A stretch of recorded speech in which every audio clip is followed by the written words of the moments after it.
Som.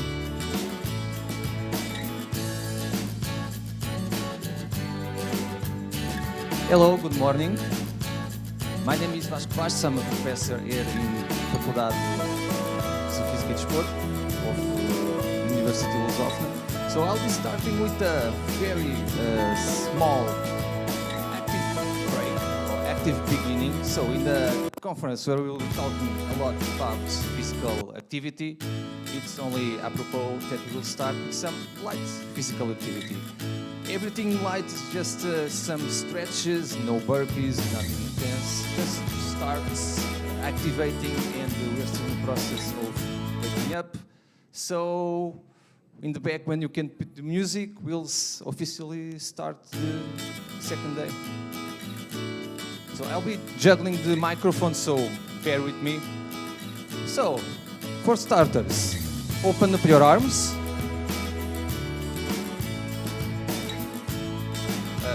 Careful with the people next to you. Now, brace it in the back.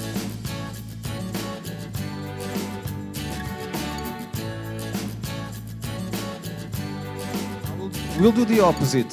In the front, round your back. Now, put one foot to the back, get some leverage if you can, and the next one.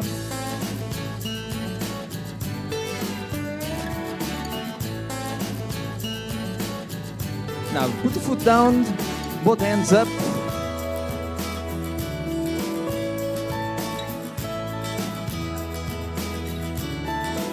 Now, to one side.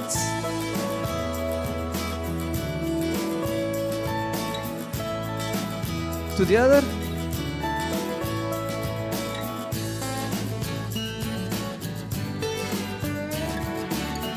So we'll end as we begin. Open your arms one last time.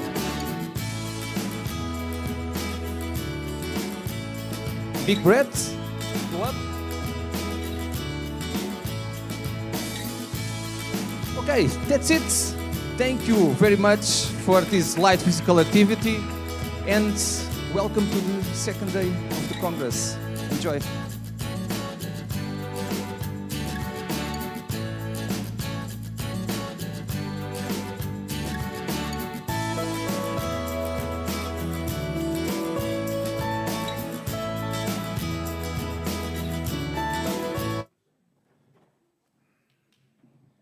Bom dia.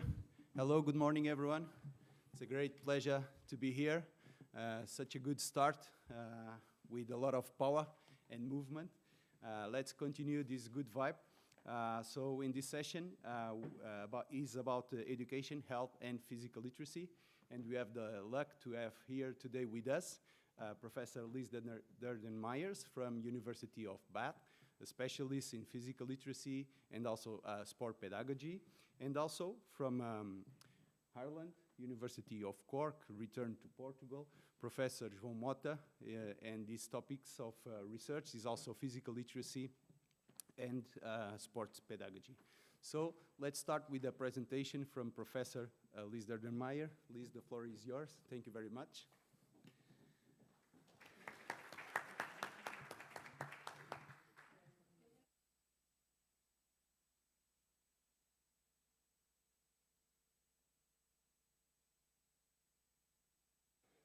and it should be on. Brilliant. Thank you so much for the invitation to speak here with you today. I am so passionate about this subject. I'm a previous PE teacher. I've taught in schools that ranged from early years, so 4 years old, all the way up to 18 years old. I'm incredibly passionate about the value of PE and school sport in transforming lives and ensuring that every young person finds their love and joy in movement. So I came across physical literacy quite early in my career, and it's been a cornerstone to everything that I try and achieve, both within the sports halls and the classrooms, but also within my role as an academic. So I want to talk to you today around the power of a positive relationship with movement and physical activity. And I want to kind of unpack that relationship with movement through a physical literacy lens. We know that relationships are really important. They shape who we are, the values we believe, and the future people will become. We are in educational communities surrounded by relationships with one another, relationships with peers, relationships with teachers, and those relationships we form in early life are very indicative to the future we will inherit. So the friendships we build, the role models we have, will shape ultimately what we believe and value throughout our lives. So we know that relationships are really important, but there's also another relationship that we know is important for young people, and that is to develop that relationship with movement and physical activity. This picture, I didn't know whether it was going to be right, but it's quite timely with the weather at the moment, with the puddle suits. So we want our young people in education to develop that relationship with movement and physical activity. Now, we know that movement and physical activity is incredibly powerful. We know that through engagement in movement and physical activity, we can develop confidence. We can develop connection with oneself and with others. We can develop character, and we can develop courage. Courage to try new things, to take ourselves out of our comfort zone. And ultimately, through these physical education experiences, it's more than just learning to be physically active. It's about trying to give young people the tools and belief to succeed in life within physical education and physical activity, but also much beyond that. And essentially, that is the role of physical education, is to develop these healthy, active children and young people that grow into healthy, active adults. And along the way, we've got multiple opportunities to develop character, social skills, health and well-being, but ultimately for that flourishment. And I firmly believe that without a relationship with movement and physical activity, young people and adults are not able to flourish as they should or could. But we know that this is not necessarily the reality in every school. We know that not all children have found that love and joy of movement. We know that some contexts don't prioritise physical activity or physical literacy or even physical education. And we know that some teachers don't feel confident or competent in delivering physical education.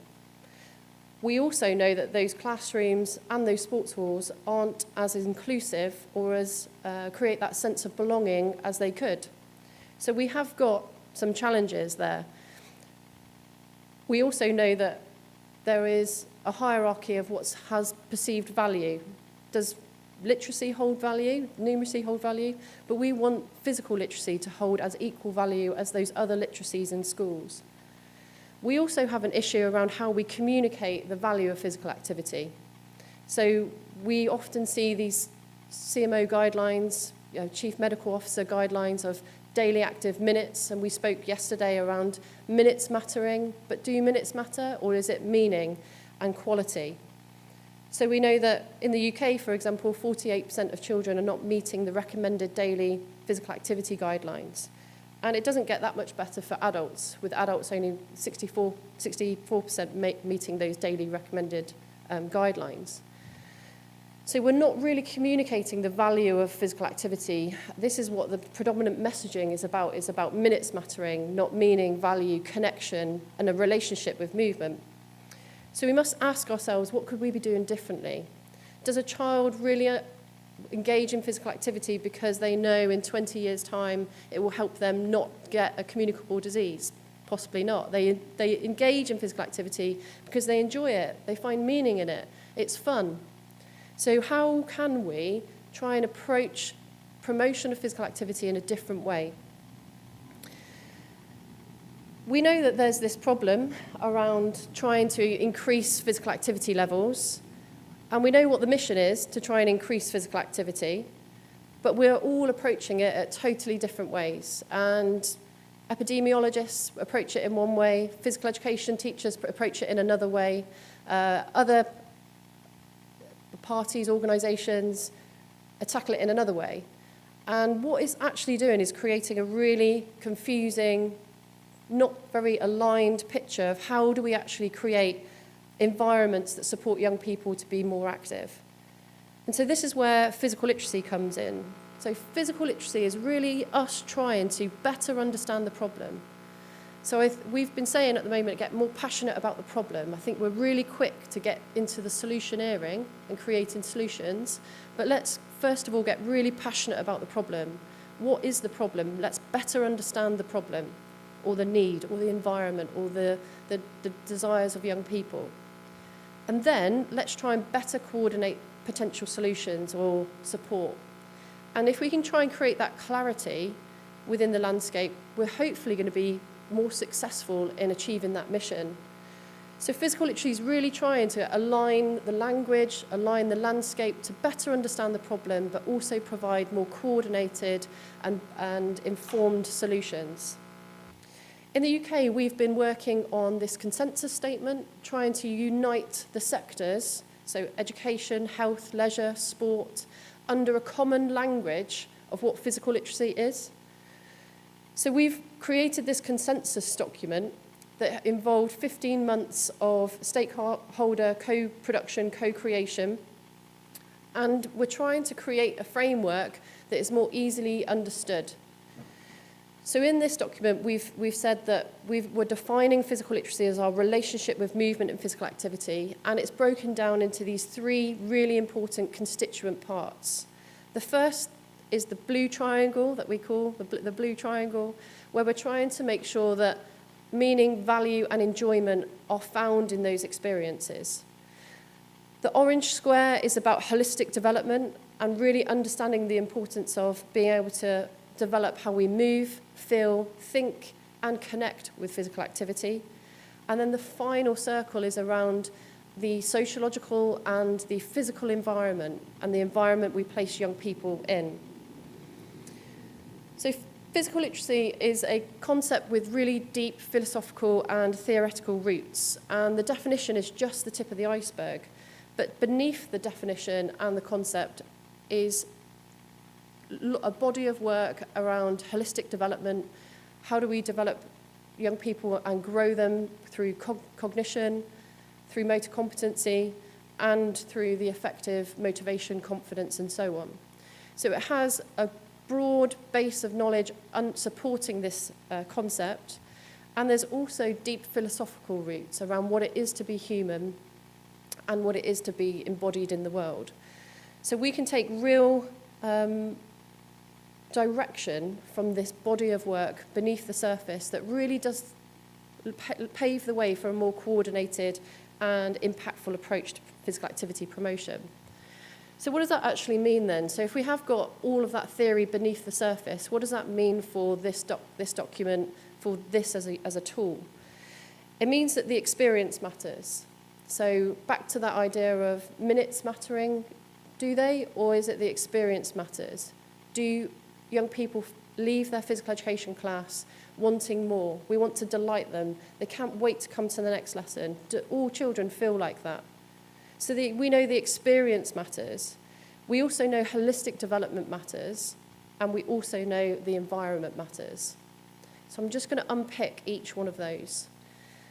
So we know that the experience matters because for every individual, we have a unique relationship with movement and physical activity. Just all of us in the room right now, we engage with physical activity in different ways. Yet in physical education, we often give them a one-size-fits-all, a very narrow diet, and it's very teacher-centred.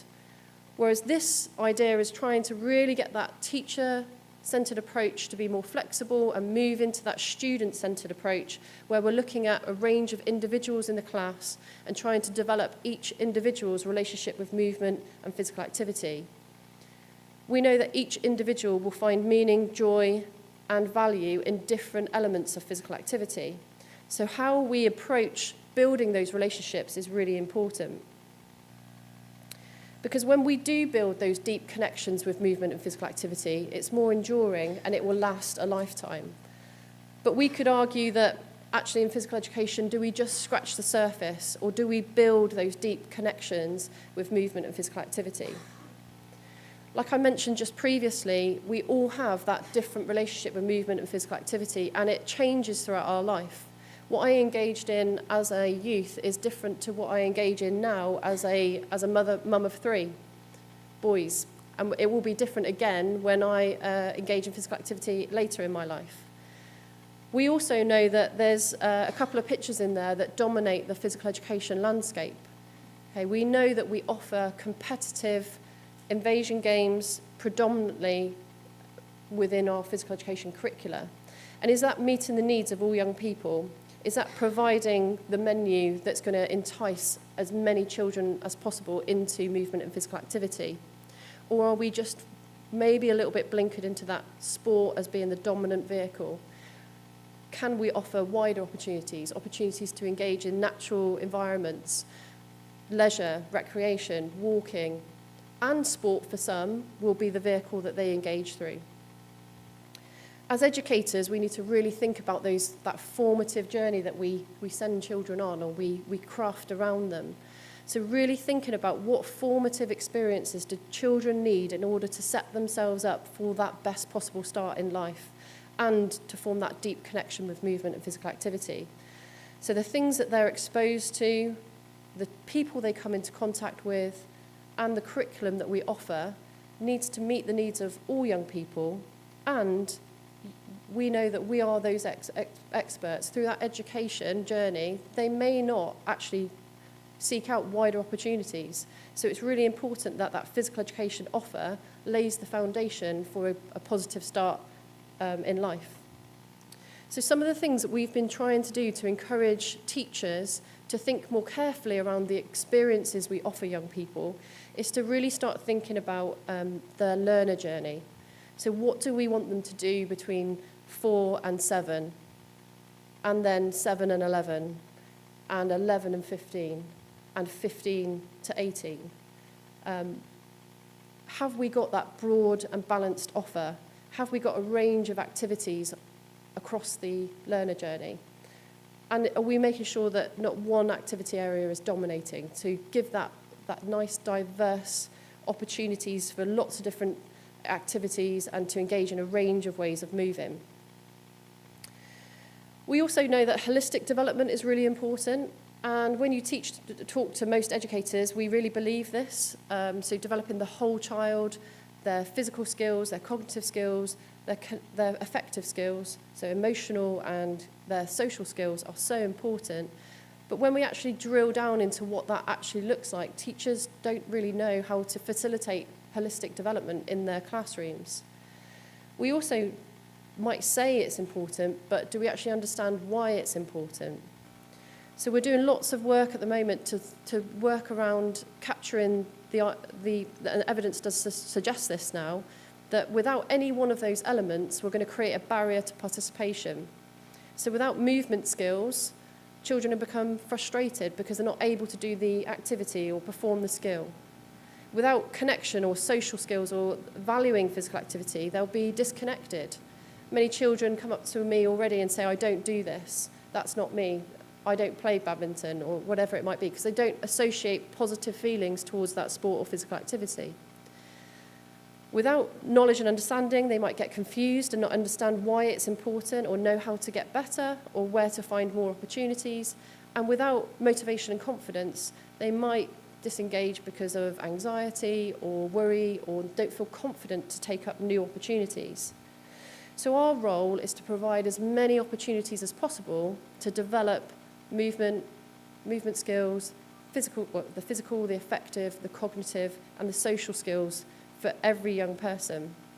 Because when we do that, we know that we're more likely to promote positive relationships with movement and physical activity, and those young people are more likely to engage in physical activity. So I like to think of it as, well, how do I then communicate that with teachers? And I'm lucky enough to be in schools most weeks, talking with teachers. And so we kind of use this padlock analogy, that some children in your class are already on that positive trajectory. They've got that combination just right on that combination lock, and therefore the padlock is open, and they're open to new opportunities. Whereas there are some children in your class that haven't found that love and joy of movement, or that relationship with movement. And what is it about their connection with movement that needs work? Is it their motivation? Is it their confidence? Is it their knowledge and understanding? Is it their physical competence? How can we as educators create those opportunities to turn the dial to unlock physical activity for those young people?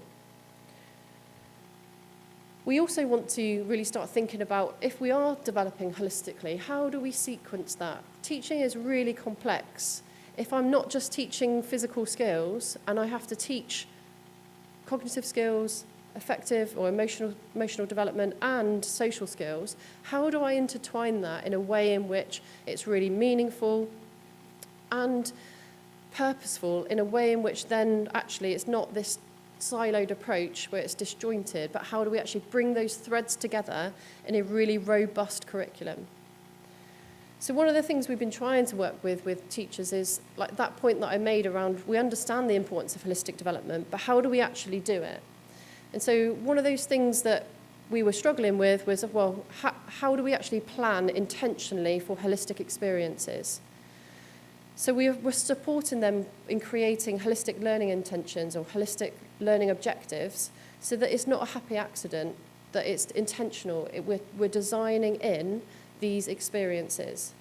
So I often say to teachers, plan the learning, not the lesson. What is the learning that you want to take place? So plan the learning and not the lesson. And some teachers have gone across a move, feel, think and connect. Others have gone think, move and feel and connect in together. And a real tangible example there is that we've got these kind of matrix that help teachers really understand, okay, what it is that we're trying to facilitate in this lesson. So how do I create a learning intention? Well, I create it by taking one word from the first column, be able to perform with control and accuracy, and then we put the context in the final column. So that could be perform a gymnastic sequence with control, coordination and fluency. Okay, so I've got the verb in perform, and I've got the qualitative criteria with control, coordination and fluency.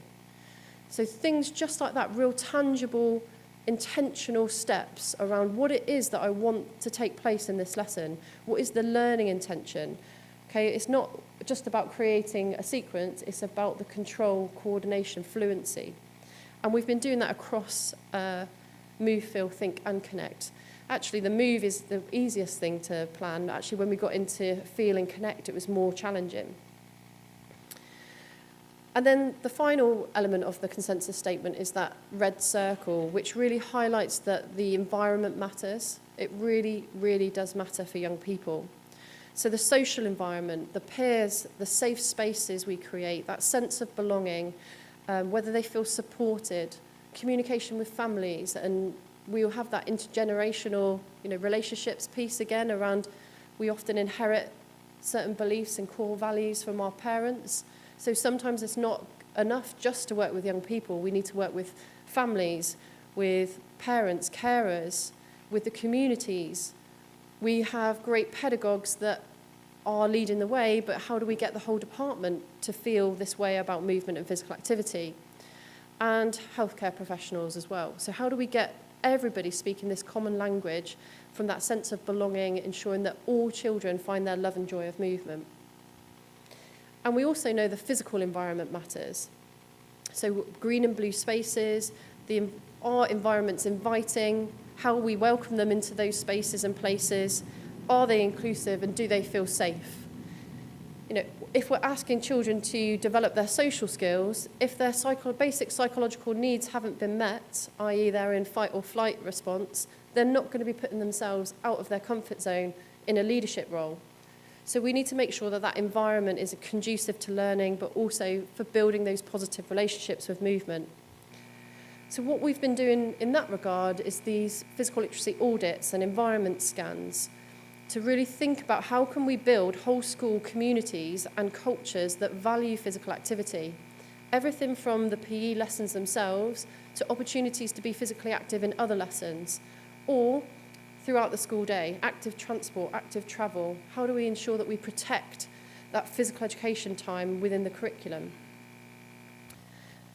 And essentially, what we're trying to do is to create that person-centred approach, making sure that we are meeting children where they are in their relationship with movement and physical activity, and nurturing them holistically to find that love and joy of movement, leaving no child behind. Often, we create further opportunities for those that are already active, rather than thinking about it from a social justice perspective and understanding who needs me most right now. Those that are on that positive trajectory will be fine. They will be fine without you, without further opportunities. But those that haven't found that love and joy in movement really need you right now. So making sure that no child is left behind and every child leaves formal education with that deep connection with movement and physical activity. So how do we know that this is actually making a difference? So we can create student surveys, and these are 2 surveys from just 2 of the schools that we're working with. And you can see in the brackets is the national picture. So when we have these physical literacy interventions or supports put in place in schools, we know that it's making a difference to our young people because they're reporting better motivation, confidence, competence, and knowledge and understanding. But that's the kind of statistics that we kind of spoke about earlier. I can give you the lived experience of what that actually feels like. It feels like more smiles on children's faces. It feels like happier teachers, excited about their lessons. It feels like less conflict in lessons because children aren't being removed to go to, because the communication's broken down. So happier children engaging in more meaningful movement with happier teachers feeling like they're making a difference. That is how physical literacy is helping to create those environments that are conducive to everyone finding their love and joy in movement. So it's not a panacea, it's not a silver bullet. We're not going to find all the solutions, but what it does allow us to do is exactly as I mentioned before, get passionate about the problems, really understand why aren't children engaging in physical activity in this context, in this year group, in this individual. Get passionate about the problem, get passionate about what is the issue. Is it the curriculum design? Is it the nature of the lesson? Do they not feel safe within our care? And then let's better coordinate that potential solution. And physical literacy at the moment is shaping a lot of exciting changes in the UK landscape. We have a new curriculum that's about to be started right now. So we've got curriculum drafters that are about to be let know that they're going to be writing a new national curriculum. And holistic development is a theme that will go throughout the whole of that new curriculum. So we've got a real opportunity to shape a new curriculum that meets the needs of 21st century learners and what do they need in their learner journey. We've also got new accountability measures, so that's the Ofsted criteria, so that's how we are measured in schools, the regulatory board that understands what high quality education looks like. And they are taking physical literacy, physical activity engagement, well-being, personal development much more seriously than they have previously. And we have much more infrastructure going in around physical literacy and creating meaningful relationships with movement and physical activity. So it is a core thread in what we're trying to achieve.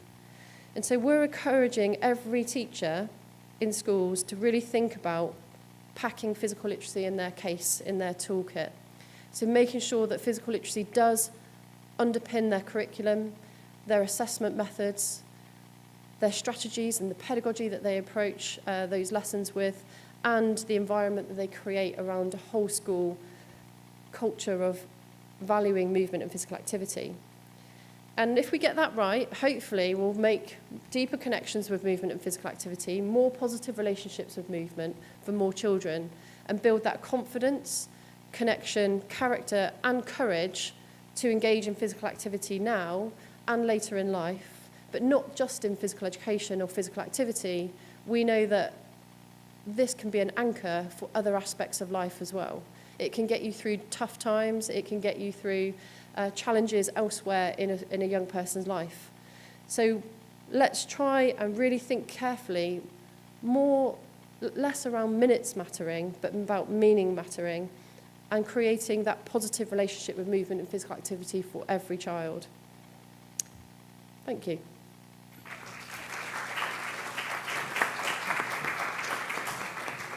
Thank you very much, Professor Liz, for your excellent presentation. I will now give the floor to Professor João Mota. Afterwards, we can pose questions and have a little debate about the topics that we have here. Thank you. So if you can prepare some questions that you would like to pose to our communicators.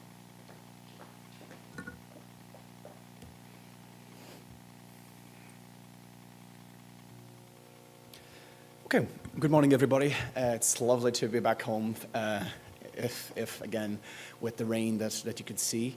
It's lovely that I brought the rain from the British Isles with me, coming from Ireland. So yeah, it's good to be back and bring a bit of my experience in the past 3 years in Ireland to you again, so you can experience that. My name is João Mota, and it's again a pleasure to be back home in Portugal. I am curiously, of course, I've been working with João Martins for a long time now, and I had the pleasure of him being my supervisor for my PhD. So it's, I would say, a full circle moment for me to come here and to talk about one of my passions, which is physical literacy. And again, it'll be a tough hack to following Liz in our brilliant presentation there, but hopefully I'll give you a different perspective as well, and hopefully some food for thought as well on different things there.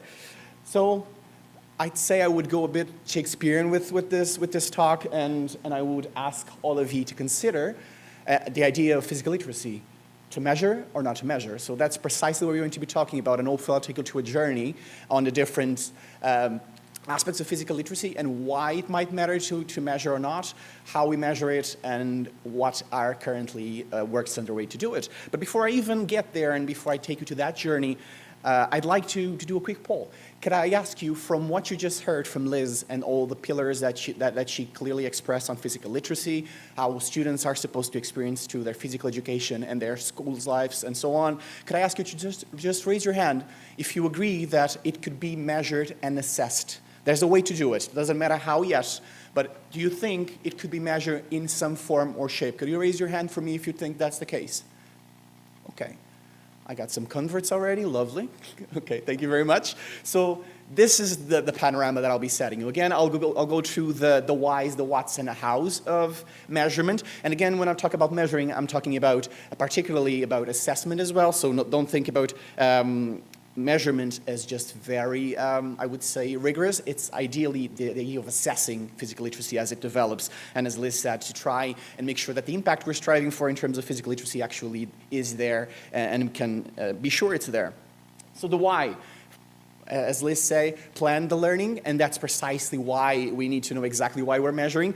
And what we know is that measuring, specifically across the board, but particularly with physical literacy, is essential if we're looking forward to inform policy and practice, to have our data then to back up decisions, to lobby for the stakeholders to implement measures that impact physical literacy in schools and so on. So it's important that we have those measures in place, be that qualitative, be that quantitative.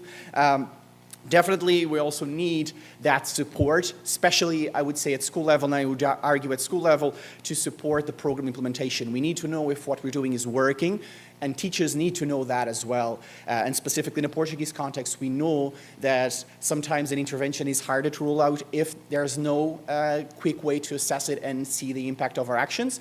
And again, behavioral change, it takes time and takes reassurance, hence the data that we can use to shape those decisions and support it, our evaluation of the programs we're implementing. And first and foremost as well, for us as academics and as researchers, it's important to advance theory and research on physical literacy. There's loads there still to be unpacked in terms of physical literacy, how the construct actually works. Is it that it is an actual thing that humans experience as a psychological, social, cognitive, and physiological mechanisms working together in tandem? Is it more of a network of different variables that we just happen to call physical literacy and might work as determinants of physical literacy lifelong? So what is it? We need the data to do that. We need to do some sort of tests, a lot of statistics, as you might be familiar, and I will not talk a lot about that, but there's definitely work there about those contracts. Then, of course, we know why we want it, but now comes the question, and there has been, in the last, I would say, 10 years mostly, there's been a lot of different consensus statements from different countries, different organizations coming forward and putting their idea of physical literacy forward. And that has led, as you might guess, to a lot of confusion and a lot of dilution of the concept itself. So it's important that we know exactly what we're assessing so that we can design the tools that meet that ideal. In my case, and that's probably where I'm coming from, and that's my perspective, and it also aligns with the vision that Liz put forward in the consensus statement from Sport England.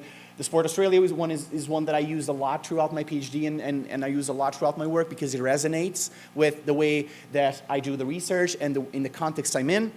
Particularly, as you might notice that, obviously the physical domain is there. It's probably the one that comes immediately to our minds, and you'll see things like movement skills, various ones, health-related, fitness, and components there. Psychological things like engagement and enjoyment, as Liz clearly put out there as well, confidence, motivation.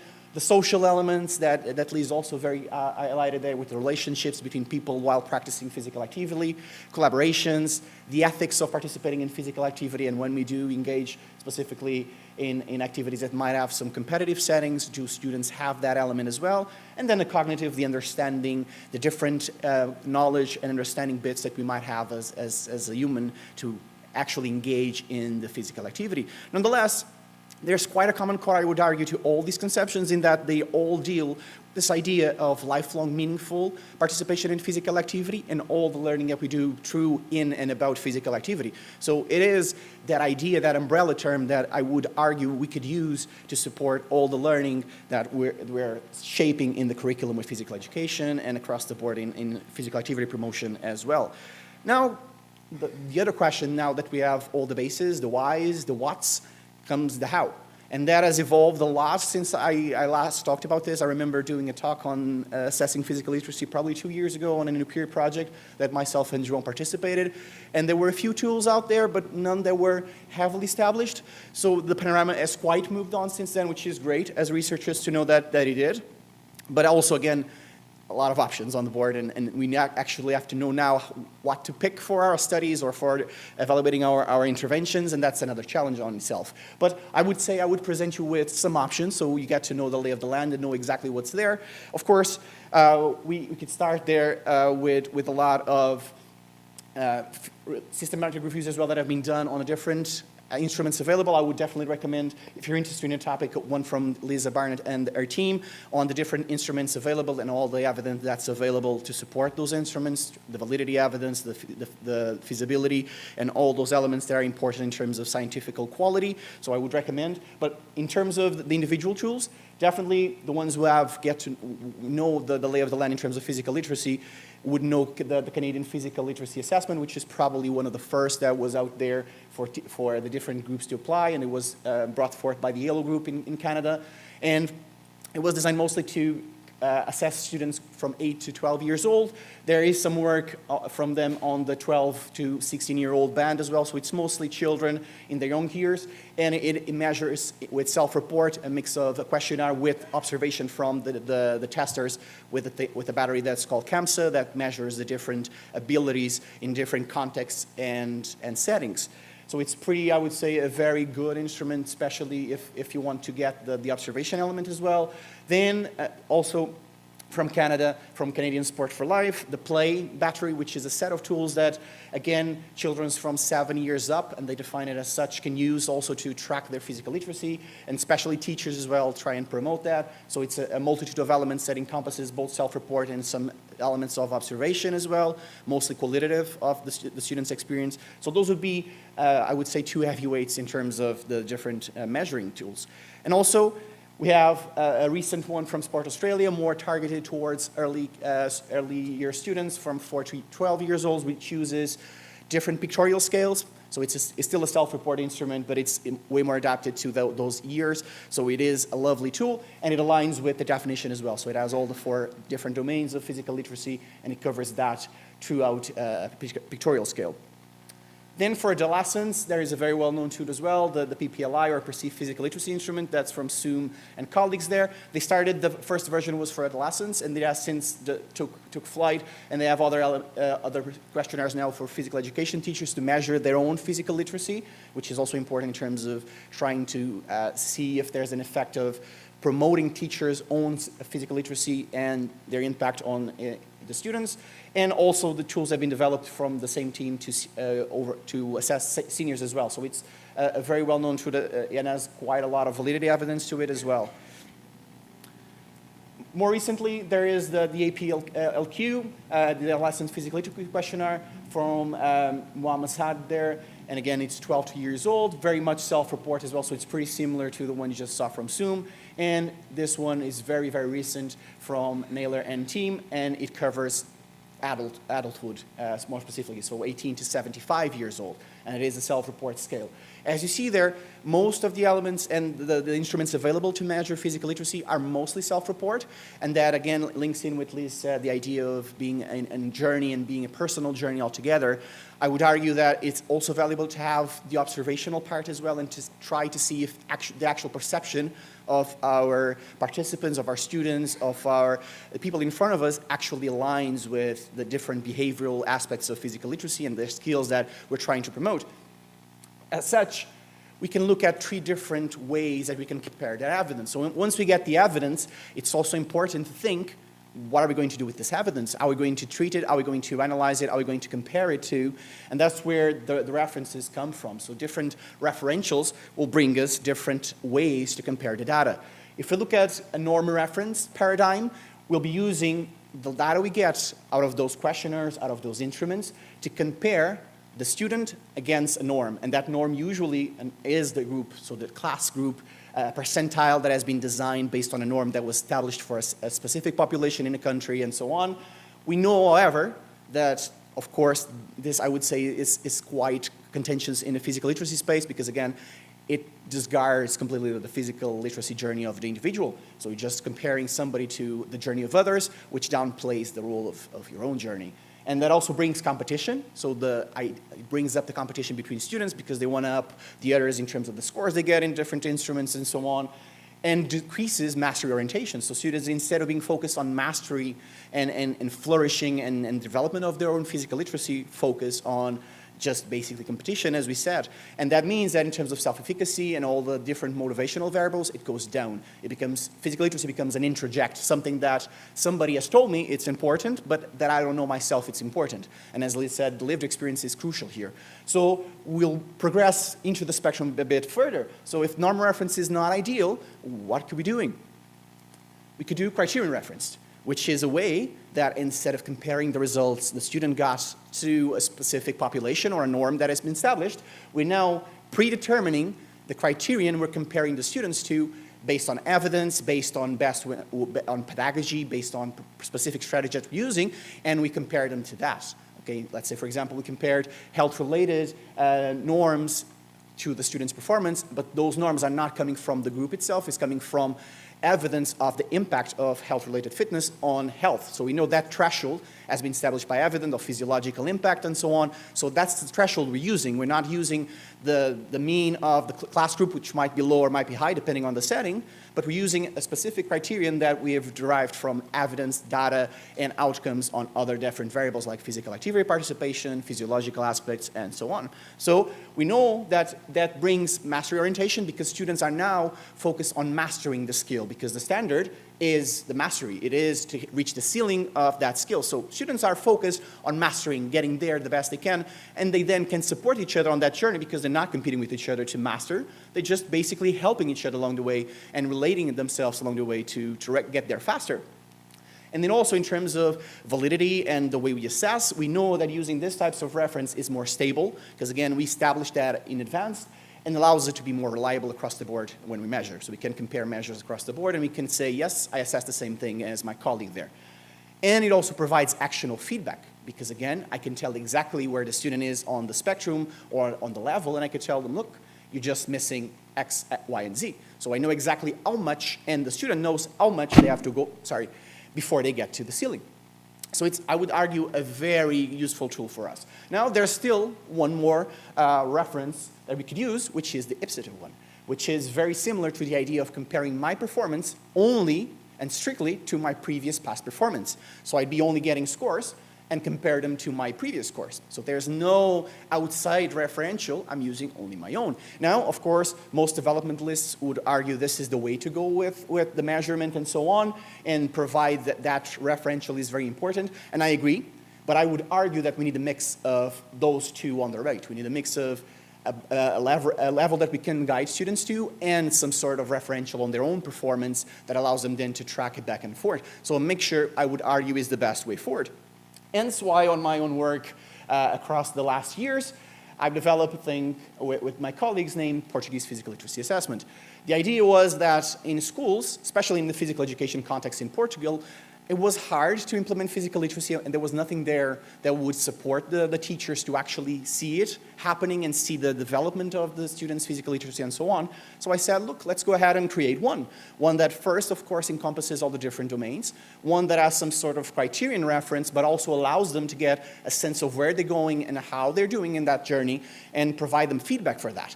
And basically what we created was a tool that has 4 domains. The 4 domains that you just saw there on the Australian framework is mirrored here, and that encompasses 2 different instruments. There's an instrument of observation that uses data from the teacher, and this uses a link with the curriculum in Portugal, as you might know or not.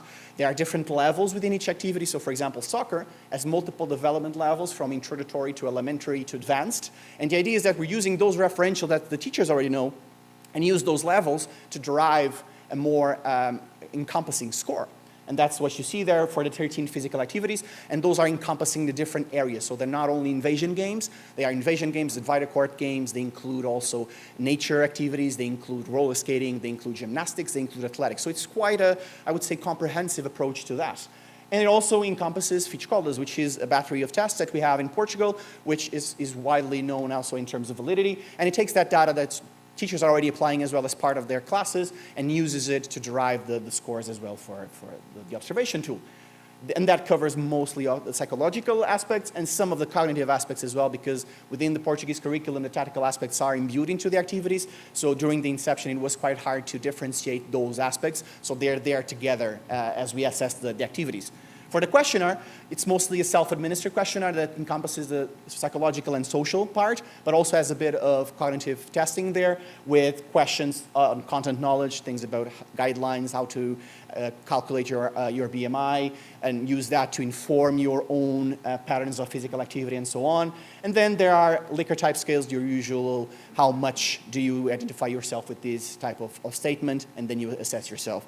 Now, the most important part, and this is, I would say, the black box for the student, and it doesn't matter at all. What they get, though, is the reports that I'll be showing you. So the idea was that I wanted something out of that to give to students and to teachers. So what I automatized there was to create these reports, which you'll see, this is a class report, so each of the teacher that applies this instrument in their classes gets a report. And as you can notice there, you can see on the left side, it gives you a panorama of how your class is doing in the different domains. So it gives you a spider chart there and then tells you, okay, in terms of pedagogy, you might need to work more on the cognitive side and the physical side, because otherwise in terms of the social and psychological, you're already doing quite well. So your work, your focus, your priorities should go into the physical and cognitive. But it doesn't stay there. Then what the report does is give you the different levels for each of the students. And of course, these are blanked out for the purpose of confidentiality, but then also provide strategies depending on the different levels. As you'll see there's a foundational level and a mastery level. And the idea when we designed the instrument was that a foundational level, it's the basic skills for all those different elements, from confidence to motivation to different social skills, and mastery is a higher level of development of those skills. So there's a qualitative element there as well in terms of the development of each of those skills, and basically provides teachers with the different strategies to work at each of those. So you'll see there, it provides exact feedback on what they should be striving their lessons to have. So it's a practical tool for, of course, monitoring, but also of shaping your pedagogy in your class. But also, as I said, it's crucial that students are getting an example of where they are. So, of course, it only made sense that the students got a report as well. And it does exactly the same. So it shows them their spider chart. But then, all the data on the report is about them. So it tells them where they are in terms of the different thresholds. And as you'll see, there are recommendations for each of those different things. Of course, they might be a bit overwhelming, and there's still work to be done there on the different reports and their usability and so on. But definitely, we did have recommendations that were shaped and were dynamic depending on the levels. So we coded it so that depending on the levels the students got, they would get different type of feedback depending on whether they are more on the foundational side of things and still developing the foundation of each of the skills, or whether they're already striving and they need more specific feedback to go towards the mastery side. So that's exactly what we did for every student and for every class, and that's something that's there as part of the instrument. Now, this instrument was created in Portuguese, and there's still a lot of work undergoing, works to be translated to English and adapted to different contexts. And exactly in terms of what it looks at the moment, so you'll see the green, lovely country there on the Iberian Peninsula. That's Portugal, which means we do have evidence of validity for the Portuguese context because it was created here, and it's our very own production. But we've been in touch with different colleagues across the world, and they're now adapting it to their contexts as well, particularly Spanish-speaking countries, given the similarities in language with Spain, with Mexico. Slovenian also is, the Slovenian team there is also working with the PPLA to try and translate it. And there's also ongoing works as well in Timor-Leste to try and translate it into Tetum, which is the native language of Timor-Leste. So there's a lot of work ongoing in the PPLA, and I'm quite hopeful that in the next few years we'll see a bit more of that in the works. But definitely it is on the works, and it's something that I would argue it's a complement to all the different tools that we have, and that hopefully aligns with best practices on measurement and assessing and so what. Still, there are a few challenges that I would like to leave you in terms of assessment of physical literacy and measurement in general, but most specifically for physical literacy. We know how to do it, and we know the tools available, but it's still quite hard to design holistic monitoring systems that account for all the different variables and that are wide enough to catch every single different approach that a country might have and respect the contexts that every country might have in terms of their culture, in terms of their patterns of physical activity and specific activities, but still be comparable across countries. So that's the main challenge we have in terms of making that happen, especially with a concept as wide and as encompassing as physical literacy. Another thing is building bridges for physical literacy measurement. We're always trying to compare an instrument to another and put them against each other. I think it's a time now for us to sit down as researchers and try to find a common ground and say, look, let's devise an instrument that actually gets the better of both worlds and gets us the best evidence possible to create those monitoring systems and to advance the research. And of course, then with that evidence, hopefully, we'll be able to create PL-centric interventions that have PL first and foremost, and also for adulthood and older adults, which is currently an area that is pretty lacking in terms of physical literacy research and development. We're putting all in terms of school, which makes sense because they're there. They have particular people that are educated to support them throughout their journey, the teachers. The other contexts are harder to monitor and to interact with, but nonetheless, that's where we need to go if we want physical literacy to be a thing across all ages. And finally, to further our policy discourse around data. It's very important that we have the foundations and know the concept well to talk about it and not disvirtuate it, but we need the data to support our insights and to support our decisions and to argue for a different way to do things. And basically, you probably got from my discourse, my whole stance in measurement. I'm definitely for it, okay? So I would say measure physical literacy and go to the lens of try to measure it, try to advance it, and hopefully be a lobby for it as well. Thank you very much for your attention.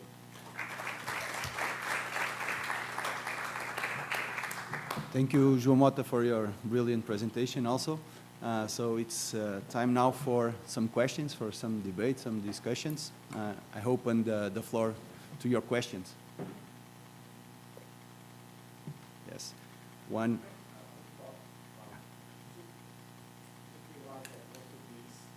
Related to, let's say, people without any disability. Do you have any data, any thoughts about measuring or applying the concepts of physical literacy with people with disabilities? Yeah, really good question. So physical literacy inherently is an inclusive concept. So we don't necessarily distinguish this as then physical literacy for general population. It's physical literacy for everyone, but there is, with certain groups, less research and really understanding what that means for populations like those with special educational needs and disabilities. So there is really good work that is happening in physical literacy around those specialised populations, especially in Canada. So we've been looking at really understanding what it's essentially optimising human potential through movement and physical activity. So everyone is on that unique physical literacy journey.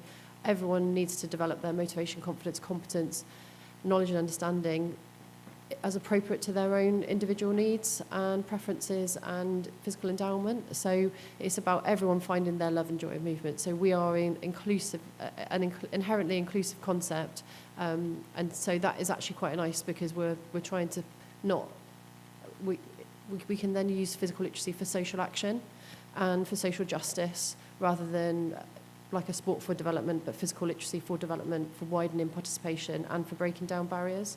So yeah, it's we are working with everybody.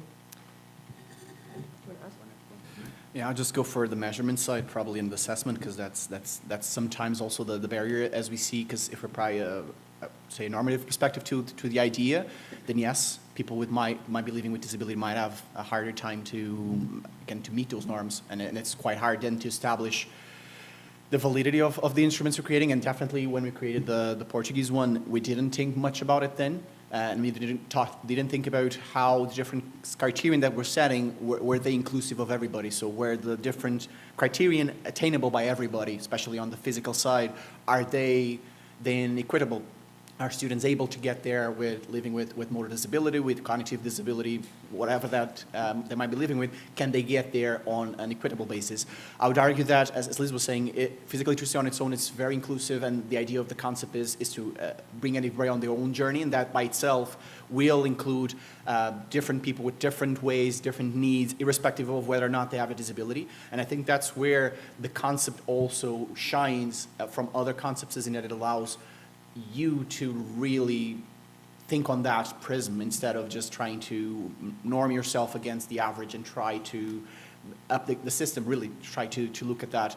And yeah, but definitely a challenge, I would say. So it's still under-researched how physical literacy is developing, and especially if we're thinking about more of the measurement side, how is measurement being done in those specific populations? I think it's still a very live challenge for all of us to tackle. Thank you very much. Behind? Yeah. Oh. Okay.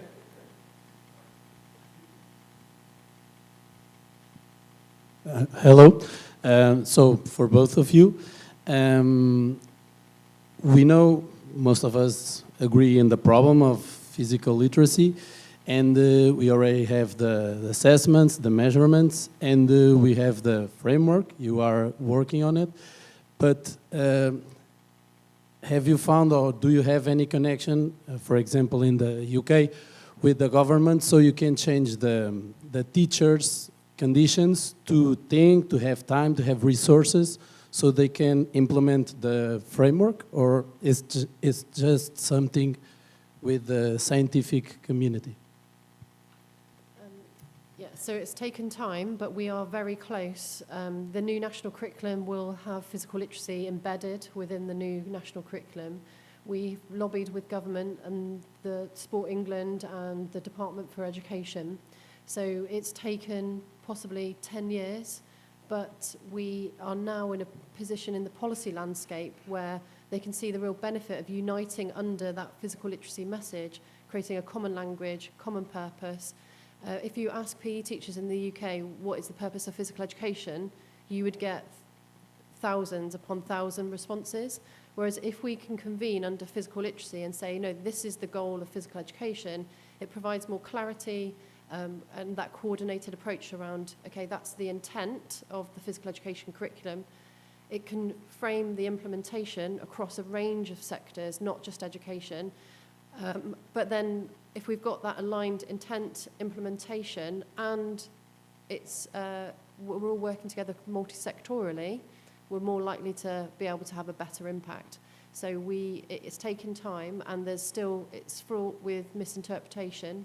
We still have lots of people thinking physical literacy is fundamental movement skills, or it's developing literacy in the physical. but actually we are getting real clarity around what that means and what that then looks like in practice, and elevating the value of movement and physical activity in school. So protecting physical activity time, protecting PE lessons, ensuring that we are looking after children holistically, not just in their cognitive development and examination success, but as the holistic health and well-being of young people first. Because in order to do well, you need to be well, and movement and physical activity is an essential part of that. So we are making really good inroads with policy at the moment, and hopefully that will pave the way forward for more meaningful, more inclusive policies and curricula that actually meets the needs of young people, rather than it already giving more people opportunity to be physically active who are already active. So actually living up to those values of being person-centred, inclusive, and like we said, making sure that every child at the end of formal education has that deep connection with movement and physical activity. So yeah, and it's also releasing funding as well. So because we're able to better articulate what it is that we're trying to do and how, and the impact of it, going back to the assessment, we're then clearer around how we're going to actually move that dial, which is also then releasing funding to mobilise that work in practice. Yeah, and Liz is definitely on the forefront there in terms of leading policy, which she always was since the inception, which is great. In terms of the Irish panorama, I would say it's close enough to the England panorama there in terms of the curriculum. It was just revised as well in the Irish panorama. It did not explicitly mention physical literacy, despite being their consensus very recently also, because the development of the actual specification was previous to that.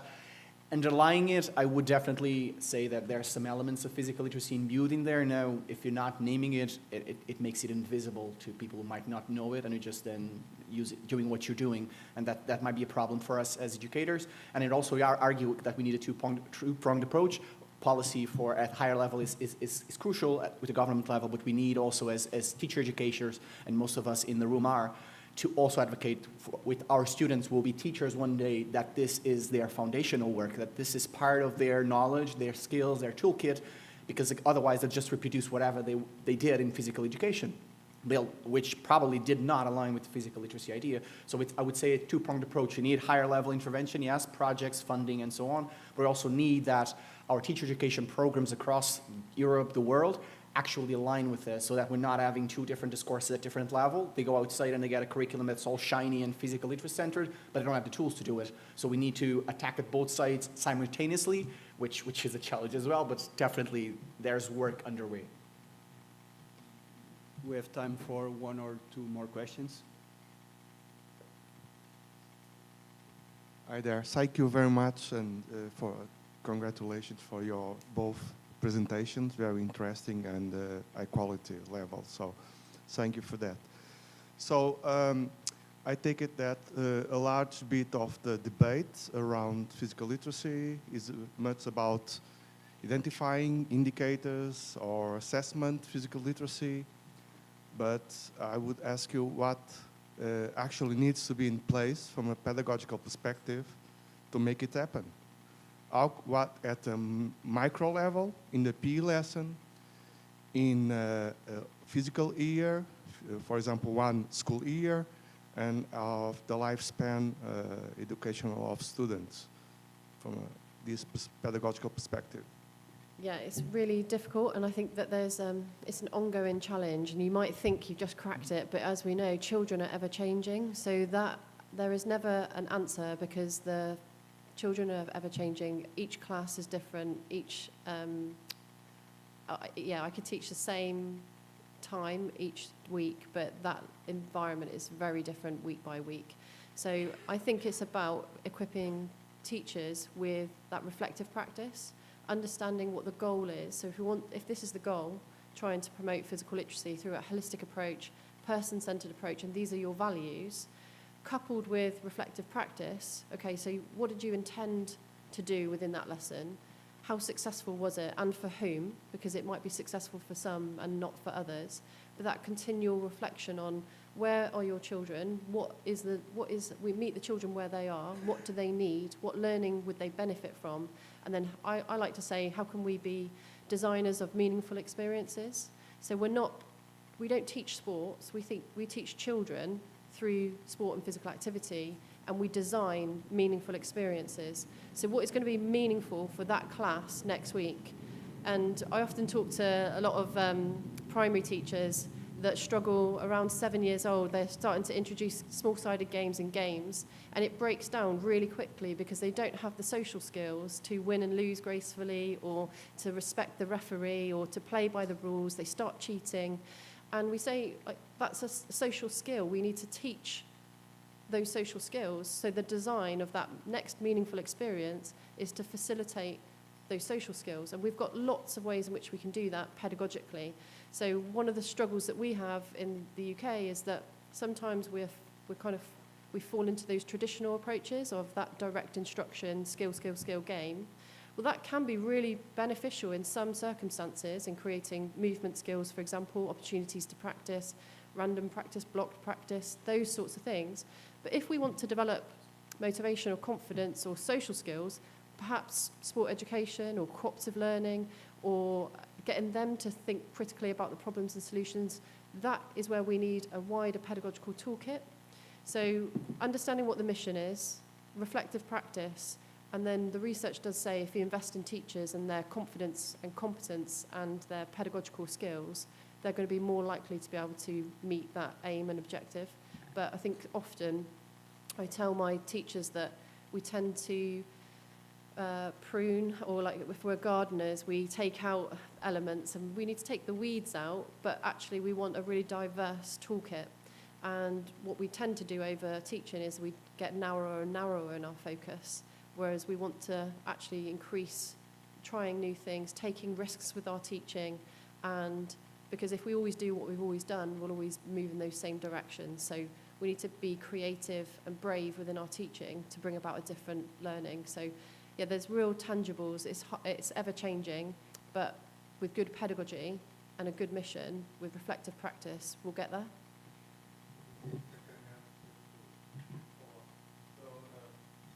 Yeah, the way I see it, the paradigm from what physical education should be, and physical literacy is a good goal.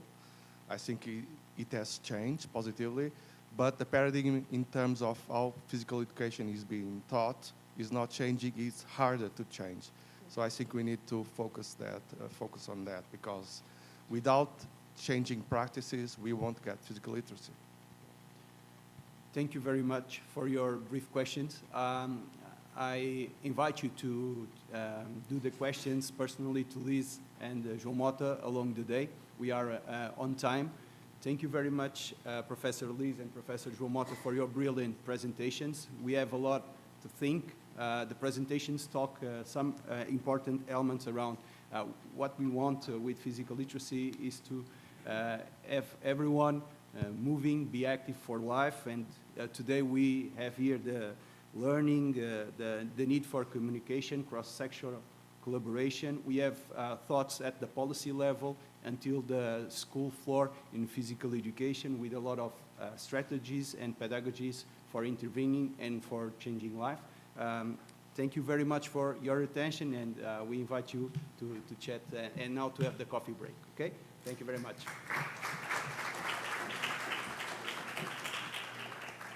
I would also like very shortly to introduce and to give the certificates for the two speakers and moderator as well.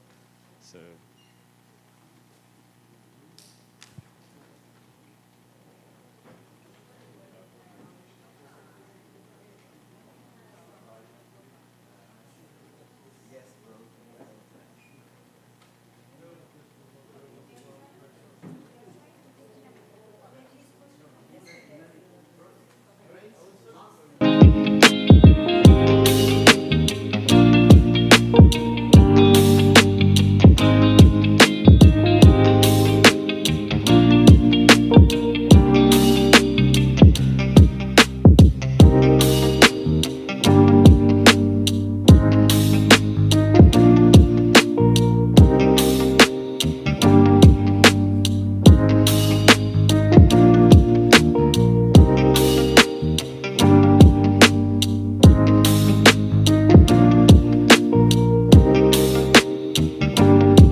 Good morning.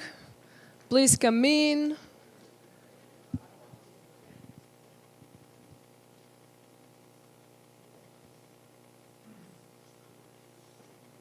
So, good morning. My name is Inês, and I will guide you through an active break. So, please, stand up.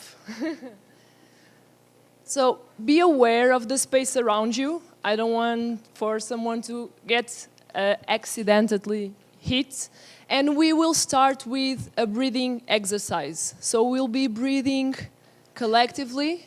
And what I want you to do is one hand on your chest, and another hand on your belly. And now, if you can, I will ask you to breathe only with your nose. So, breathe in and breathe out. And I want you to be aware of this. Which hand is moving the most? So, when we breathe in, is the belly hand that expands or the chest hand that expands? Be aware of that. So,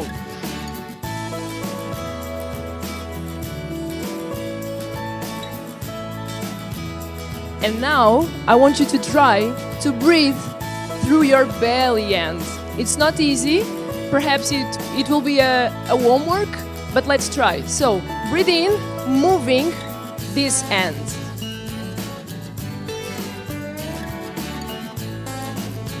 I'm seeing a lot of chest. Just another try. So, move this hand, please. Thank you. And now I want you to try to use this diaphragmatic breathing pattern through the exercise. I will give you two options. You can choose. Do you want to move your heart rate to the ceiling, or you want to do a more relaxing, breaking? So, heart rate or relaxing? Relaxing? Okay. So let's do just some mobility exercises, some stretching, and that's it. Follow me, please. So with your hands forward, chin tucked in, and let's stretch. Follow me.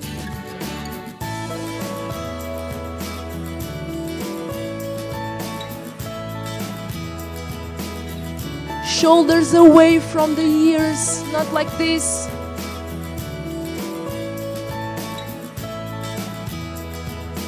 And again.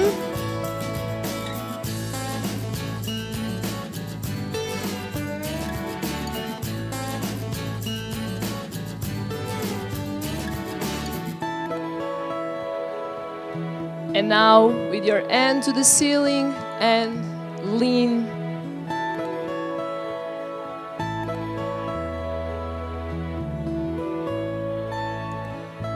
Oh, so beautiful. We're making waves.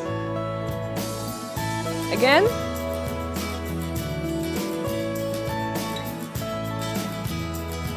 Just one more time.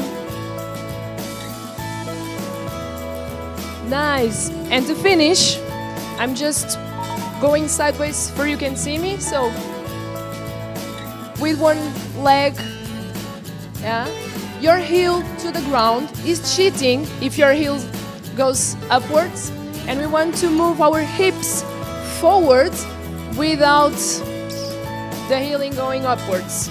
And then like this, and if you can, expert mode to the side.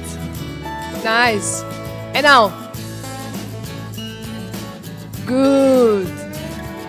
The same thing, but with the other leg. No cheating. So heels to the ground, hips forward. And now, okay, you are all experts. I'll follow you. And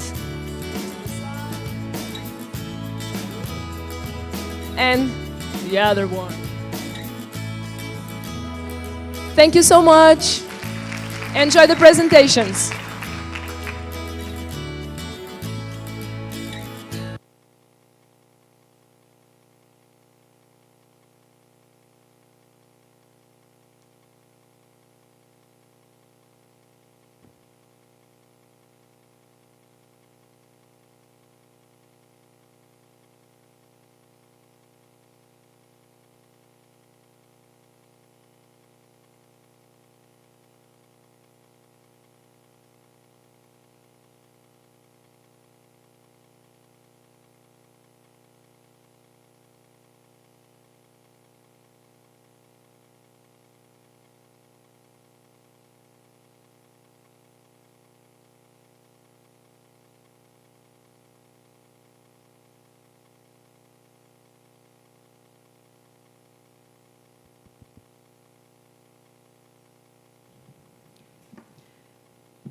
So good morning and welcome to the second symposium of the day. My name is Marlene Nunes Silva and I'll be hosting this session where we will have the privilege to host two distinguished guests for two inspiring keynotes. About both presentations, we will have a 30-minute presentation and after a 20-minute presentation, followed by a roundtable discussion of 10 minutes where you can pose questions to both of the speakers. So thank you all for being here. And without further delay, our first keynote is Professor José António Ribeiro Maia. He is a full professor of the Faculty of Sports, University of Porto, internationally recognized for his research with over 3 decades of experience. His work focuses and employs a unique cross-cultural approach. He has led large-scale studies in Portugal, Brazil, Mozambique, Peru, funded by national and international agencies. So he will be presenting the challenge of the React-Cavite project. Professor Maia, the stage is yours. Well, good morning to everyone. Welcome also. I really hope that you had a very good night's sleep. And I also hope that you are all doing very well and healthy. That's my first wish. The second is to thank the organizing committee for inviting me. They were very, very, very kind. At my age, is still asking me to run a little. Well, I will talk about this project, the React project, trying to follow the rules, 30 minutes. You probably don't remember yet already, but in 2020, we faced an unprecedented challenge. A virus never thought of, spread around the world. In March 11, the WHO declared it a pandemic. And in March 16, the Portuguese government declared it a problem, and our lives were shut down. The lives as we knew them were really shut down, and you are really struggling to find out how to live in a world that we never faced before. During this time, together with my younger colleague, Sarah Prater, we start having a problem. How can we know what happened to children during this time that were shut down? And so we start thinking during September, October, November, about doing something. And we thought about this word, react, return to action. So what families, physical education teachers and communities, they need to know about children's growth, motor development, and health behaviors. Fortunately, we start with a big perfume, well, a set of perfumes. We managed together an international team made up by colleagues from Portugal, some of them are here, from the United States and Brazil, and we also had the big fortune of having a steering committee of 2 distinguished colleagues from Canada, J.P. Chaput, and from the United States, David Stolen. At the very beginning, we started small. By the way, we had the chance of being funded by the Portuguese Foundation for Science and Technology, and they were very, very generous in giving us some good money. So at the very beginning, we started small and had only 2 aims. At the very beginning, to assess children's growth, motor development, and health behaviors after the COVID-19 pandemic, and then to follow their trajectories during 18 months using a novel technology called Meu Educativo, I will come to it in a minute, to see how things changed in children, mostly in their fundamental movement skills, and how that impact other areas of their development.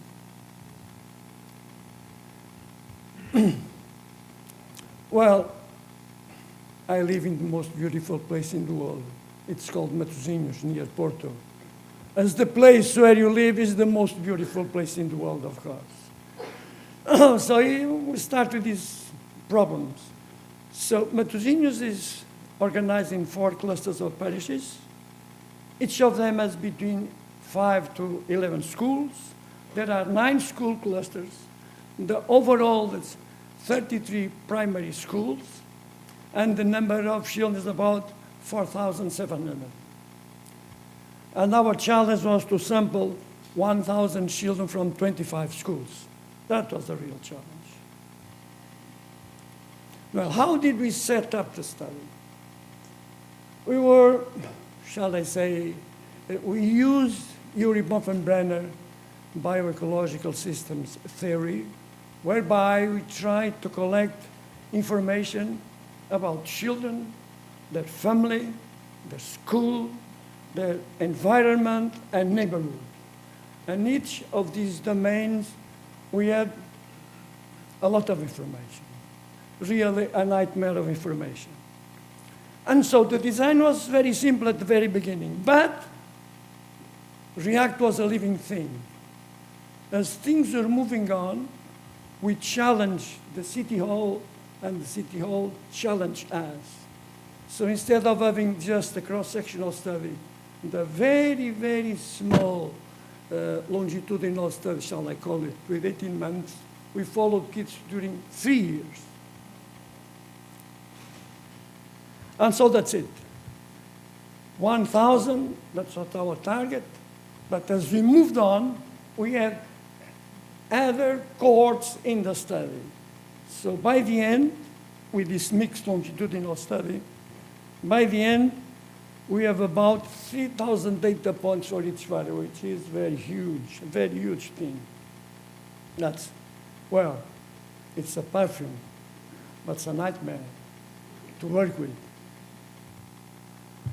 We face another challenge or a problem, how to set up a quality control program so that we could be sure that our data was as reliable as possible. So our data quality control was based in 5 domains. So first was staff training, a pilot study, data collection, data entry and cleaning, and the analysis. By the way, for data entry and cleaning, we had to come up with a specific software so that there was no problems already during the data entry. There are possible values that are manageable to punch. If there's something wrong, the software did not allow them to use it.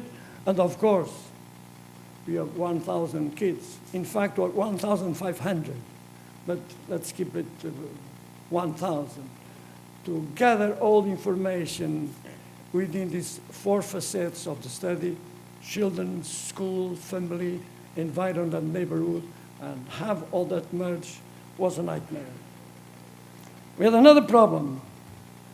Can we set up a governance and managing plan so that the main researchers, the principal investigators, could link themselves with the steering committee, the City Hall team, which means the educational department, all physical education teachers, all classroom teachers, and the directors of each school, and the director of each school cluster.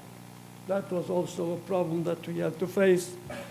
Unfortunately, everything went very well. Now, let me just give you an idea of what happened during each year. I called it the great adventure of every school year. So we had 1,000 kids spread around 25 schools. You have 2 to 3 teams, 2 or 3 cars, and they made each year about 350 trips to get the data. We have to give something. We have to give something. So each year, we had 1,000 individual reports sent to parents in color and in paper. In color and in paper. We have also reports for each school, and we have also reports for each school cluster. So every year, I hope you forgive us all, we have 10,000 copies to send to everyone. The team was amazing, really amazing. They work about 10 hours a day. I told them, well, if you are in this study, it's a 24-hour job. And we had, of course, permanent contacts with everyone. By the way, every parent has my phone number, and my colleagues have a phone number. Every one of them has also my email, and they called me many, many times. And some told me many, many, many stories, because during that time, the war in Ukraine started also. It was a wonderful experience. So this is our army. To do such a thing, you need an army. When I first met the City Hall Mayor, I said, Mr. President, Mrs. President, we need an army. She looked at me. Yes, to do this, we need an army. This is our army. Wonderful people, with a good, great job. I will not speak much about the science of it. I leave it to you in a minute. But we try to focus on 4 domains: education, social relevance, politics, and research. So this is it. As my previous colleague was speaking about physical literacy, of course we were not inspiring in them. They inspired in us. They read all about this first. So for each kid, we have this report each year about physical growth, body composition, physical fitness, fundamental movement skills, and physical activity. So this is the report. And we wrote a letter to each parent so that the parent could understand what was in the report. Yes, not all were aware of what was in the report, so we wrote a letter especially trying to explain how to read it and how to interpret the report. We did the same for the school report under the design. Sarah was the responsible for this artwork. We did the same for each school, special report, special letter, and for school clustering, the same thing. Now we challenge kids, 1,000, well, it was 1,500, but let's keep it 1,000. We challenge them. Please tell us how you feel or how you felt during the REACT project, during all our visits. We challenge them to make drawings or some kind of composition. And in the first year, we have 3 prizes for the best of them. So the first was a free week of sports offered by City Hall. The second one was 1 free week of surfing. And the third was 1 free week of skating. And then in the last year, we changed a little. In the primary school, there are 4 years. So this time, there are 3 prizes for each year. Number 1, number 2, and number 3, year 1, and so there was 12 prizes. And we also make it differently. And these drawings and these compositions were exhibited in the City Hall for everyone to see. So there was a public exhibition. I managed to convince the chief editor of the Portuguese Journal of Sports Sciences, well, he's my friend, long-time friend, so it was not very hard to convince him to have a special issue of the Portuguese Journal of Sports Sciences just devoted to the baseline data. We wrote it differently in a format of question-response. So in the various domains, we thought, what parents would like to know about what happened. Or say, anyone who could access to the journal, they could ask, just know what happened to kids. So this was written in this format, question and answer. But every chapter is illustrated with the drawings of the kids. So the best of them illustrates the journal with something, I think, rather nice, rather nice. By the way, this is the cover. And here is writing who won the first prize. And in the very first page of the journal is this composition of this kid. He did excellent. Now, in the last year, we were pregnant. We did a scan and thought that there was only one baby for the last report. In fact, there were two, were twins. So this is the first one. The first one also, we had the opportunity of working with an artist who did all the drawings and paintings. So the first one gives normative data. And again, before normative data, we wrote 3-4 pages trying to explain everyone who can read it how to interpret it, so that it could be simple. But furthermore, with the help of a member of the team, who is a mathematician and software programmer, we designed in Excel simple tools whereby physical educations could use, I'll go in a minute, and immediately came out with automated self-reports for kids, parents, and for himself. And this is the second, the other twin pair. And in here, again in this format of question and answer, we just used the first and last year in very simple analysis, trying to show what happened to growth, to overweight and obesity, to physical fitness, to other aspects of motor development, to nutrition, and to barriers to sports participation, and so on. So these are nice, aren't they? Very nice. I hope you like it if you can read Portuguese. By the way, they are free.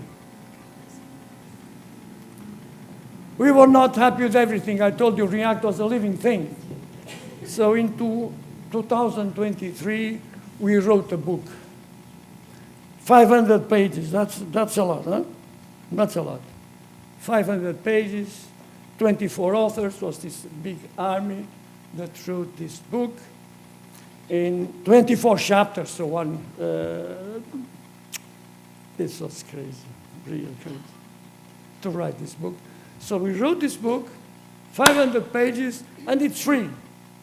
It's free. It's a free book. Free book. Not yet happy. The next year, we wrote another book. This time differently, because, I will explain in a minute, we challenged the City Hall to do something with the old physical education program that is not changed for about 20 years. So we suggested something new. So this time, the title was provocative, Teaching Movement Through Games, a developmental perspective. 300 pages, you see, we write a lot. We write a lot. 18 authors, 17 chapters, divided in these 3 blocks. And in the third block, we have games, all related to one of the fundamental movement skills, nicely illustrated, and in each game we have levels of complexity. So it depends on where children are, so we provide examples with increasing complexity. It's free also. Now here is an example. Here is an example. So in this we call it React XLS number 1, number 2, number 3, number 4, number 5. This is an Excel file, very simple. You have a sheet in front of you. You just write the name of the kid, the assessments, and you just click the name and pops out the output. And so you see, well, here you have but you can hear it. You have the results of the child, the average of the class, of his class, and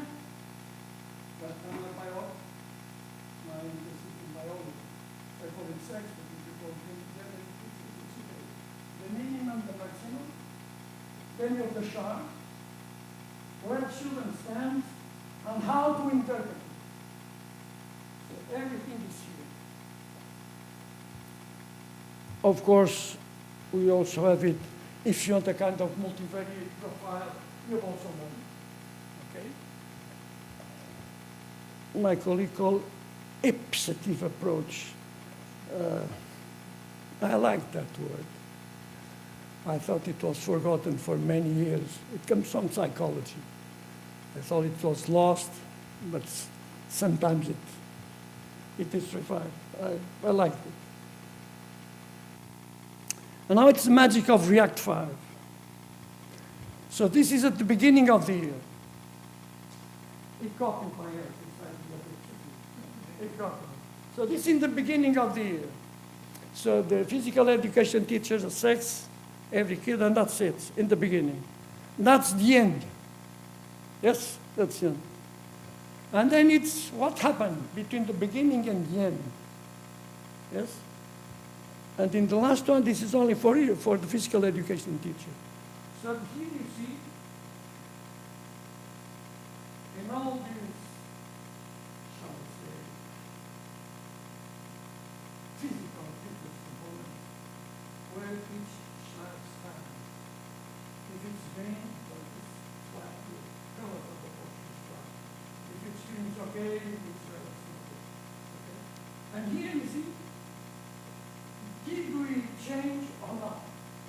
Were my teaching successful or not within each of these physical fitness components? This is free also. Now let's come to politics. You still remember these pictures? Are you aware of them? Are you aware of them? So, well, I live in Matosinhos. I think, how much time do I still have? Around 9 minutes. That's okay. If I don't get to the end, then there's no problem. I like this word lobbying. It's a very nice word, very nice word. We also had someone who lobbied through the City Hall mayor. I made her challenge this project, and we had a very close connection, because to get to schools, you need a key. To get to schools, to parents, to physical education teachers, to class teachers, you need a key. And the key is in the hands of the City Hall mayor. The key, that's the key. She gave us the key. She gave us the key. And we have a strategic cooperation with the City Hall in terms of education and sports. More. We have to give the City Hall mayor something and the city councillors. We know they are very busy people. They don't read much. So, okay, let's do every year a fact sheet. No more than 5 pages, 7 the most. And these 5 to 7 pages, you have to print out everything that happened, what was the most important, and what needs to be done. So these are examples of our fact sheets. Sarah Pereira is here, I say my younger colleague. She's half my age. I can call it my younger colleague. All this artwork, it's her job. Now, time for intervention. As I told you, during at least the 20 years, nothing had changed. Well,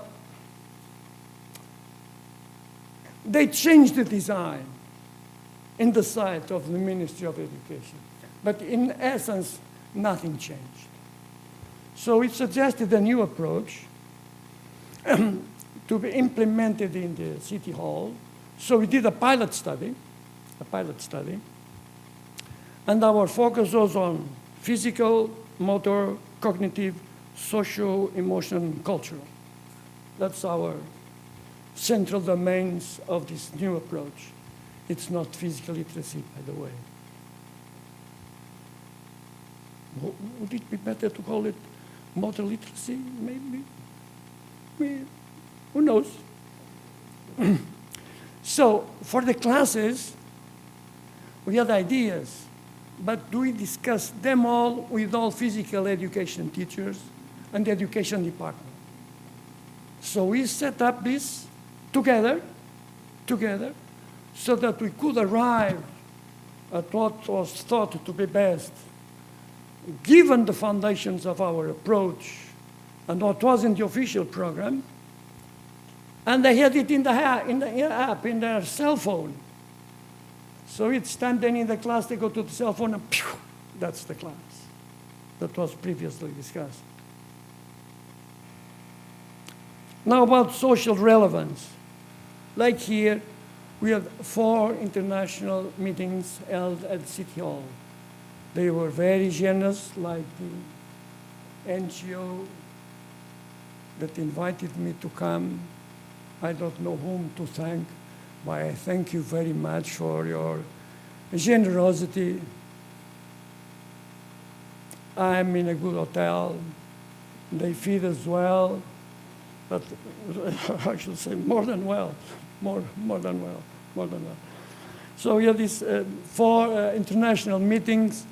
We brought the international team to Matosinhos City Hall, and the City Hall paid for everything. They were very, very, very generous, very generous. They paid everything. Very nice people, very nice people. But we had kids who were overweight and obese. So we offered something more. We asked these kids and mothers, because fathers are very reluctant to be assessed, and to those we offered a new assessment to see if beyond the being overweight and obese, they have this, what is called metabolic syndrome. So we assessed them, and we sent, this time was about 5 to 6 pages long report to each family, explaining all about the results, and this small, lifestyle sheet, can I call it? My English is not as good as my Portuguese. Well, it's, for those who cannot read Portuguese, it's small changes, big results. Be active, eat well, sleep better. Again, Sarah designed this. I wonder if she could be an artist other than what she is now.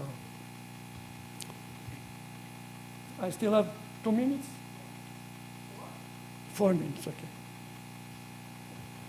So this is one of our tasks, a real task, to convince the editor-in-chief of the American Journal of Human Biology to have a special number on React.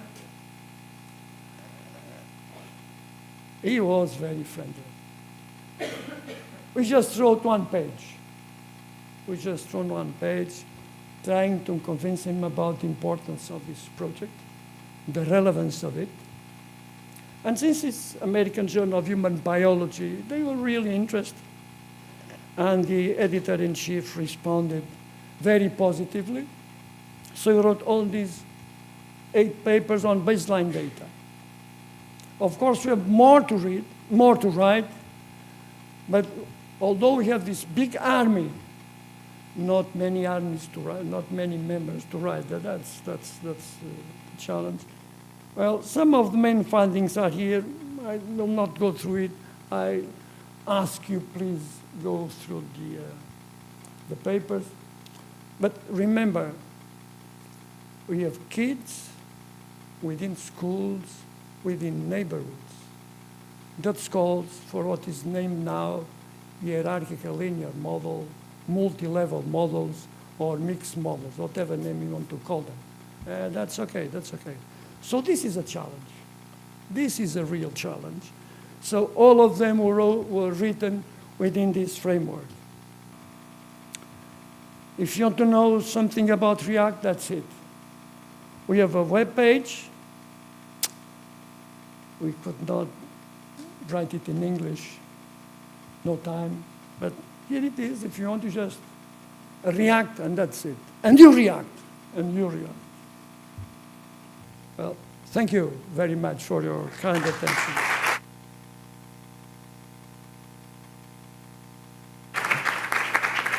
Thank you, Professor, for the insightful presentation and for the strict fulfillment of the time. We will move on for the next keynote speaker. So we will have Professor Tânia Gaspar. She is an associate professor with aggregation at Lusófona University and the director of the Center for Psychology, Innovation and Knowledge. She has 2 PhDs, both in psychology and management, and a master in public health. She's the president of Aventura Social Association and the principal investigator for Portugal in the study Health Behavior in School-Aged Children, a study of WHO. She also leads the Portuguese Laboratory for Healthy Workplaces and serves as a key expert for patient satisfaction initiatives. So it is with great pleasure that I give you the floor, Professor.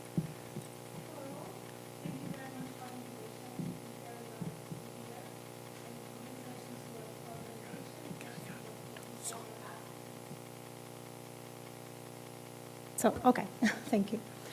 So, the challenge was speak about health literacy, and when Jose asked me to choose what I'm going to speak, I choose this because it's a good challenge, a very high challenge for us, because we are a team that study several group age, so since children, adolescents, young people, adults, and old people. And we decide to put together all this data and try to understand how health literacy is related with health habits, social relations, and the contexts that those age groups live. So this is very interesting because we have 4 samples for different group ages, and we use the same variables to all the groups, not the same. For children, we use different instruments because they are children, but for youth, adults, and old people, we use the same instruments. So it's very interesting to see the same variables from all these group ages. So, first of all, what is health literacy? So, health literacy, it's a very complex content. So it means that we have to have access, and access is we have institutions, we have information, and we can have this information for us. But also we need to understand this information, so we really need to have skills and knowledge to understand the information. Afterwards, we have to make decisions about this information for our lives and act on it. So I have to put in practice this change. This is a very hard and difficult movement. So in order to help people, we have to understand which are the other variables that are influence the risk behavior in order to help people to have a healthier choice. So those are our reports and our studies. The first one is the HBSC, the Health Behavior School-Aged Children, the WHO study that is developed in 51 countries, and we carried out in Portugal. The other study is about the workers and the young students, and we have another report about old people. About children and adolescents, we have the sample of Health Behavior School-Aged Children. We study children from 6th grade to 12th grade in our representative sample of Portuguese students. And when we ask them about health literacy, they have more difficulties, for instance, in relation to, I'm confident that I can compare health-related information from different sources. And also, I'm confident I can give reasons for the choice I make regarding health. And also, in relation to mental health, they have lots of different difficulties. And this is really important because lots of them have information about internet, social networks, and it's difficult for them to choose which are the right information. So we have 44% that have low health literacy and 28% have high level of literacy. And the sixth grade have less low health and more high health literacy, and girls have more moderate health literacy. We never know about if because, you know, this is a perception of youth, so we never know if they really know or if they have the perception they know, but that's the perception, what they say. So we are going to compare the different levels of health literacy with other variables, mainly the mental health and well-being variables. So when we analyzed this data, we saw that the children and adolescents that have high health literacy, they also have more life satisfaction, more well-being, less physical symptoms, less psychological symptoms, and less stress. And this is also for moderate and also for low health literacy. In related to eating habits, the ones that have high health literacy also have eating more fruits, more vegetables, less sweets, and less soft drinks. The same happens with other health habits like physical activity, I think, not exercise. Also physical activity, healthy sleep, and also the use of cigarettes and alcohol. Also in relation to the relationship with the friends and teachers and parents, and also the school, like in school, the ones have higher health literacy, they also have better results on all those relations. So afterwards we studied the university students, so the higher education students, and we also have students from 18 to 35. And we noticed that they also have high levels of difficulties about health literacy. So I understand the information about what to do in a medical emergency, and also the advantages and disadvantages of different treatment options, and also about how manage mental health problems and make decisions to improve my health and well-being. So we have higher levels of difficulties about these decisions and how to get this information and what to do with this information. So here we saw that 43% show low health literacy and just 6% show a high level of health literacy. The older students have better health literacy and no gender differences. The same as we saw with the children. In relation to mental health and well-being variables, we saw that the students that have high health literacy, they have better well-being, less stress, less anxiety, and less depression. In relation to lifestyle, the ones who have high health literacy, they have better eating habits, better sleeping habits, and better physical activity habits. About the consumptions, we don't have a big difference about the others, but about screen dependence, the ones who have high health literacy have less screen dependency. In relation to the contests, the ones who have low health literacy, they also have a worse relation with the teachers, with the peers, we have less good future expectations, and they have a better perception about university healthy learning environment. So we can find difference in relations and also with the contest. About professionals. So this is the data from the Portuguese Lab for Healthy Workplaces, and we collect data from several professionals for different activity sectors. We also have professionals from 34 to retirement.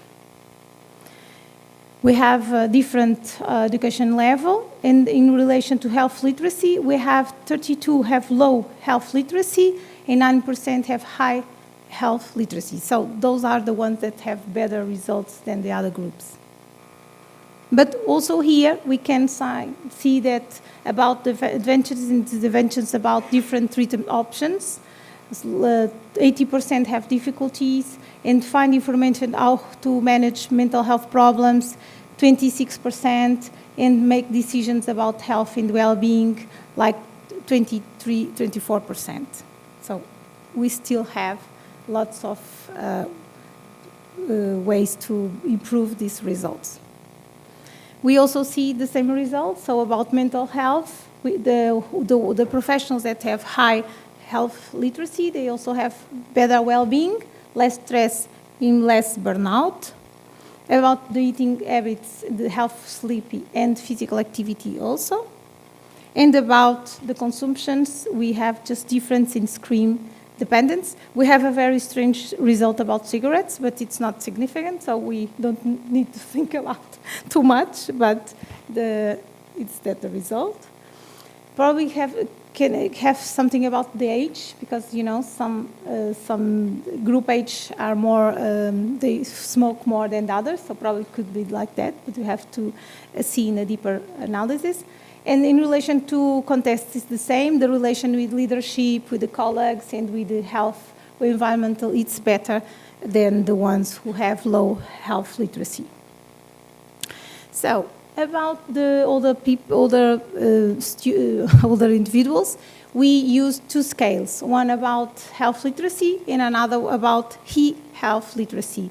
This is a job that we have done with the General Director of Health in order to see if we starting giving just information about health using technology, some of the people stay without this information. So we try to do with this study in order to identify who are the persons that are going to become excluded if the information just going to be done online.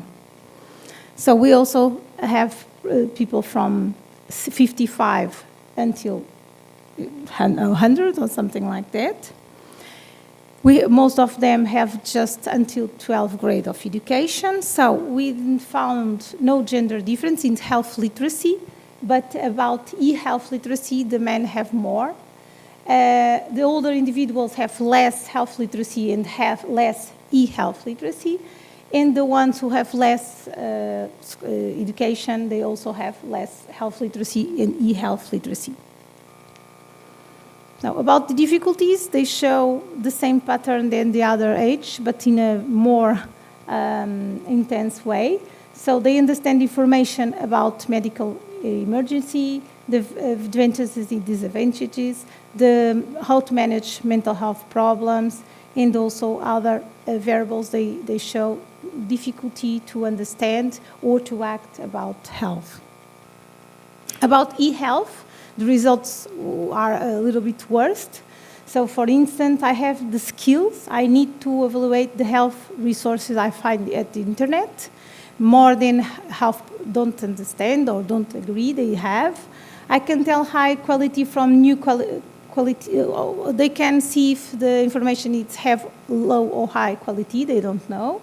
And they trust or they are confident in using information about the internet to make health decisions. So this information is very important in order to understand that probably older people cannot use this kind of information.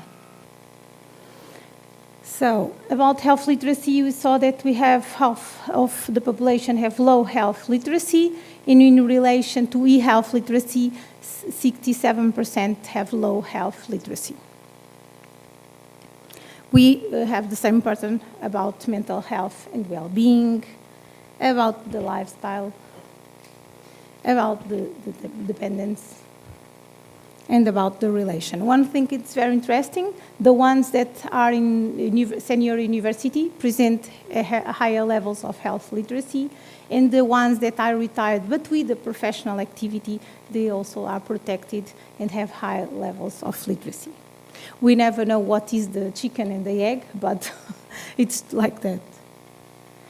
So, excluding the children, because the instruments used are other, but the other groups we can compare now. So we saw that young people, the university students, have 43% of low health literacy, the professional 32%, and the older people have 50%. So we can identify that the professionals are the ones who have better health literacy. So what we found with these results, these results are consistent through the life cycle. And this is important to see that we can find that if we have a clear relation between health literacy and psychological, physical, and social health, and the relation with the contexts. We don't know what is influencing what, but we can find a very strong relation. We have groups in a higher risk, like young people and older people have a greater risk. And the most difficult areas that we identify was the greater difficulty in relation to mental health and to making health decisions about the information they have. Older adults, about illiteracy, they have lower illiteracy, and they felt that they have lack of skills and don't trust on this information to make decisions on health. And this high health literacy, it's associated better biopsychosocial and context health. So what we can do about this? Because it's important to have information and to have evidence-based, but we also need to make some decisions. So we develop 4 policy briefs with this information to our health ministry in order to inspire them to make some decisions about that and decide what we really need to do to promote health literacy in each of these groups, because they have something in common, but they also have specificities. So we should make the intervention a multi-level intervention, so giving global information for everyone, but also a specific information for higher groups. And obviously some people need a more focused, indicated intervention. So we would like to have some projects that are going to implement these results. And afterwards, after 2 years, we're going to assess again in order to see if we have improvements on this matter. So, thank you very much.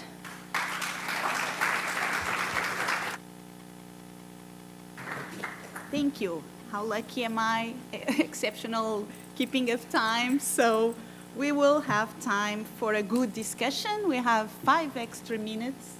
You were great.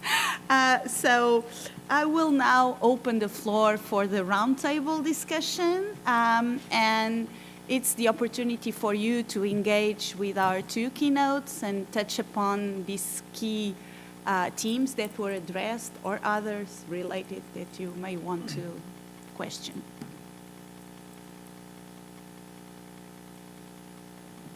We have one question there. Marlene, I don't know if I'm the first one, but I'll start it. I'm Antonio. So the question is for Tanya, because I was looking and kind of thinking about health literacy and that the older people have less health literacy, but maybe that's also in part because that's when they start having more health issues. And have you looked into the ones that have any health issue, even if they are younger, if they also experience more or less health literacy? Okay, yes, we don't know that, but we can know because we have information about chronic illness, so we know for younger people and youth and professionals if they have or not, so we can do this analysis in order to see if we can find difference between the group that have health problems or not. So yeah, could be.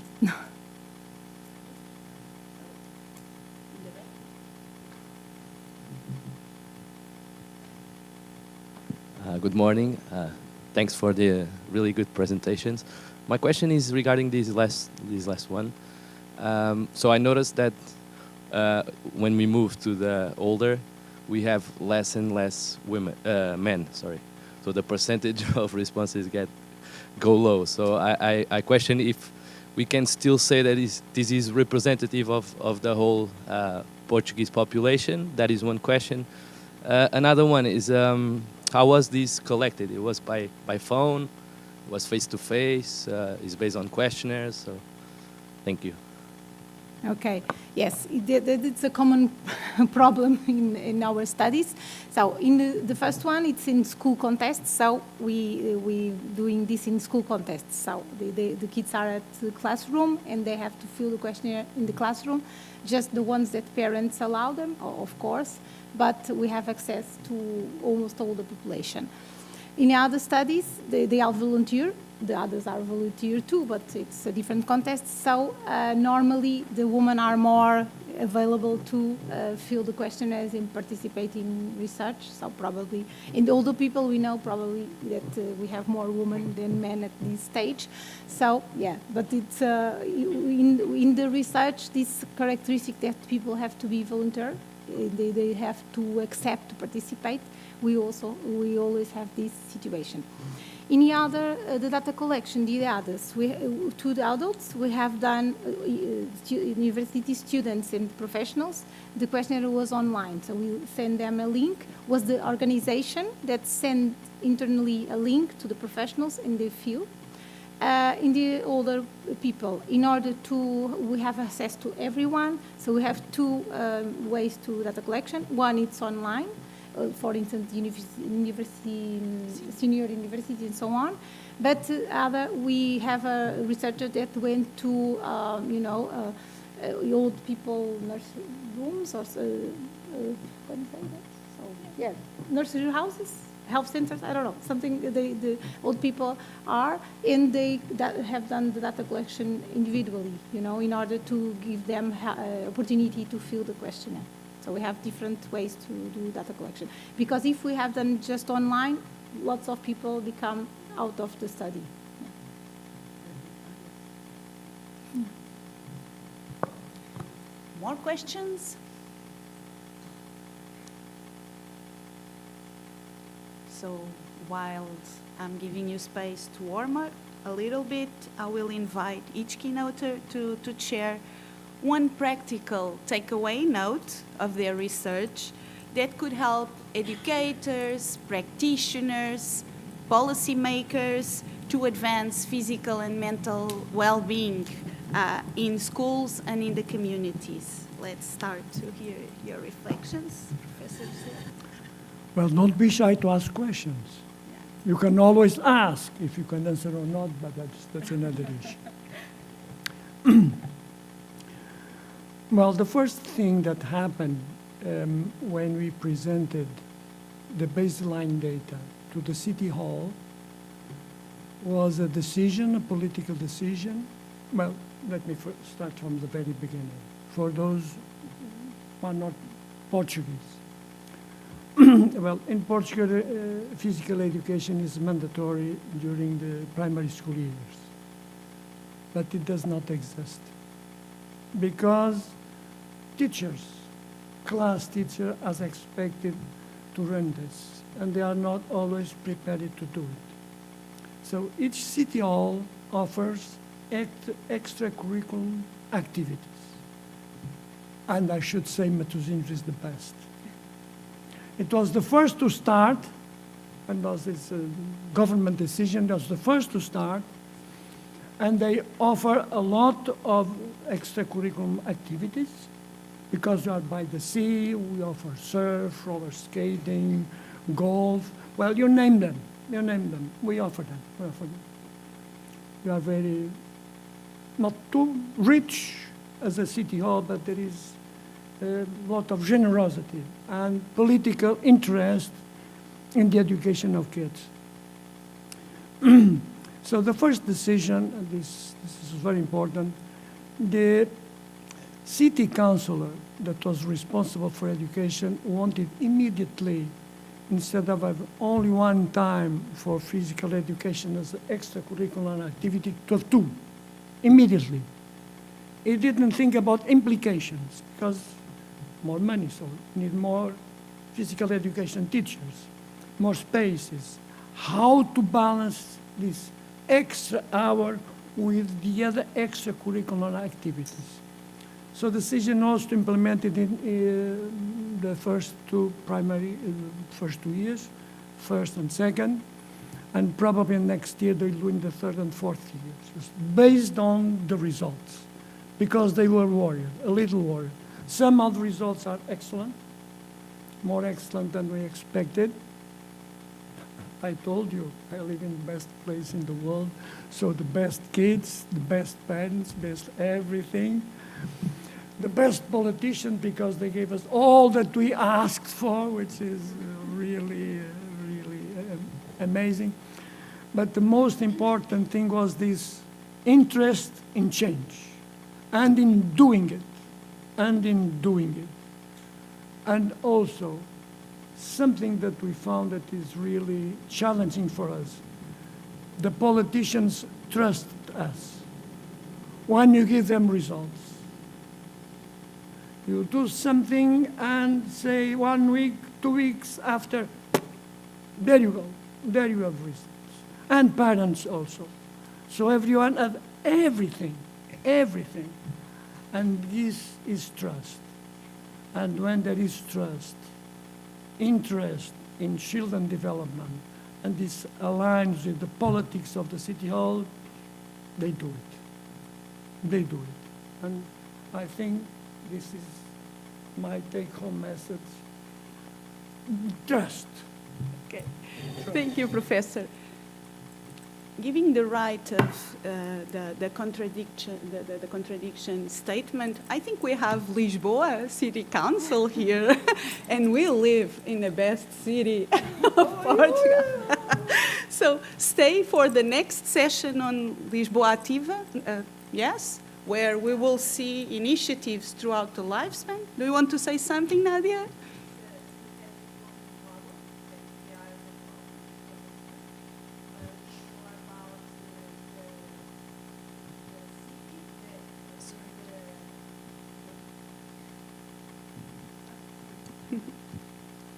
It's more, it's turn on, yes. It's more about how the city can challenge us, us to be more active during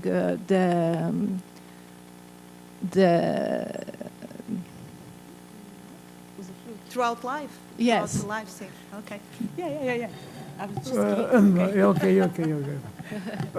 Well, just to give you a clue, I'm 71 years old.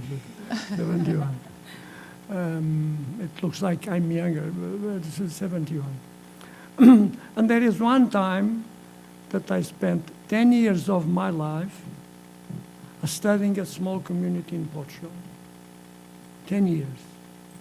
And during these 10 years, we were in this location, and the City Hall was involved, the medical center was involved, parents, everyone was involved.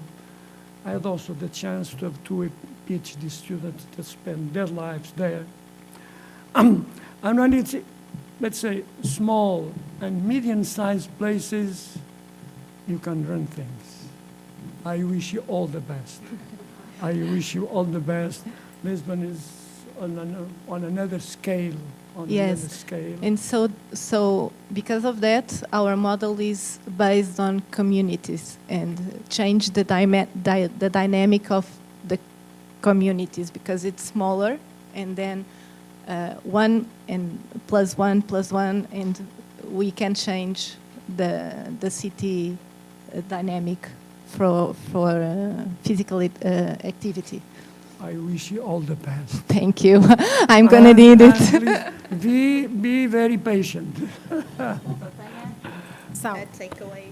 Okay, I want to say 2 things. One of them, our results show that health literacy, it's really a key variable.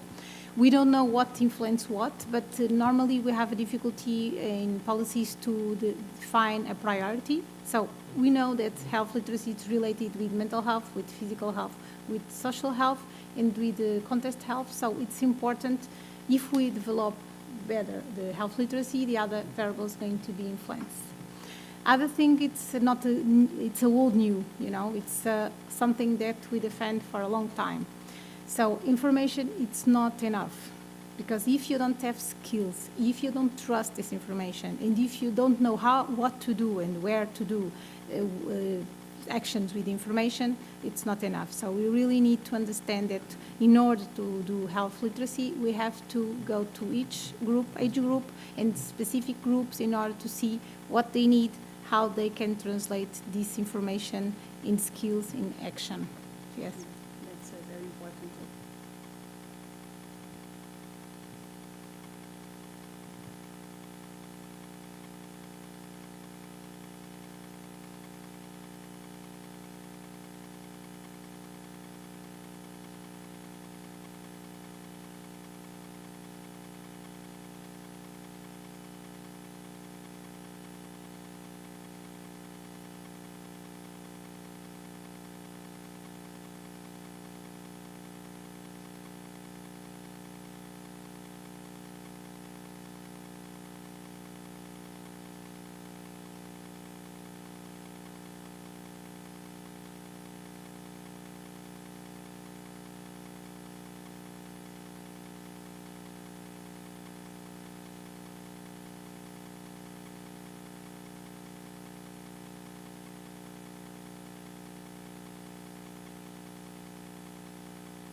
eu ontem estava à frente deles, era mais fácil.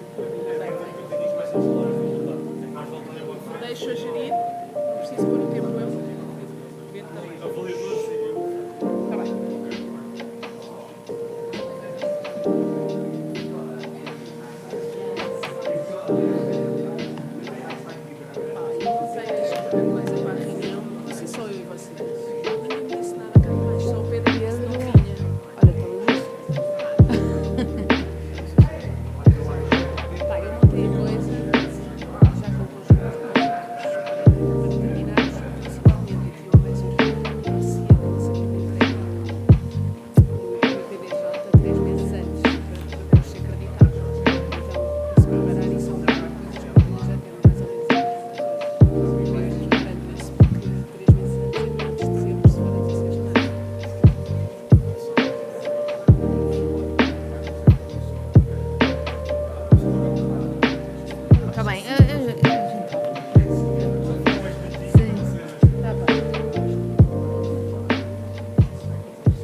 Okay, good morning and thank you for joining this oral presentation session. It is a pleasure to be here together with my colleague Ana Paulo, and we are very happy to have you all with us. Let's beginning with our first presenter, Priscilla. The stage is yours. Thank you. First of all, it's a pleasure to be here. I will present a study from Stay Up project. I want to say thank you for my colleagues that are here today that coordinate this project with me. We are from Instituto Piaget, Almada, and inside Piaget Research Center. This study is the title, Exploring the Moderating Effect of Fall Efficacy on the Association between Physical Function and Risk of Falls among older adults. Falls are a major public health concern in older adults. Data from United States shows that 1 in 4 senior Americans fall every day. Every 20 minutes, a senior died from a fall. And in Europe, the reality is similar. They often lead to a fall often leads to loss of independence and reduced quality of life. We know that physical risk factors are well known, such as strength, balance, and gait. However, psychological factor aspects, such as fall efficacy, are less studied. A little concern may be health, a little concern about falls may be health. It shows awareness of the risk, but too much concern can be harmful. It leads activity avoidance, muscle loss, and higher fall risk. This we can call fall circle in seniors. Fall can be increase the risk of another fall. So we want to explore how concern about falling interacts with physical ability in predicting falls. And we understand fall efficacy as the confidence or concern about falling during the daily activities. So our study objective was to examine if falls efficacy moderates the association between physical performance and fall risk in community dwelling older adults. Our main question was, does fall efficacy moderate the link between physical performance and fall risk? It was the design of our study was a cross-sectional study. Participate the community dwelling older adults from Stay Up Fall Prevention Project, project. The inclusion criteria was age above 65 years and participate in the club of movement with a frequency of exercise frequency twice a week.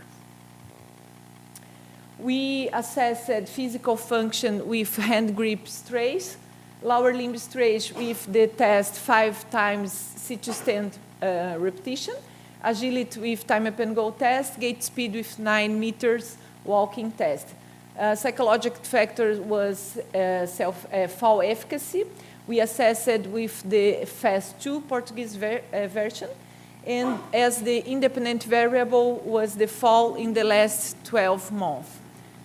We did a binary logistic regression with the interaction terms to test the moderation.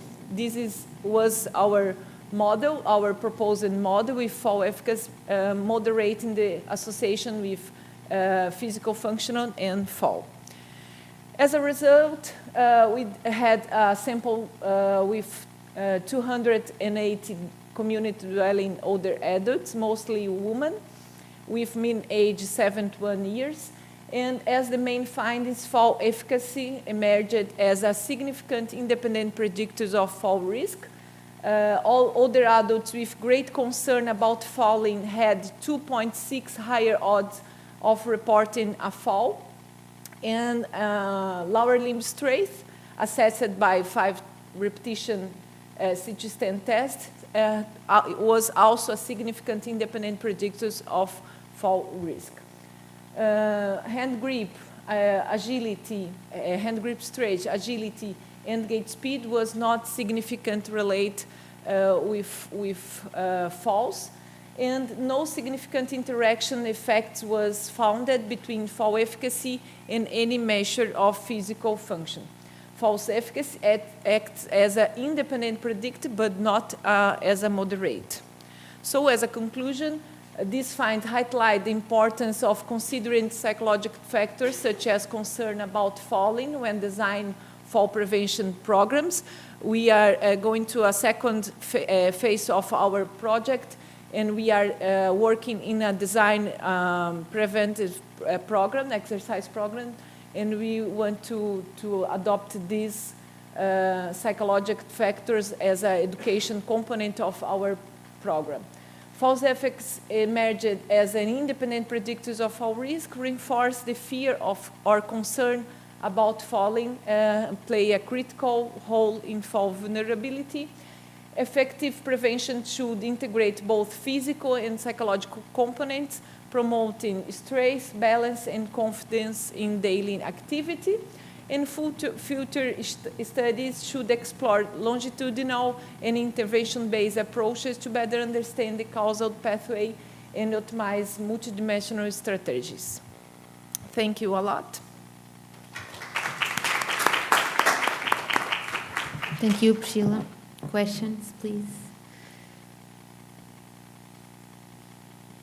Okay.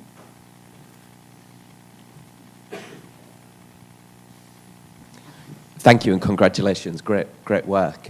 I'm reflecting upon some conversations I've witnessed over the years, and on the one hand, fall prevention messaging is very useful and good. But on the other hand, I've heard people, particularly elderly people, say it also creates fear for me. Yeah. So I wondered how you might better advise people to communicate messages about fall prevention that might not elicit fear. Fear of falling, yes. Yes. Yeah. We are working in an intervention program, and we want to work with elders with education and exercise program together.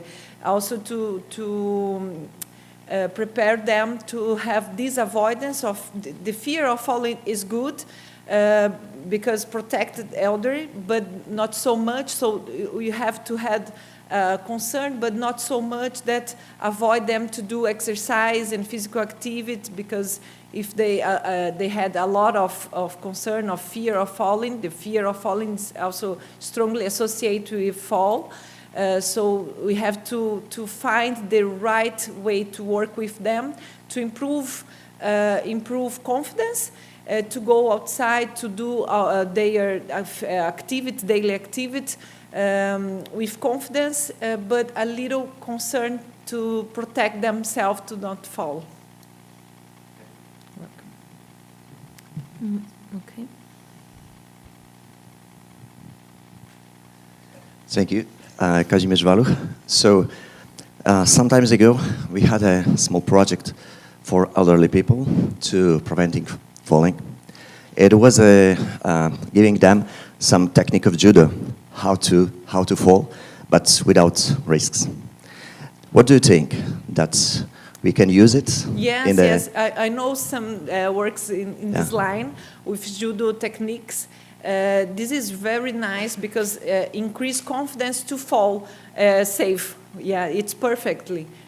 We can talk later about that because we are designing our exercise protocol and we can add some kind of exercise that teach elderly how to fall with safety as if it was possible. Yeah, of course, and the results of this project was really incredible because, you know, the confidence from myself, from themselves, was increasing really a lot. So an effect was incredible. So of course, because I like judo and judo is my life, so I think it will be nice to introduce the technique of judo, not of course for fighting, but for protect myself. For elderly people is really useful. Thank you. Yeah, thank you very much. Thank you, Priscilla. Let's move.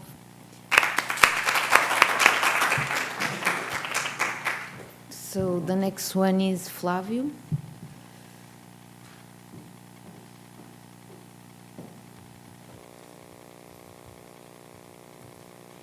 Mm-hmm.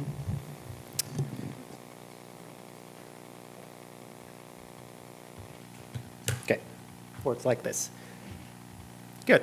Good afternoon, everyone. Thank you for the opportunity to show my work. Today I'm going to talk about parenting modeling and interpersonal support in relation to moderate physical activity and vigorous physical activity in 9 to 12-year-olds. It's a cross-sectional DPAS study.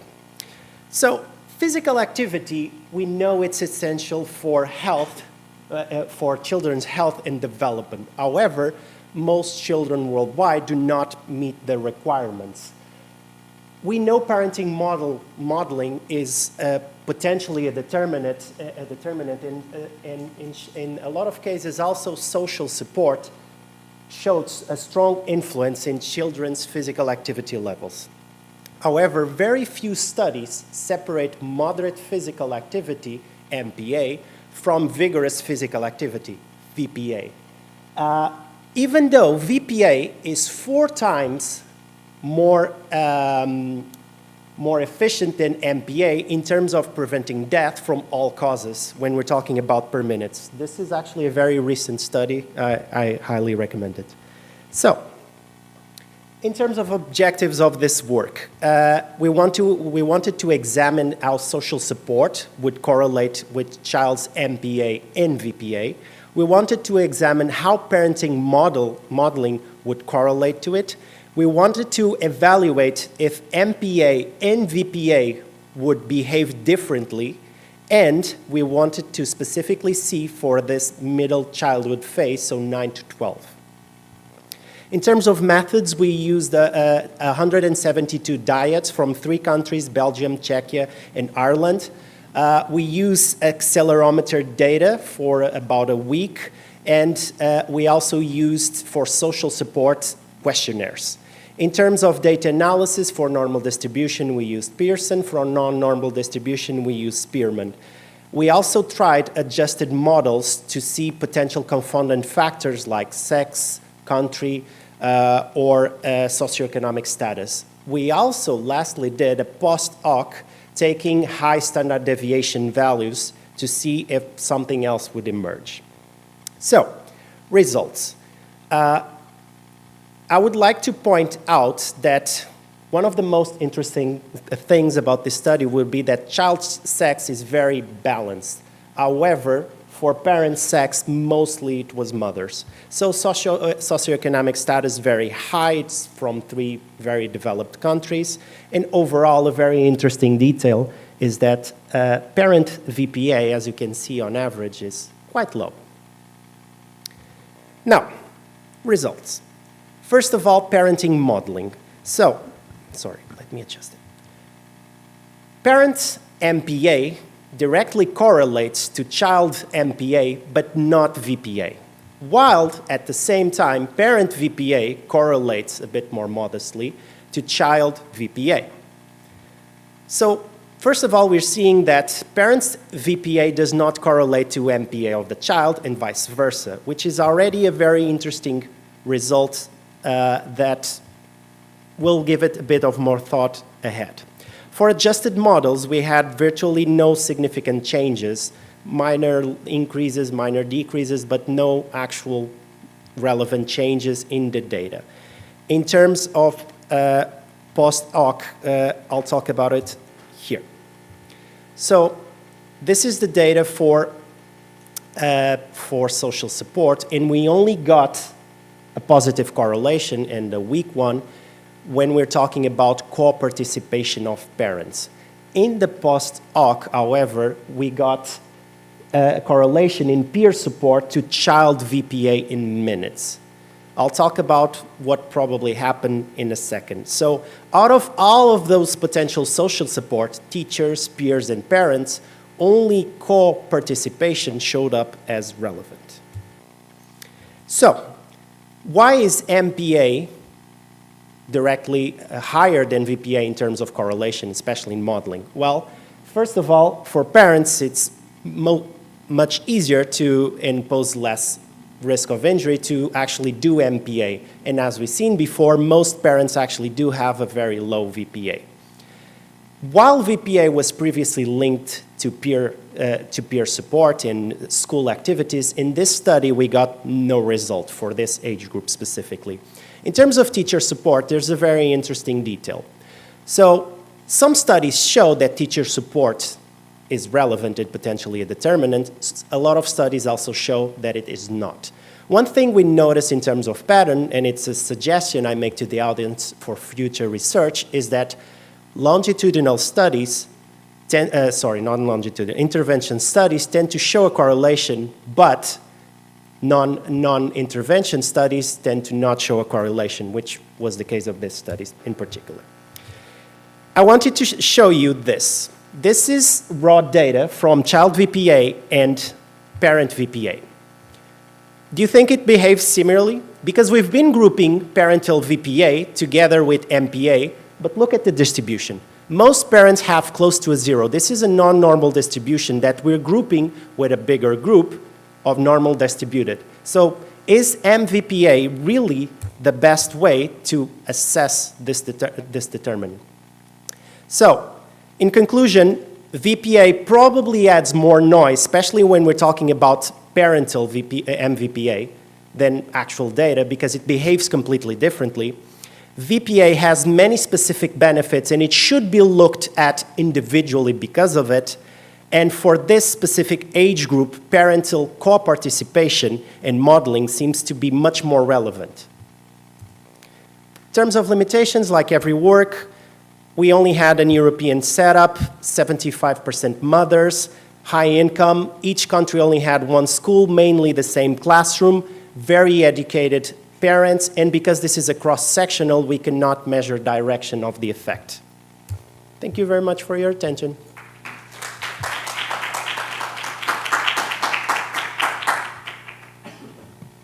So we're open for questions. Are there any? Yes. Physical activity doesn't correlate. Which teacher?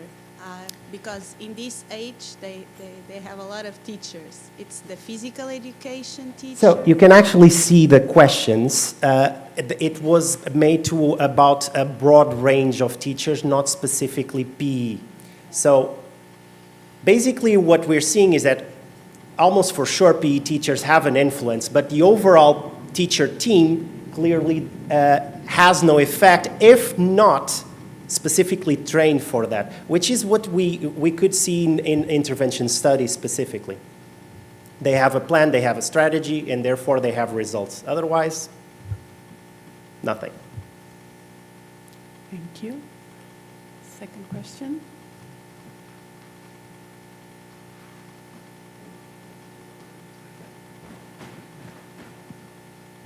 Well, congratulations for your work.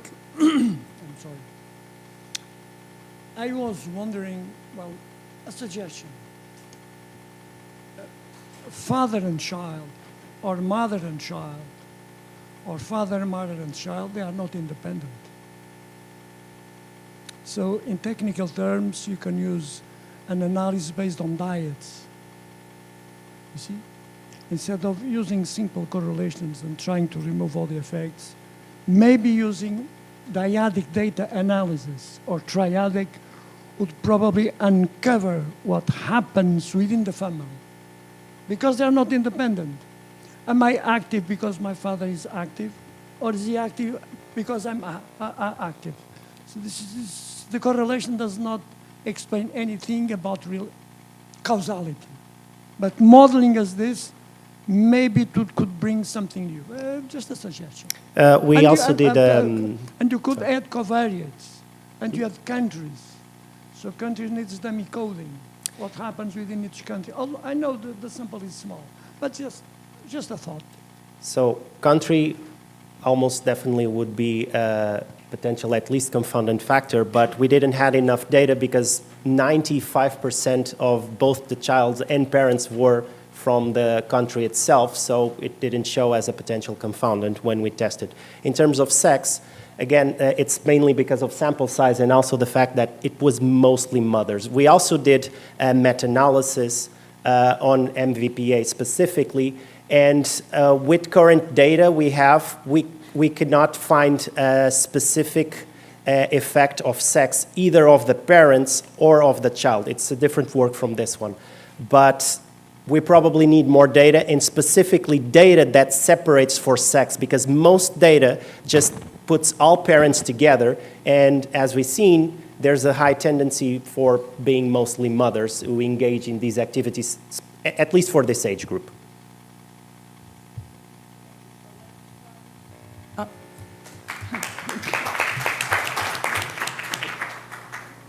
So we're moving to the next presenter, Sofia Franco.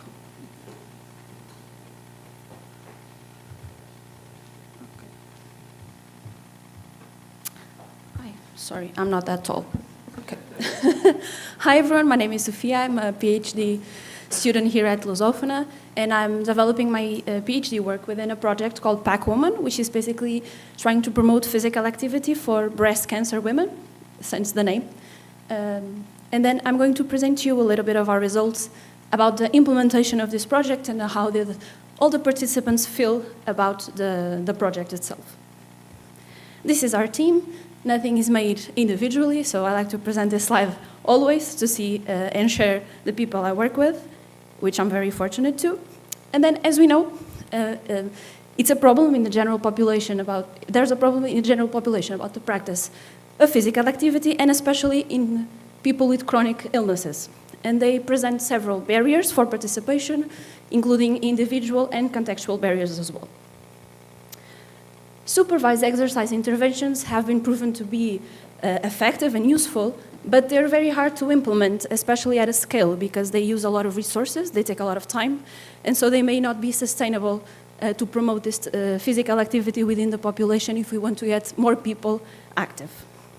And so, brief theory-based interventions may be here a solution that can be more cost-effective in promoting self-regulatory strategies and behaviors in participants to promote the practice and basically practice of physical activity in the long term.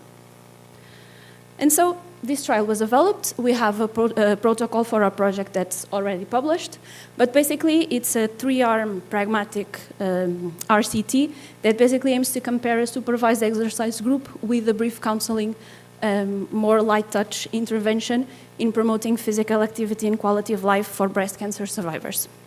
If you're curious, I also published a paper on the development of this brief counseling intervention, and if you want to learn more about how does that type of intervention work. But super briefly, the exercise group had 2 sessions a week for 4 months of supervised exercise with exercise physiologists at a gym. The counseling group had 8 sessions spread out in those 4 months and addressed themes like setting SMART goals, how to develop a long-term plan, how to maintain a behavior, body image, for example. And then we had a waitlist control group. However, besides knowing if our interventions worked or not, it's important to also understand how were these interventions implemented and what actually happened in reality and what changes were made or not. And so we did a process evaluation or assessing this implementation process. We collected data for implementation fidelity and feasibility through monitoring logbooks and other indicators. And then qualitative data, we did focus groups and interviews with participants, researchers, medical doctors involved in our team, stakeholders, and all relevant parties. And then we basically put our data against one framework that has already been validated for assessing these types of data. So what did the doctors say? Doctors were basically the recruiters, so they were recruiting participants for our study, and they basically said that the main barriers were lack of time during consultations. They don't have time to do their normal procedures, and they had to do recruitment for a project on top of that. And they also said that participants reported to them that maybe the distance to the sessions and the time of sessions were not the most desirable. But they also said that patients and participants trust doctors a lot, so they're one of the main ways that we can recruit patients with chronic illnesses. They also said that they had a good communication with our research team and understood what they had to be doing, and having flyers about the project helped them reminding of the recruitment for participants and what good information they could give extra to participants about our project. Participants in the brief counseling group said that the frequency of sessions, so there were 8 sessions in 4 months, they said the frequency of sessions was a bit too sparse, so maybe they could use with a bit more information, or these sessions being weekly and creating a sort of routine with information. And they said, for example, the main facilitating factors were that the sessions were in a group, so they had like social support from other breast cancer survivors. The participants in the exercise group said that the time of the day of the sessions and the amount of workload they had to do, so 2 sessions every week for an hour and a half, it's a lot of time that they had to spend with us in the intervention, so that was a challenge. And the main facilitating factors was also, well, feeling safe while exercising in a safe environment with health professionals, but also the group. So the social support was the main facilitating factor across the board. The stakeholders from the gym and the gym owners, where we implemented our intervention, basically reported that the main barriers they could see in future implementations of projects like this were related to basically the specialized training of exercise professionals that may not be up to par with, for working with oncology patients. And the main advantages were creating partnerships with other sectors, so partnerships with university, with municipalities, and whatnot, that would strengthen the possibility of these projects working in the long term. So what did we understand from this data? Basically, the interventions were developed and implemented according to protocol and proven to be feasible, so they were okay to implement.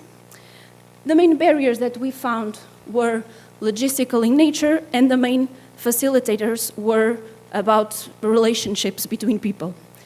So with these findings, we hope that, of course, worrying about individual relationships and context is important, but we also need to start thinking about systems and policies that help these relationships to flourish and promote these these individual relationships. So that's my message. Thank you.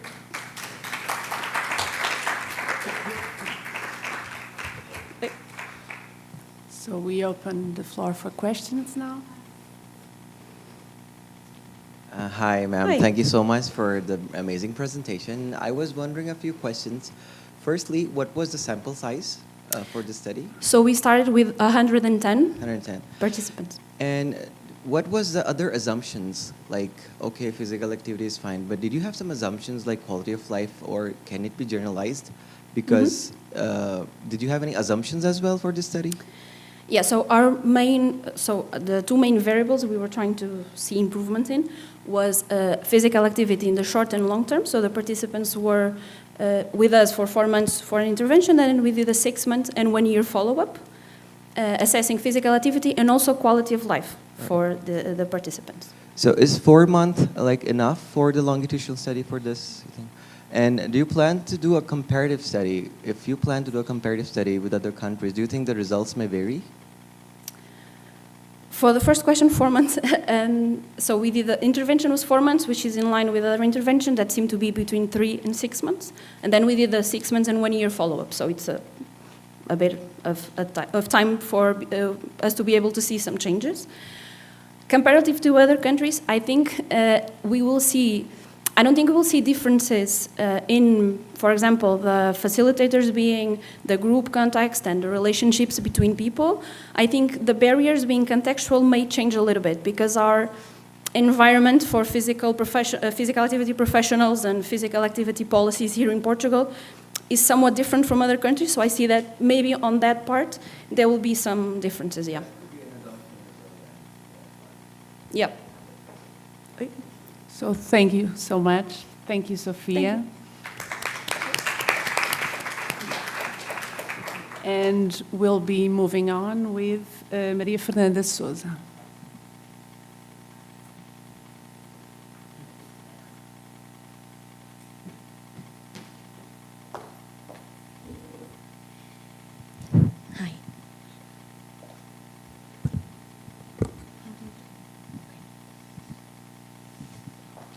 Hello all, my name is Maria Fernanda Souza. I am also a PhD student in this university. Thanks to my amazing supervisors and colleagues, today I'm going to present on behalf of the IOPA Consortium about this study that is currently ongoing about co-creating interventions with adolescents in the IOPA project. So we've spent a lot of time telling teenagers that they should be more active and how to do that. But what if instead we actually empower them to co-create the solutions that make sense to their specific contexts?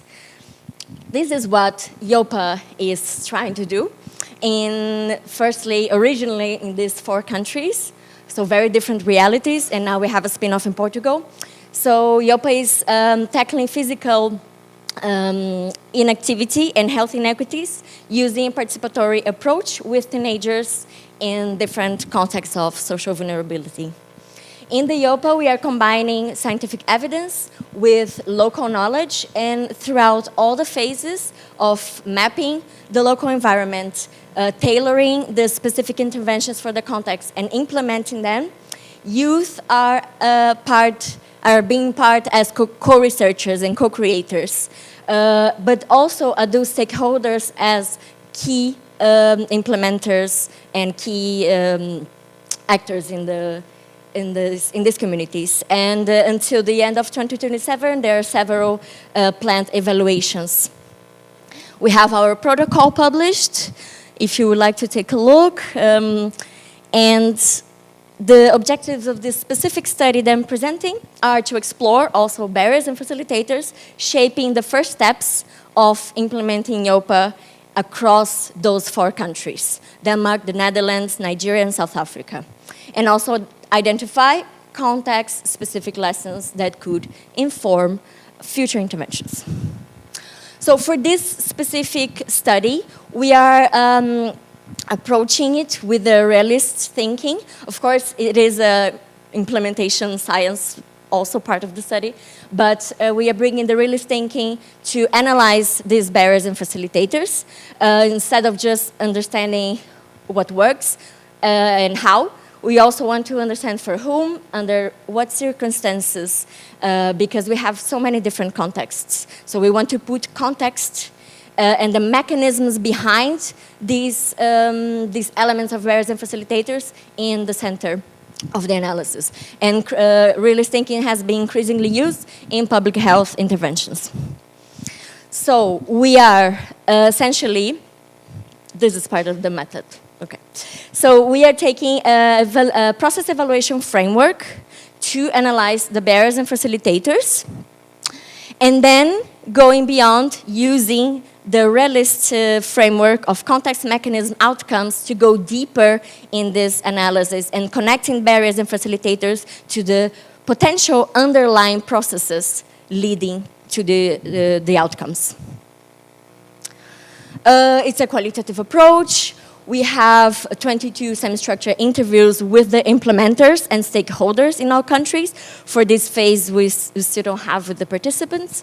And then also 61 logbooks from the co-creation sessions, taking insights, challenges, and perceptions from the facilitators, using MaxKDA for thematic analysis, and using the Prosecco framework, which I will show right now. This is a novel framework. It was published in May this year, and it's a framework specifically used to evaluate co-creation processes in public health. Of course, it was a risk and also a challenge to use such a novel framework because we didn't have reference, but we assumed the risk, and we think it's exciting. It has 5 dimensions, as you can see, with a total of 37 components. And it's a work from the Health Cascade Group, which is a reference in co-creation right now. As I mentioned before, 22 adults were interviewed, around 5 or 6 per country, under this distribution between consortium members and external stakeholders directly related with the project. So some initial results in terms of facilitators. So we analyzed this with the Prosecco framework. So this is the components of the framework.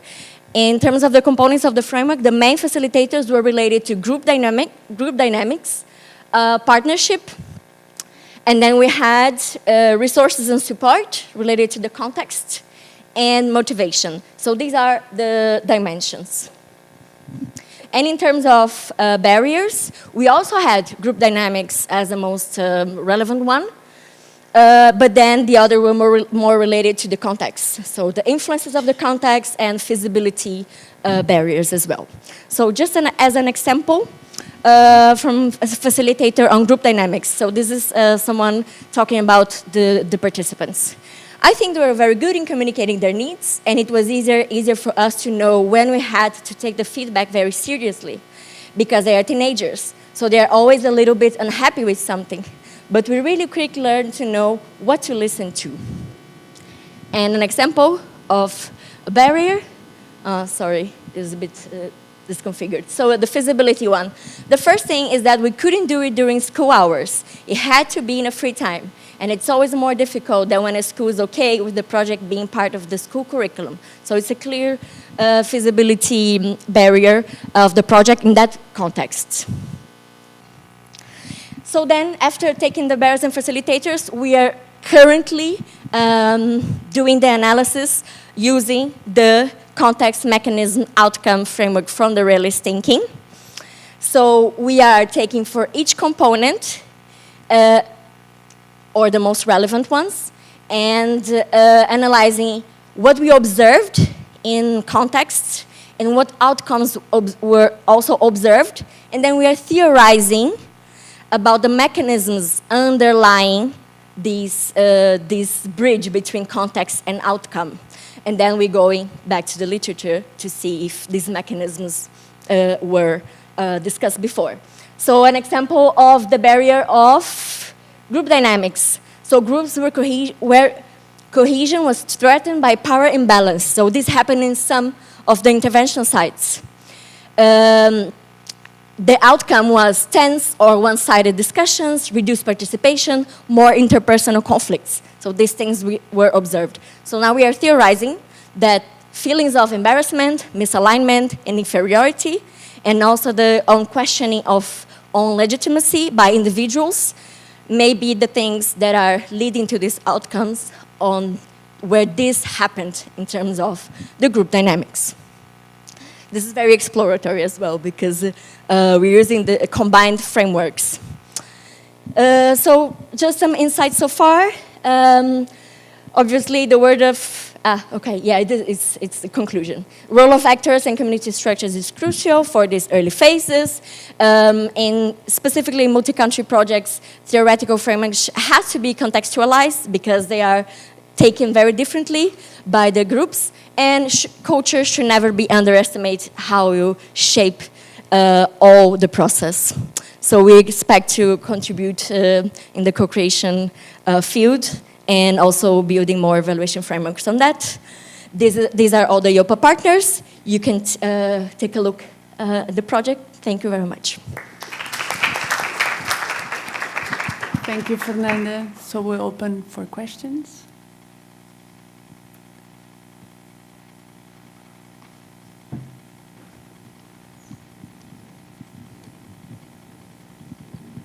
Thank you so much. I have a question on the let's say, the epistemology of realistic thinking that you have used here.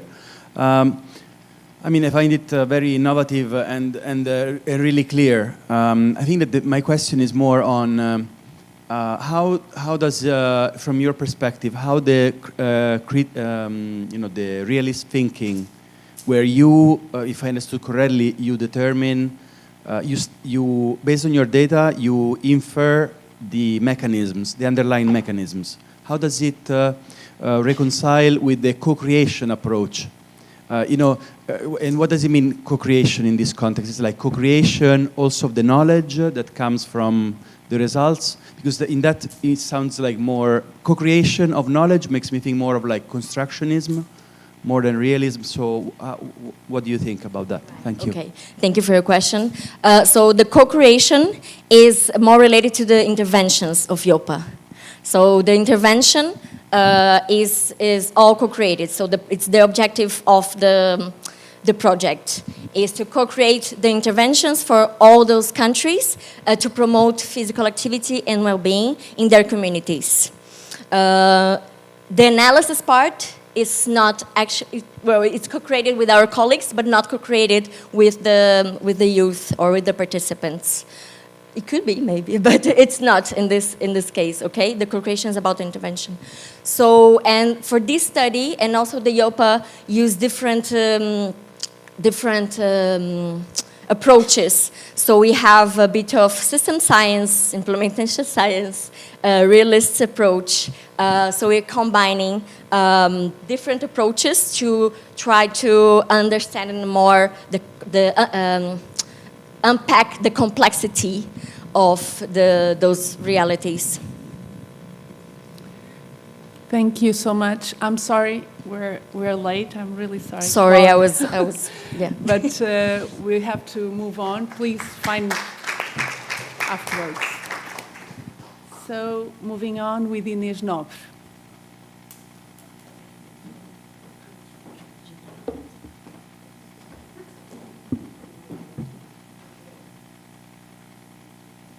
Hello? Ah, nice.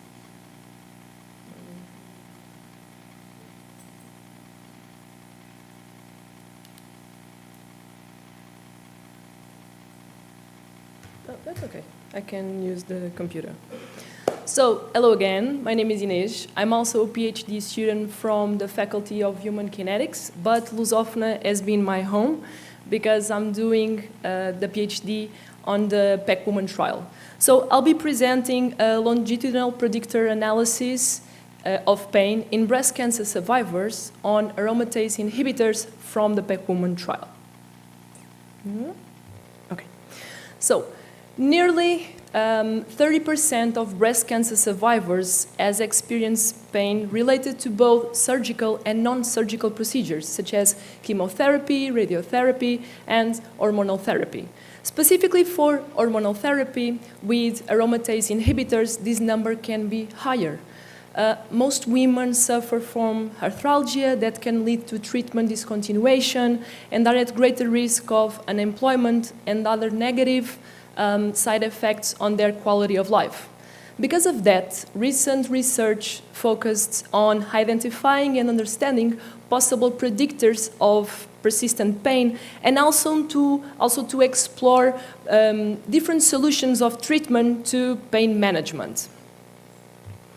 As a result, physical activity has emerged as a possible solution for pain management in this population. So, studying the prospective factors studying the prospective predictors in a physical activity setting might help guide the design of these physical activity interventions. Having this in mind, the purpose of this study was to explore possible baseline predictors of pain in a physical activity intervention, the PEC woman, but specifically at baseline, 4 months, and 4 change scores. These in breast cancer survivors on aromatase inhibitors.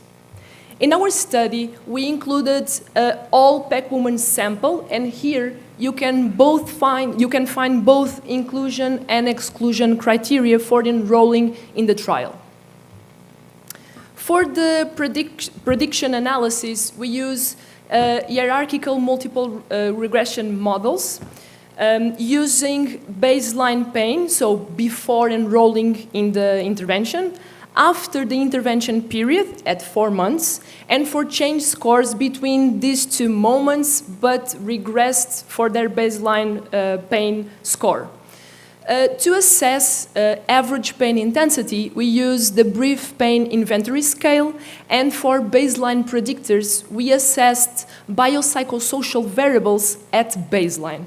And here you can see them. So we assessed social demographic, health-related, treatment-related, physical function, and physical activity variables at baseline. However, we only included in our prediction models variables that significantly correlated with average pain intensity at baseline, 4 months, and for the change scores. And here you can see specifically which variables were included for each prediction model. Our sample has 110 participants with an average age of 56 years old. So now I will guide you to our 3 prediction models. First, for baseline average pain, we identify 3 significant predictors. Namely, having a partner, lower sleep quality, and additional time on the timed up and go test were predictors of having higher pain. As expected, sleep quality and physical function were significant predictors of pain. However, having a partner was a completely unexpected result as a predictor. We discussed this between our team, and we think that this might be specific in our sample, so middle-aged Portuguese women, and we need further exploration to see what might be happening here. For the second model, we only identified having an expander placement as a predictor of higher pain at 4 months, and this was also contrary to the literature. But it might be explained because our participants had uncommon complications related to this surgical procedure, and this might be the explanation for these results. We also think that it's worth noting that although not significant, we had 3 variables that approach significance, and they were lower sleep quality, less hand grip strength, and less chest press strength. We think that perhaps future research with larger sample sizes might clarify if these variables are significant predictors of pain over time or not. Unfortunately, we did not find significant predictors for change scores in our study. Overall, in summary, baseline predictors, or predictors that were significant at baseline, did not remain significant over time and for change scores. baseline characteristics might not be the primary drivers for pain over time and for changes in pain levels. We think, and the data shows that pain appears to be a highly individualized experience, and perhaps unmeasured variables, for instance, other pain domains, some variables related to participants experiencing the physical activity interventions, or other variables related to participants' experiences of pain might give helpful insights to understand these results and their experience with pain. So in conclusion, we think that there's a lot of things that we don't know about persistent pain in this population, and future research using larger sample sizes, different methods, might give insight to try to comprehend this dynamic and complex nature of pain in breast cancer survivors. As Sophie was saying, science is not an island. We need everyone. So thank you to PEC Women's team, also PEC Women's participants, and thank you for having me.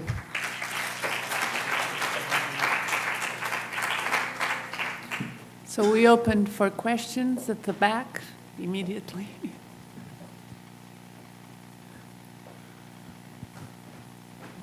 Thank you, Ines. Amazing presentation. While you were talking, I was thinking about the unexpected result of that you found. Was there any data collection on if these women, so they didn't have a partner, but because they were widowed, or they are still? Yeah, we assessed if they were with a partner, divorced, widows. And most of the women that didn't have a partner, they were divorced or widowed? Excellent question. We have that data, but I don't know by heart. Sorry. I don't know. Just listening, I think there might be some psychological resilience on that. That can explain somehow. Definitely. Because you are assessing perception of pain, not pain itself. So it's hard to assess pain on itself, because pain is always a personal experience and a perception of my experience with pain. But so explaining the having a partner as a predictor of pain, this was something that we struggle to understand. And when we looked to different populations, different cancer populations, is exactly the opposite. So patients or survivors that have a partner, they experience less pain, and sometimes it's because the partner takes the responsibility of the household tasks and stuff like that. And we went studying, and we found that Portuguese middle-aged women, our sample, are really burned with household tasks. So perhaps this might be a way to explore this relation. But I think that what you said, it might be also an explanation. Yeah. We don't know. Thank you. So thank you. We'll be finishing now because our light. Thank you. Thank you to all presenters. Just an information related to the lunch. It's on the cafe on the left side when you leave the building. Okay. Thank you all. Enjoy.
Welcome back after lunch. Hope you had a nice break for lunch. Now we're doing an active break, so a different type of break. I'm going to ask you to stand up for a little bit. You were just sitting down for lunch. I know that. Yeah, I know. See? Okay, great. So now, before we start our exercise, we're going to work a little bit of our legs. We're just going to breathe in 2 or 3 times just to center ourselves before we start. So you can breathe with me, arms down, and then we're going to breathe in and reach up. And release. Once more. And release. Last time.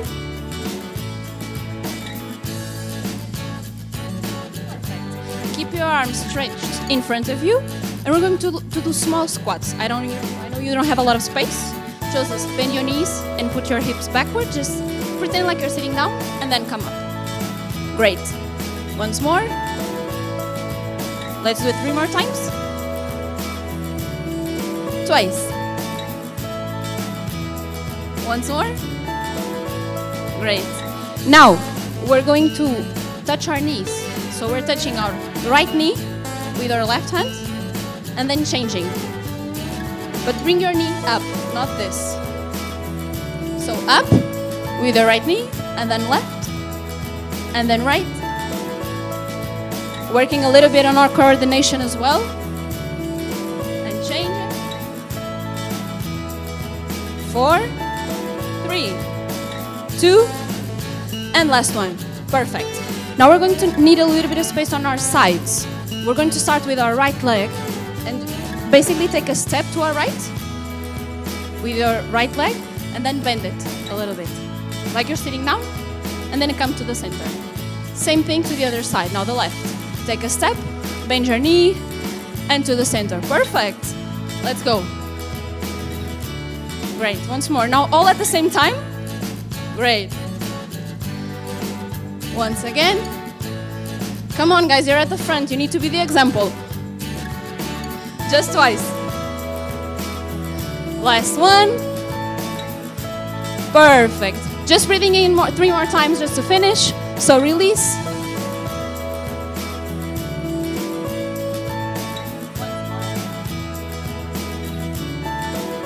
Last time. Thank you so much. Hope you enjoy the rest of the conference.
Okay, now we're better. Okay, I understand the difference. Yeah, thank you.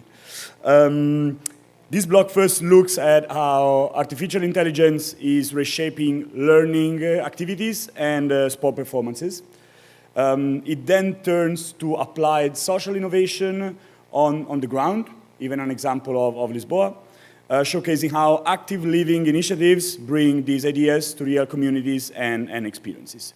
So I would warmly welcome on stage the moderator for this first block, Professor Volkan Altintas from Izmir University. Applause first.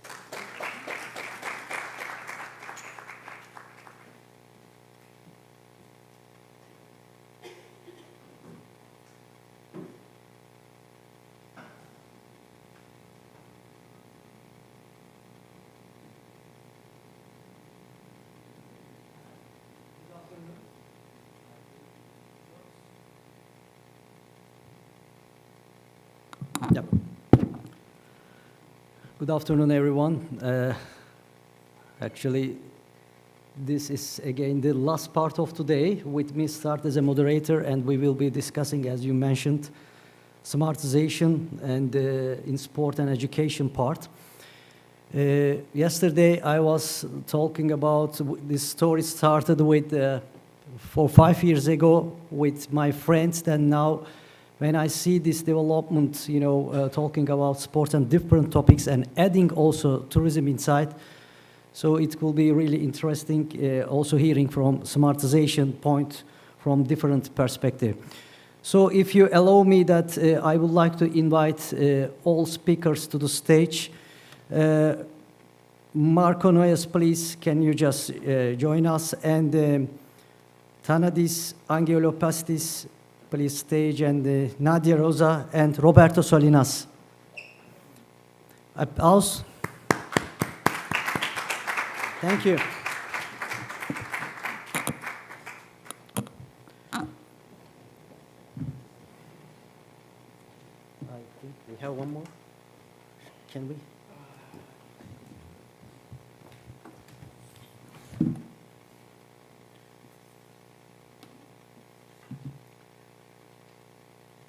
We will start the first presentation.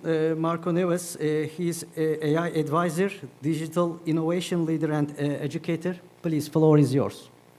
Thank you.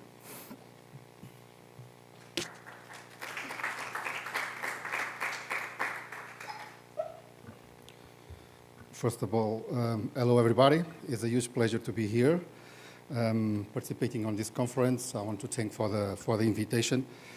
As you can notice, now I'm a little bit tired due to the exercise that we have to do, okay? So I will try to breathe slow. But it was a very interesting way to start the afternoon after the lunch. The challenge that was posed to me, it was to talk about artificial intelligence, mainly in the field of generative artificial intelligence. So it's the type of artificial intelligence that nowadays we are all talking about it.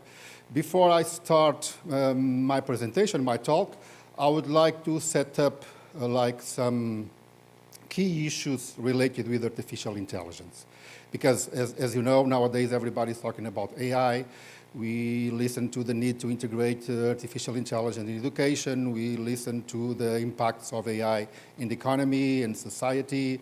We listen to the geopolitical challenge of AI. Regarding the countries that should or will dominate AI. As I was saying to you, just first 3 key issues. First, AI is not something new, okay? Even if we all have been listened to AI since the launch of ChatGPT in 3rd November of 2022. AI started as a science or a discipline a long time ago, like 70 years ago, when Alan Turing wrote a paper, and the first sentence of the paper, it was a question that still questions a lot now today is, can machines think?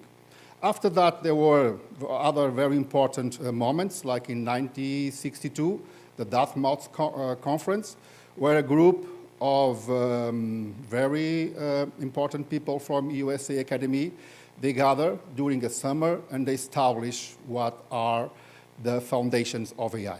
Not the type of AI that we have nowadays, because AI has different flavors, has different frameworks, but nevertheless, that was a very important moment. So AI is nothing new, okay?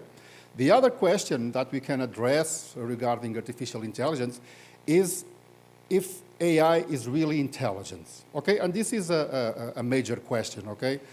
Maybe we need just a conference to discuss that. In my opinion, what is intelligence, very difficult will be artificial, and what is artificial, very difficult will be intelligence. So I even don't agree so much with the term artificial intelligence. I'm more keen to digital intelligence, synthetic intelligence, or machine intelligence. One thing that we know is the way that these algorithms, this technology process information and give us the output is not the same way as we humans do it, okay? It's not the same type of reasoning, right? Could have some advantage, but there is a lot of difference regarding what we do. Another very important key issue here is the pace of transformation. It's something that we are not really adapted to. In terms of technology and digital technology, we developed, even in ourselves, a way to understand technology, explore technology, and integrate the technology. What we can see since the launch of ChatGPT in the last 3 years, it was a very rapid transformation. So what we have in 3 years, we were expecting that to happen in 10 or 15 years. I'm not saying that the next years will be exactly the same thing, okay? We can be reaching a point where, as some experts say, we are hitting a wall, okay? We cannot go further with the present technology, with the present algorithms, right? But nevertheless, what we have so far is so impacting that we cannot close our eyes to that, okay? So these are 3 key points that I think that are really interesting on this particular. So, I want to start because I framework my presentation regarding the panel that we are discussing here, okay, smartization in education. And one of the things that we need to is to contextualize the way things are happening, okay? So we move from digitizing content, we still do it, okay, but we move to augmenting cognition. So this kind of technology allows us to lose some of our cognitive exclusivities to the machines. So something that we need to do with our brain, now the machines can do it. Just to give you a very simple example. If I need to write an abstract or a resume or something like this, I have a different tools, okay? Google Scholar, and so on. But that was only help me finding the information. Then it was me that need to filter the information, validate the information, process the information, organize the information, and nowadays we have these tools that are able to do this. Another thing is that we are moving from tools to thinking partners. So I can have side by side, once again, with the difference between the human and one this type of these machines, that could be a thinking partner. And another thing is that we're moving from automation to collaborative collaboration. So I can have a setup of different agents that can help me in different tasks, and if we orchestrated them properly, we can have a super setup of teammates that can help me on this particular. So if we look to this 2 cores of this conference, we talk about the body and the mind also. What we have here, the focus of sport is mainly in physical optimization, right? So, and we have different smart technologies to do that. We have wearables, we have sensors, and so on, and the outcome is to enhance that particular performance, okay? I'm not saying that of course we need the emotional and psychological balance to achieve a particular performance, but when we talk about education, we are talking about cognitive optimization. So these cognitive machines, they can, when in the particular environment of co-collaboration, of co-authority, to help us in terms of using the generative AI, different tools. We have a vast ecosystem of different tools, and this will, of course, enhance learning and creativity. But, of course, that we need to pay attention to these movements or to the shifts in particular on this context. That's why I focus on this key question for me in this particular field, that is from automation to cognitive automation. And of course, there is benefits from that, but there is also a lot of concerns from that. I was just talking before we start this panel, and one of the things is what we call a cognitive de-skilling, right? Because it's completely different from us as adults using this technology from students, could be from high school or even from university, because they cannot clear address because they didn't develop some cognitive process that are essential in working with this technology. So of course, that we move in these three ways of AI in education. That's automation, mainly grading, analytics, learning, management systems, and so on. And when we are seeing the other waves, we are not saying that we need to drop the others, okay? This is work like a stack, okay? This is layers upon layers where we have this generative artificial intelligence. Then we have augmentation, recommender systems, adaptive learning, and now we are clear in the particular moment of having machines that are able to generate also, okay? So this is not machines that will execute, this is our machines that are able to generate, to predict, and also to interpret what we are giving to the machine and the particular outputs. So we have an AI that is able to write, to design, to generate, to simulate, and even to reason. And we know that nowadays is not only based on text. We have these multimodal models that are able to interact with text, with audio, with video, and so on. They are able to produce, in the field of video, short videos, okay, like 20 seconds the most, okay? But they are able to generate music, for example, and other types of data. So this takes us, in my opinion, not to a continued development in terms of technology and education, but to an inflection point. So to a disruptive moment that we are living. The question is, we cannot look at this particular technology and try to integrate it as just one more layer in the pedagogical framework, strategies, and approach that we have. First, before we integrate it, we need to rethink, we need to discuss, we need to reinvent the actual pedagogical approach that we have from different learning theories and so on, in order that our students will be able to enhance their learning by integrated. And one of the ways is what we call hybrid learning contexts or environments. So it's not only the teacher, the student, and the curriculum. Now we have the teacher, the student, the curriculum, and we have these AI agents, okay? And this doesn't have to be seen as one direction interactions. These have to be multimodal, multiple interactions between these different players in the learning environments. So we went from knowledge delivery to knowledge design. So we are able to design, we are able to personalize. The next speaker, I'm really sorry I forget your name, we'll talk in particular about this, an amazing example how to personalize through the integration of artificial intelligence. We went from the teacher as a source to a teacher as an architect, be able to design different environments according to the profile of the student, and from assessment of the answers to assessment of the questions. Okay, only on this slide we can see the need to reconfigure lots of different aspects of education, and assessments is clear one of them.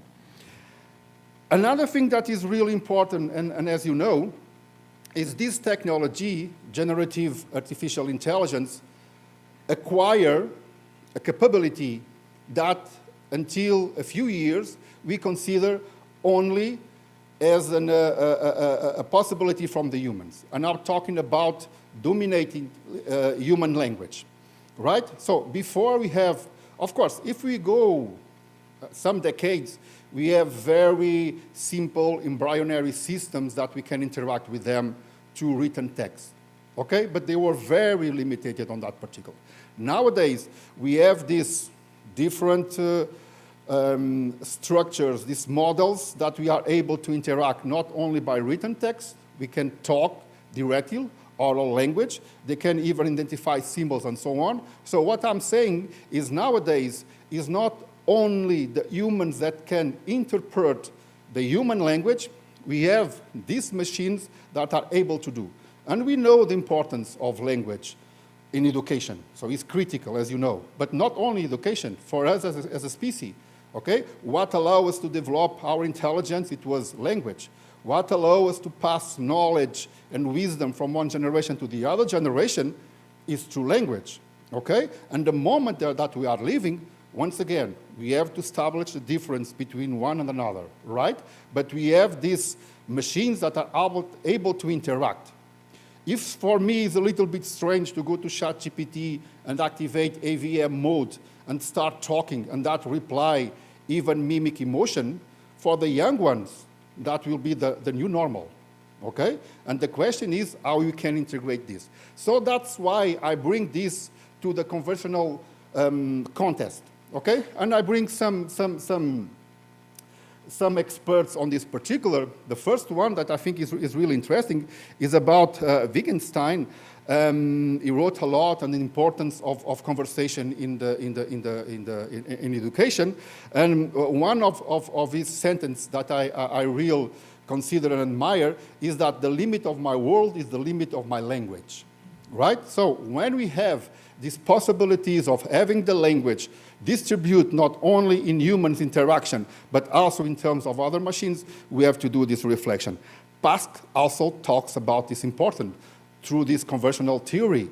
Learning is happening when we have a conversation. So it's not a person like me. I'm not giving the good example right here, okay? I'm only talking, you are just listening, right?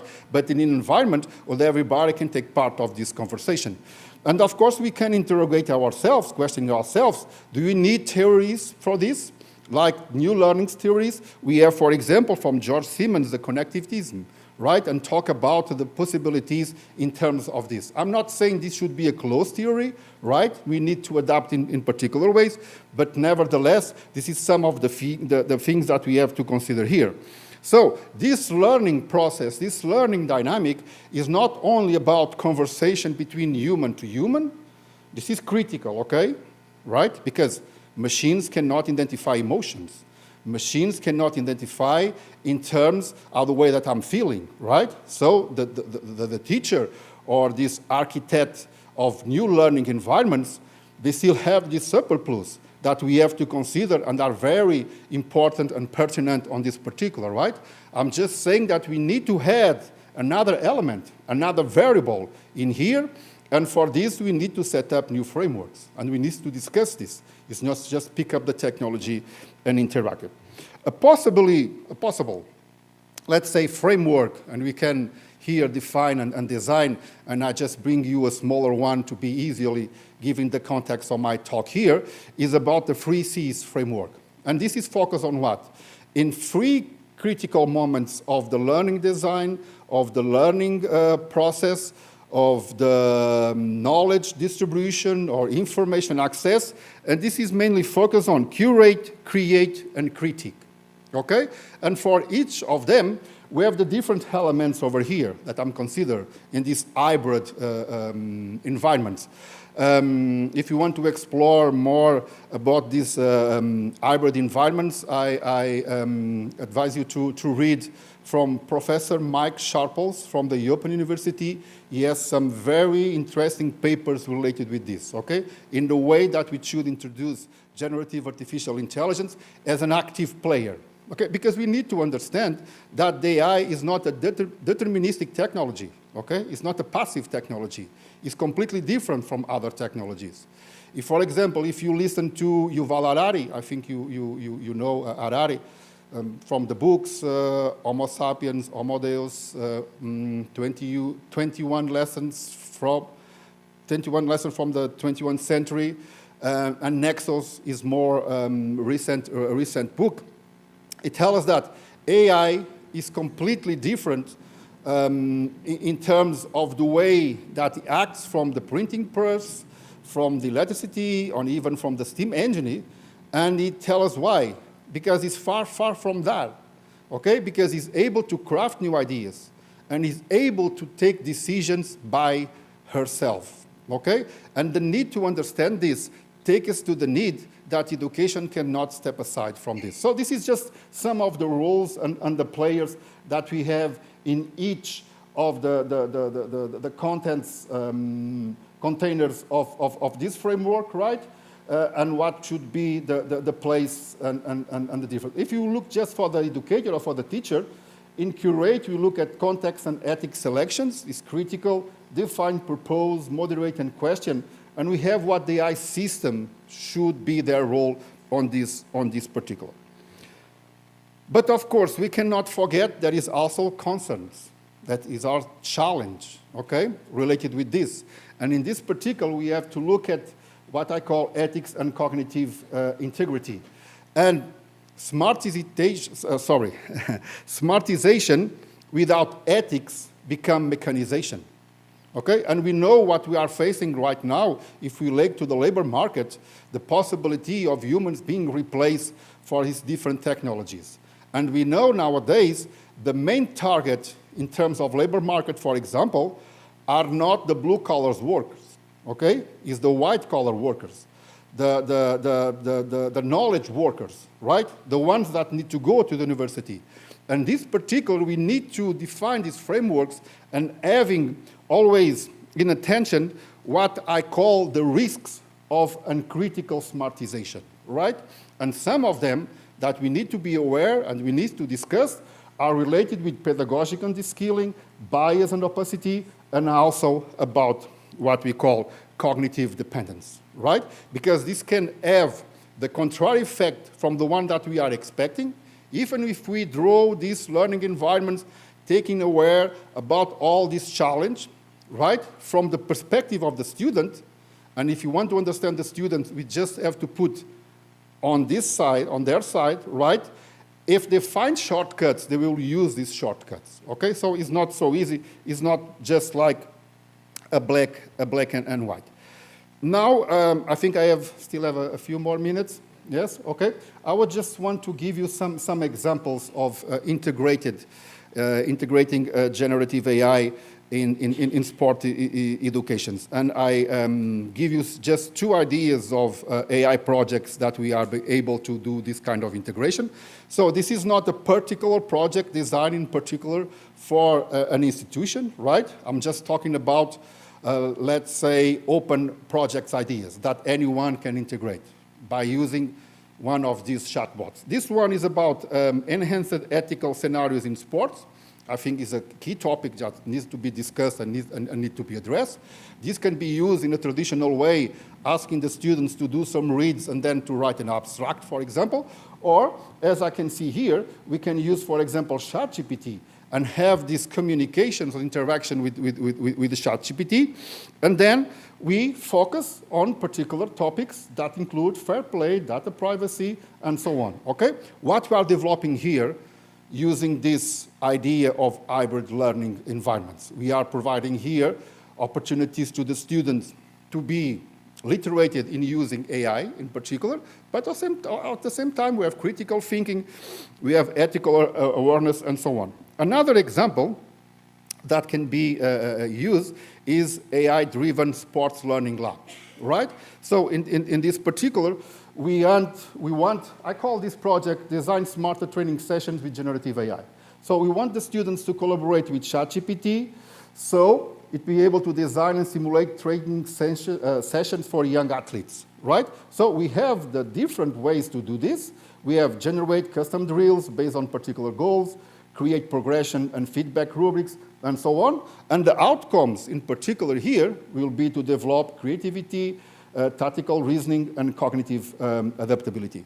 Okay, so this is just what we need to think about it. And of course, I should not consider or agree that given the complex challenge that we have nowadays, this should be an individual effort from the teacher or from the professor, okay?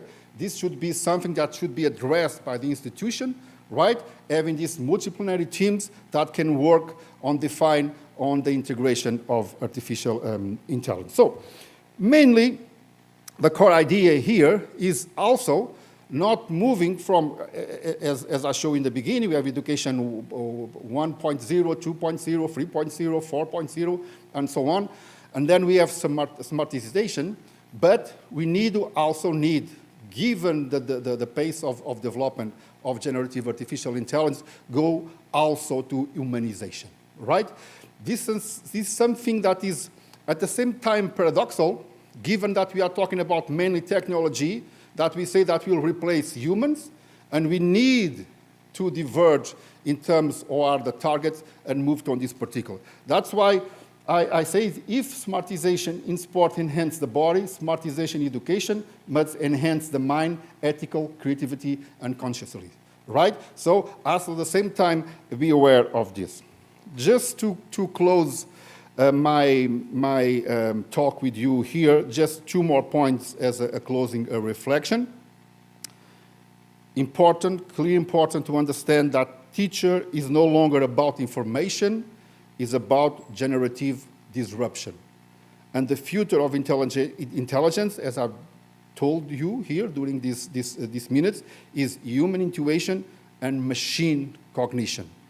And given this in mind is the way that we should be focused in the way that we address this big challenge of integrated and generative AI in education. Thank you very much.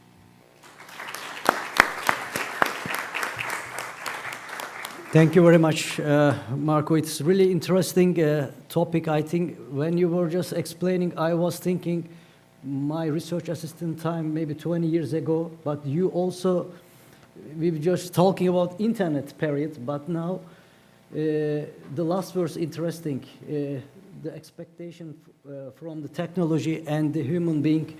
And there are some keywords, ethical point of view. This is one of the important part. And you also did very good combination, the sport and education, and you also cited with the literature from 70s up to now. There are, but the most interesting part to me and probably the rest of the group, as an architecture from teacher to be that. So we need to show also creativity side. Thank you very much. We started with really interesting. Topic, and thank you also for obeying the timeline. Any question or comments? Maybe I can take several, but we have it? Yes, please. Thank you for your presentation. I am from Pedagogy, Sport Pedagogy, and your presentations fit very well in our ideas related with student-centered approach and humanistic approach. For it, thank you. What I don't agree with you, sport is not just related with body. Sport is not related just with body, sorry. Yes, I told them that at the same time when you look at the enhancing performance of sport, is not only the body, but also in terms of emotional, psychological, and the way of the mind. Okay? Maybe I just addressed that in the lighter way, and sorry, I should put it in equal parts. Yeah. Okay, thank you. Okay. Thank you very much. Any more? If we don't have, I would like to give the, the speaker, Thanasis Angioplastis from International Hellenic University. He will be mentioning about sport education, I think, adding this smartization with classrooms. Let's see, and around 10 to 15 minutes we can give you that. Thank you. Good afternoon, and thank you for joining us here. We can say that Lisbon represents connectivity, connection between history and innovation, between people and ideas. Today we're going to create a new bridge that connects education and sport through the use of AI, data analysis, and human insight. My journey started in smart classrooms, where we try to understand how learners interact with technology, how they learn, not what they learn, how they learn. And we're trying to extend this principle to smart courts, where athlete-like students learn through adaptive systems and personalized feedback. Excuse me. What happened here?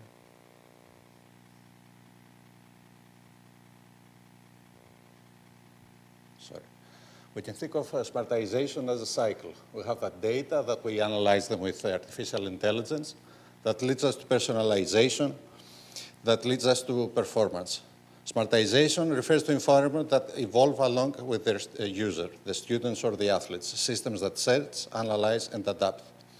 We had a project, a study that we made, learning style decoder, for example, where we combined data from over 7 million interactions in LMSs, in Moodle, to see how AI could personalize learning dynamically. This same feedback-driven application can be used in athletic performance today.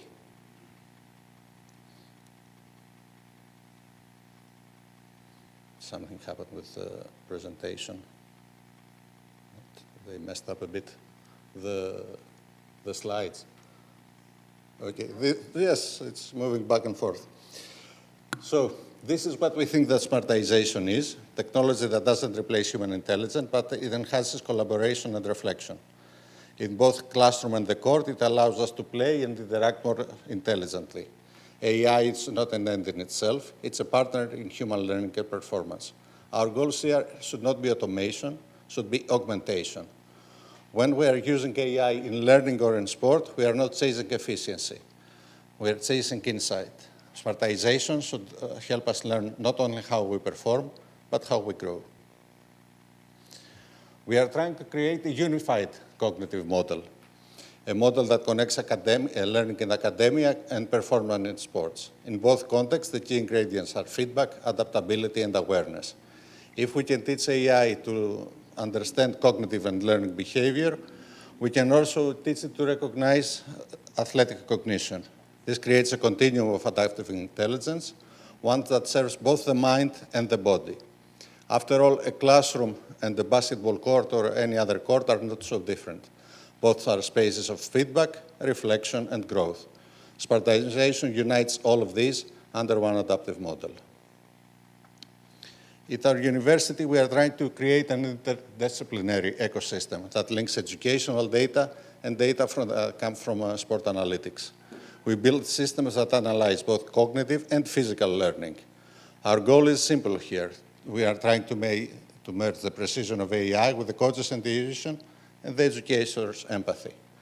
From adaptive tutoring systems to more modern AI-enhanced training platform, every project that we make revolves around one basic principle: learners first and data comes second.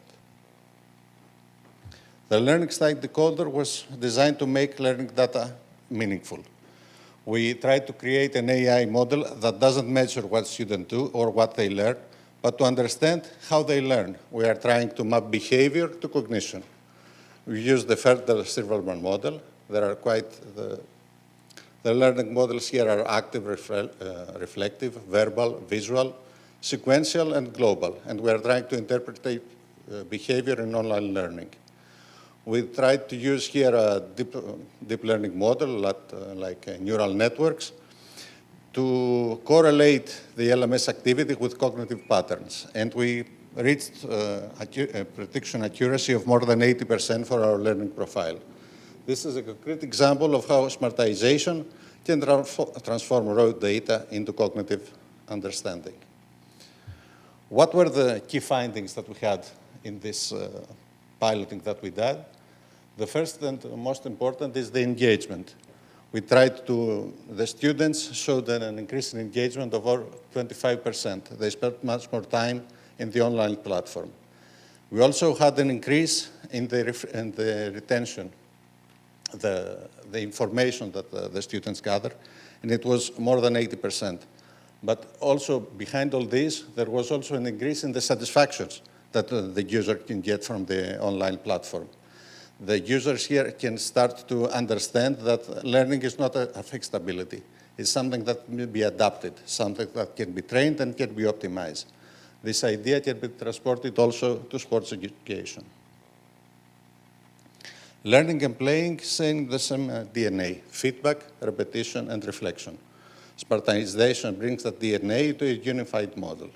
Just as we can use AI to tailor content to our learners, we can tailor drills to our athletes. An active learner can become an exploratory athlete.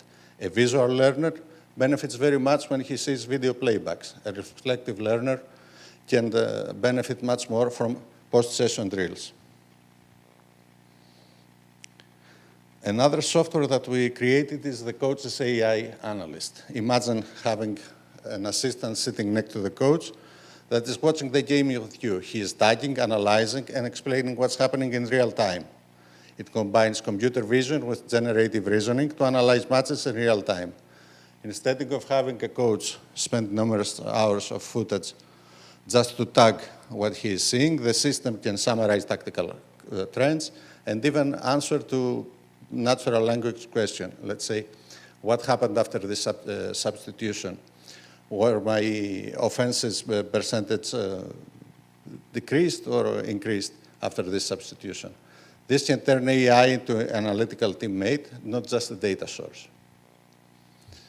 This is the workflow that we are using, and we are trying to mirror human reasoning. The AI can see, it can analyze, reflect, speaks, thus forming a dialogue between data and decision.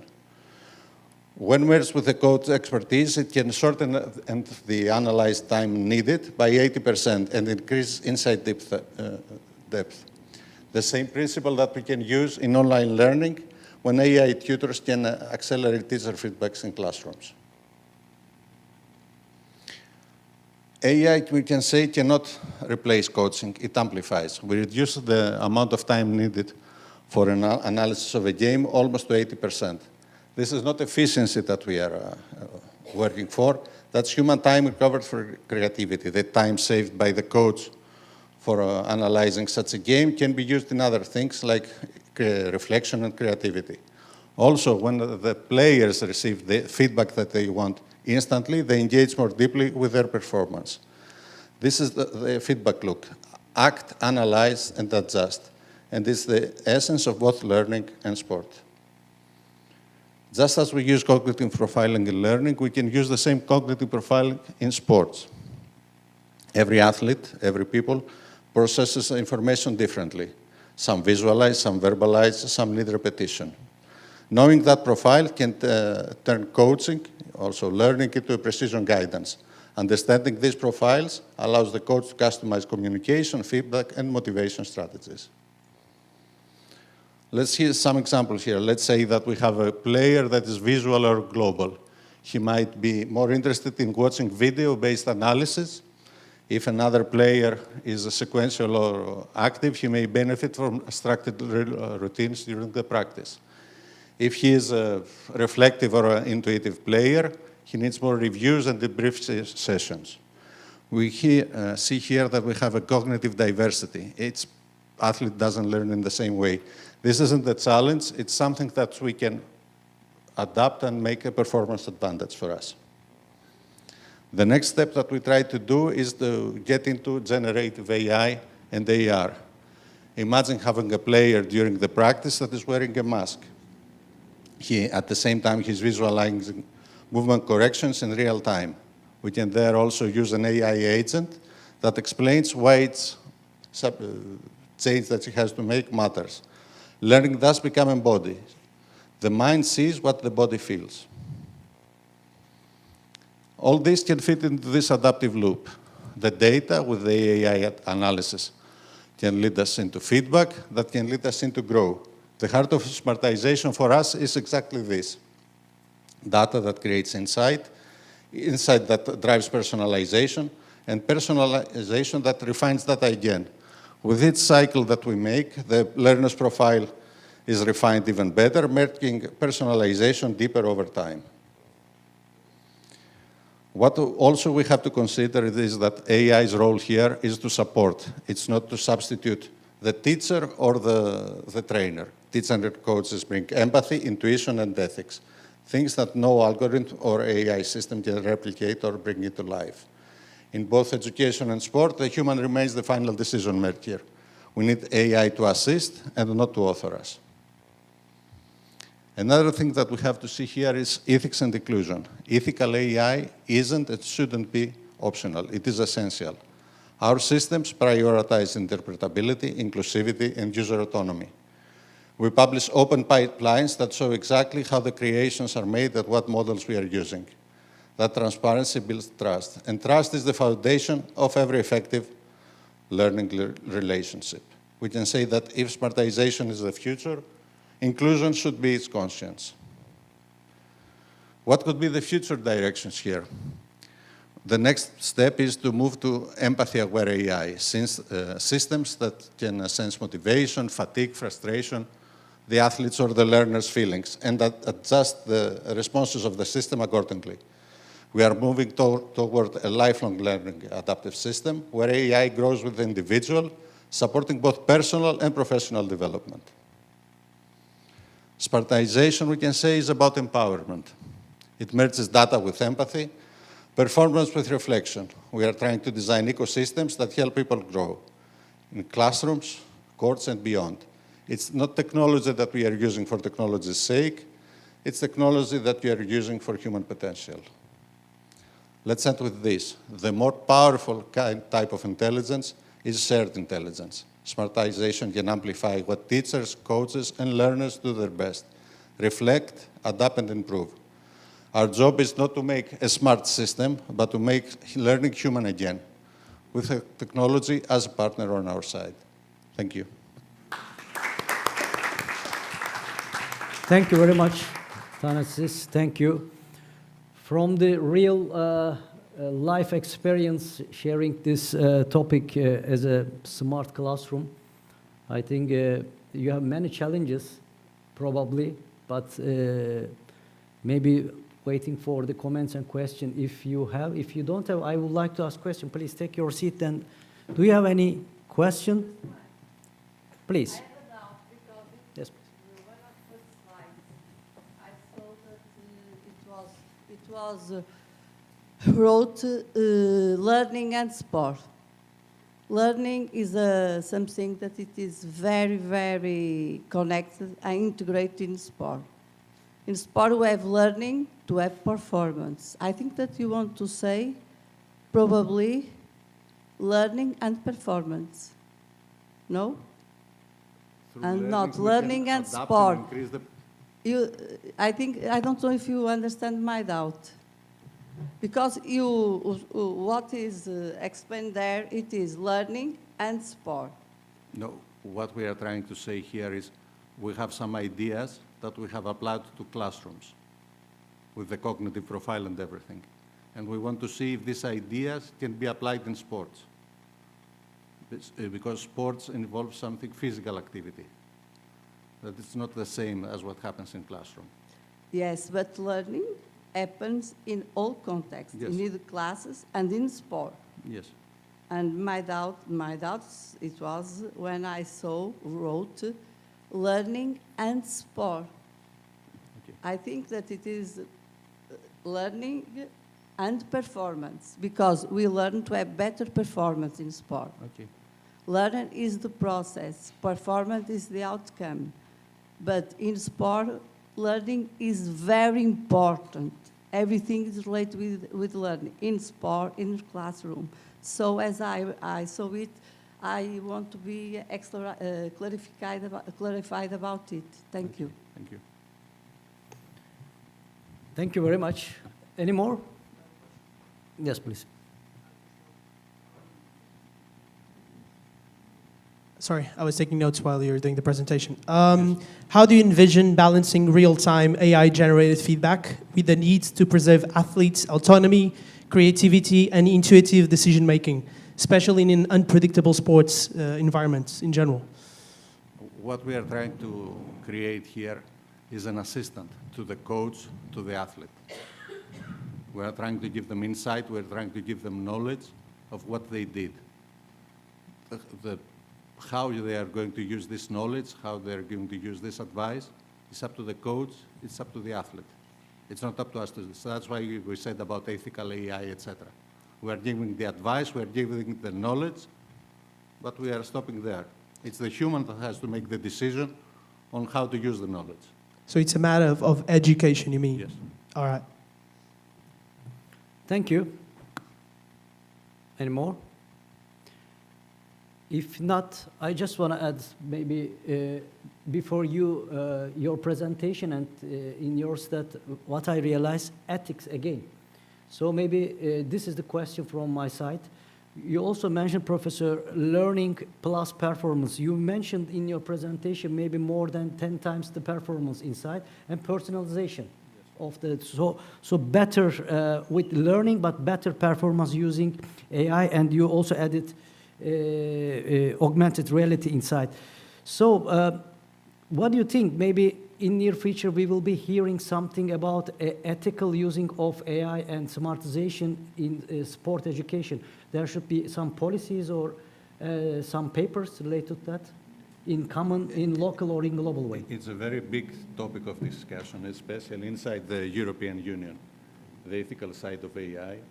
It's something that is an ongoing procedure and something that we are going definitely to see in the future. And the more that AI comes into life, the more that we are going to have to discuss about it. And also, what I mentioned is the interpretability, the way that you make the predictions, the models that you make, the bias that may be inside the models that you use when you're making prediction clustering or whatever you want to do with AI.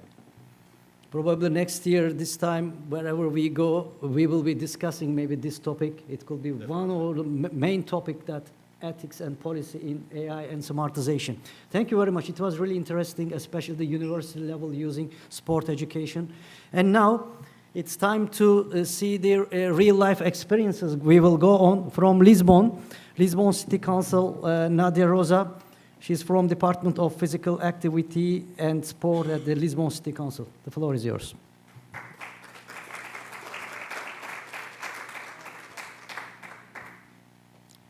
Good afternoon, everyone. First of all, I want to thank you for the opportunity to be here presenting you Lisboa Ativa. This is a strategy to promote physical activity in Lisbon. I'm going to speak in Portuguese because it's the most passionate way to talk you about Lisboa Ativa. Unfortunately, I'm not fluent in English the way I want you to take this message, so I'll choose to speak in English. But don't worry, because the slides will be in English, and in the end I'll highlight the main ideas. So, here it goes. Então, passando agora aqui para a nossa língua mais, não é a mais comum, mas a da maioria. Lisboa Ativa é uma estratégia municipal integrada para a promoção da atividade física na cidade de Lisboa. Nós desenhámo-la com o intuito de ser um convite à ação, um convite ao usufruto da cidade de uma forma ativa. Ela parte desta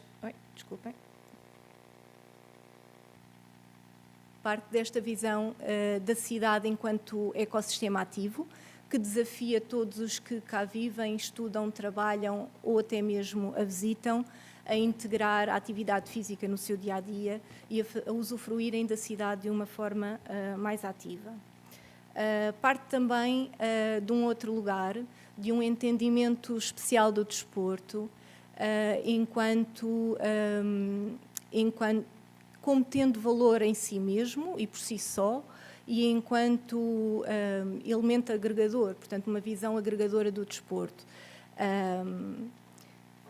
Esta conferência tem sido também, tem ilustrado isso muito bem, as pontes que o desporto faz com várias áreas, neste caso a inovação, o turismo, a educação, a saúde. E a verdade é que nós nos temos habituado a ver o desporto sempre um bocadinho a reboque de outras áreas, e nós quisemos empoderá-lo e olhar para ele com o valor que tem, com este cariz mais agregador e indutor de coisas que são maiores que ele próprio e essenciais do nosso ponto de vista para a construção desta nova cidade.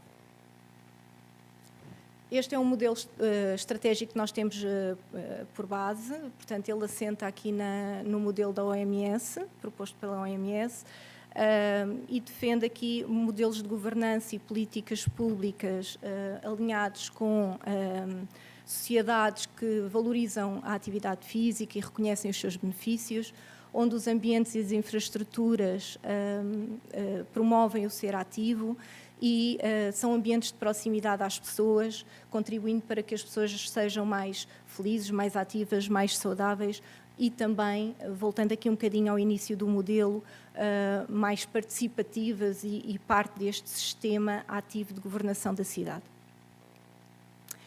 O nosso modelo assenta nestes 3 eixos, espaços ativos, comunidades ativas e parcerias ativas. E, começando aqui pelos espaços ativos, é interessante olhar para a cidade, ou nós olhamos para a cidade, nesta estratégia que estamos a desenvolver enquanto palco da atividade física, portanto, onde cada espaço da cidade representa um sítio onde nós podemos ser ativos. Não só os espaços desportivos, que são os mais imediatos à partida, mas também os espaços escolares, os espaços verdes, os jardins, o espaço público, e chamando aqui também o rio, porque o rio é um cartão de visita da nossa cidade e gostávamos que fosse também um cartão de visita para a prática da atividade física. Estando nós inseridos aqui num painel sobre smartização, também será interessante olharmos para o espaço cidade, como plataforma que a todo momento nos informa sobre as dinâmicas de atividade física que têm lugar na cidade. Onde é que as pessoas praticam, o que é que praticam, quando é que praticam, e usar essa informação para desenhar e para tomadas de decisão relativamente àquela que é a oferta desportiva na cidade, que seja ela formal, seja ela informal, portanto, usar essa informação nesse sentido. Até aqui temos estado a falar de quem já pratica atividade física, mas nós queremos, obviamente, cativar quem ainda não pratica atividade física. E então o que é que nós propomos fazer? Propomos codificar e georreferenciar os espaços, um bocadinho como a imagem mostra, com sinalética apelativa que cativa as pessoas e que diga aqui pode ser ativo. E que até proponha algumas formas para que as pessoas possam utilizar aqueles espaços de forma ativa. Não terá que ser, nem deve ser em todos os espaços da cidade, mas deixar alguns desafios em alguns espaços que se calhar à partida não têm tanto usufruto nesse sentido e que poderão potenciar e beneficiar deste repto que lançamos às pessoas. Por outro lado, criar uma plataforma Lisboa Ativa, onde possamos integrar toda a informação sobre o que está a acontecer na cidade, onde é que as pessoas podem ser ativas, quando é que está a acontecer e, portanto, a todo momento terem conhecimento e informação sobre como podem ser mais ativos da oferta da cidade. Não deixar de fora também os observatórios da atividade física na cidade de Lisboa, importantíssimos para perceber essencialmente quais são as principais barreiras à prática, obviamente ir monitorizando os níveis da atividade física na cidade, mas também perceber quais é que são as principais barreiras, porque enquanto município depois a nossa função é tentar esbatê-las para que cada vez os índices de atividade física subam e os de comportamento sedentário naturalmente baixem. Avançando para as comunidades ativas e ainda um bocadinho seguindo esta lógica, este racional da smartização,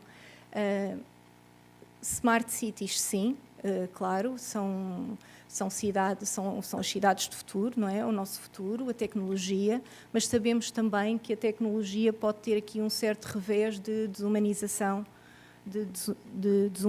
das cidades. Aqui, trouxemos aqui estas duas imagens, mulher, homem, bolha, para retratar um bocadinho aquela sensação de autossuficiência que as pessoas poderão ter por causa deste avanço tecnológico, um certo isolamento, um certo alheamento, diria até em algumas situações um certo desenraizamento da comunidade. E, portanto, para combater um bocadinho isto, a smartização sim, mas pensando sempre naquilo que será, para nós, um regresso necessário a lógicas mais comunitárias. E, portanto, a nossa ação assenta sempre, como eu dizia também um bocadinho durante o período da manhã, assenta em dinamizar as comunidades, em fazer nascer projetos comunitários que não fiquem dependentes nem reféns daquilo que é a ação do município, ou seja, que o município seja um impulso para criar, mas que as comunidades possam depois ser autónomas, envolvendo-as naturalmente, mas que possam ser autónomas e alavancarem os seus projetos de proximidade. Portanto, trazemos a segunda imagem em baixo, que é a comunidade em que acreditamos, uma comunidade mais aberta, uma comunidade onde os clubes, as escolas, os jardins, as nossas casas, portanto, todos os espaços de proximidade são espaços de continuidade, espaços sem barreiras, espaços sem muros, que muitas vezes são muros invisíveis, muros de exclusão. Portanto, uma cidade acessível a todos, uma cidade recuperada para as pessoas. O que é que propomos neste sentido? Propomos um maior enraizamento dos agentes de território, portanto, as escolas, os clubes, as associações. Propomos dinamizar estes espaços que as comunidades identifiquem como espaços de referência para aquela comunidade, portanto, praças, jardins, espaços do bairro, da comunidade, e envolver as pessoas, passando sempre muito por processos muito participativos, porque acreditamos que esses processos são aqueles que são mais significativos, que trazem maior apropriação, maior responsabilidade e também maior empoderamento das pessoas que vivem nas comunidades e, portanto, acreditamos que o processo terá que ser sempre contando com as pessoas que vivem nos territórios. Depois as parcerias ativas. Nós entendemos as parcerias como um alargamento desta visão que nós temos para o Lisboa Ativa. Lisboa Ativa é e quer ser atividade física e desporto, mas quer ser mais do que isso. Para nós, Lisboa Ativa é uma visão da cidade e essa visão tem que ser integrada. E sendo uma visão integrada, terá que contar naturalmente, primeiro, com parceiros mais nucleares, ao nível da Câmara, portanto, outros departamentos que tenham relação com este nosso propósito, o espaço público, os espaços verdes, a saúde, a educação, a mobilidade, portanto, um conjunto de serviços que sabemos que, à partida, poderá ser desafiante envolvê-los, porque os serviços têm todas as suas dinâmicas e mesmo dentro da própria Câmara será um processo desafiante, mas também sabemos que joga a nosso favor, que hoje em dia já todos temos uma consciência muito maior da necessidade de colaboração e destes processos mais sistémicos e colaborativos. Portanto, contaremos com parcerias internas e com parceiros externos, uns mais territoriais, uns mais institucionais, mas todos fundamentais para dar escala e para a implementação da nossa estratégia. Não deixando de fora, uma vez mais, e integrada aqui no nosso modelo, a participação cidadã. Se estamos a construir uma cidade que acreditamos que seja para recuperar para as pessoas, não podemos nunca construí-la sem o contributo destas pessoas. Can you summarize in 2 minutes, yes. please? I'm finishing. These are the keynotes of this presentation. Lisboa Ativa is a strategy for promoting physical activity in the municipality of Lisbon. It's based on 3 action axes: active spaces, active communities, and active partnerships. All spaces in the city represent an opportunity to be active. Smart spaces and smart cities, yes, they are the future and produce essential information to adjust the sports offer, but attention, it's important to balance technology with a necessary return to more community bases. We believe in open, barrier-free communities so that people can take ownership. We propose greater integration of territorial agents, schools, clubs, associations, and others, more dynamic local spaces with activities that bring people to the streets so they can enjoy and take ownership of the city space. For this vision, which transcends sports, we'll count on partners, both institutional and territorial, but also on people who live here, building a more collective, appropriate, and vibrant city. I'll leave you now with a short video. Hope you enjoy.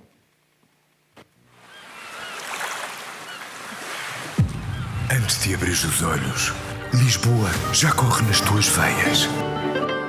Não é só uma cidade que te acolhe, é um desafio que te chama. Cada colina é um desafio, cada rua uma pista, cada praça o teu palco. Aqui não existem limites. Aqui, cada superação conta, cada limite é um novo começo. Lisboa move-se com todos e para todos. Um só corpo, um só ritmo, um só propósito, uma só cidade. Lisboa é tua. Lisboa ativa. So this is our challenge. Hope you like this message. Thank you very much. Thank you. Sorry, before the slides, I think we passed a bit, time limit, yeah? Yes, you absolutely. Should... Thank you for sure, Yeah, Nadia Rosa from the Lisboa City Council. Of course, for you and Marco Neves, they were not present yesterday. We also have the certificate, so we're happy to give definitely later. These 3 presentations, they were eventually examples from different perspectives, but from also very complementary perspective of what we mean that ICSE is, so a platform for opportunities in the learning, education, sports, sport tourism. So I thanks again the moderator, definitely, so that supported us, Professor Boca Altintash from the ISME University. I also want to thank the AI advisor, Marco Neves, the researcher at the International Hellenic University, Thanasis Angioplastis, and as I said, also the presence from the Lisboa City Council, Nadia Rosa, which were also partner in one of the of our project with the network, the Galaxy of Mini Vagante NGO, and they also kind of confirm a bit this institutional presence since also yesterday the major of Sassari was present at our first day. Then the speaker that already spoken, they can take a place. Thank you very much again. And I'm now introducing the president of Mini Vagante NGO, with also an example of how this grassroots initiative they can take place and how eventually these ideas they can turn into real communities and experiences. I want to use this. Absolutely. And I want to use this if possible. Big applause, please. Can you hear me? Okay, I promise I will be very short also because in my role as a kind of organizer as well, we are out of time. But it was foreseen to be a very, very short presentation. Contribution from the outside, from the, let's say, the business side related to sport. I don't understand Portuguese that much, but I think some of the topic we were taking was spoken before. They were actually part of what we discussed yesterday. There was the distinguished guest, but you probably you didn't notice, but at the dinner yesterday was the mayor of the city of Sassari in Sardinia, where we are based, was here for other reasons, not completely related to the conference. And we were talking about urban regeneration. We were talking how to have sport somehow as a role in this, and many other topics that are more related to our island and our city. But this is just a very fast example on how to have not so much even innovative, but just an idea for business. Is a friend of mine, a person I shared master in management of sport like 16 years ago now. And I'm passionate about sport and the use of sport as educational. My PhD is about this, and my research background is about this.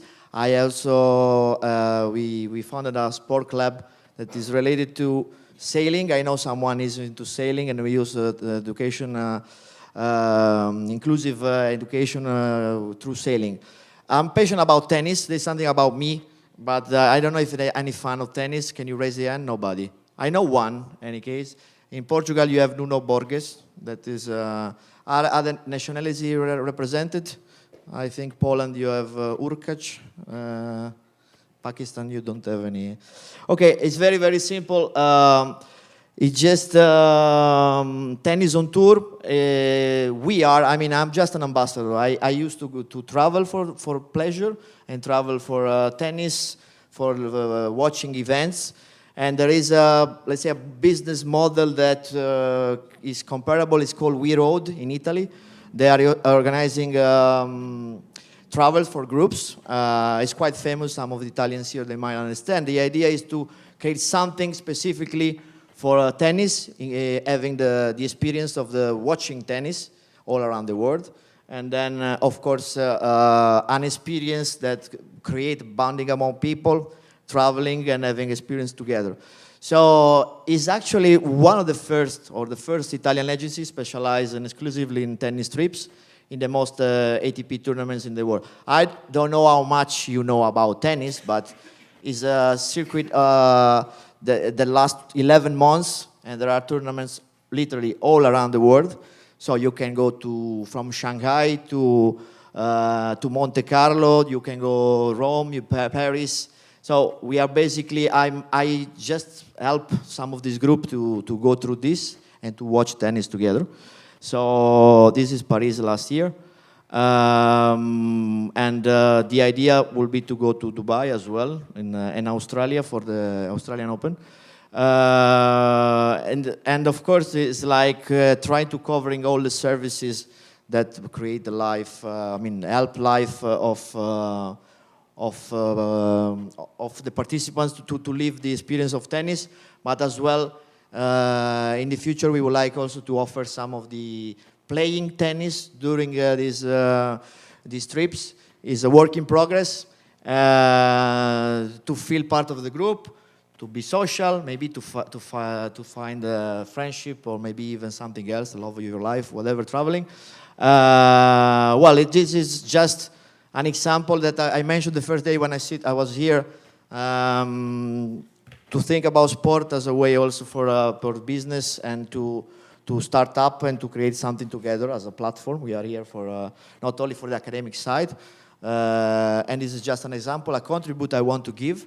And also because we are late, I think we should go, and I should leave the floor to my colleagues over there. Thank you very much for listening. Thank you to Volkan that moderated the first part.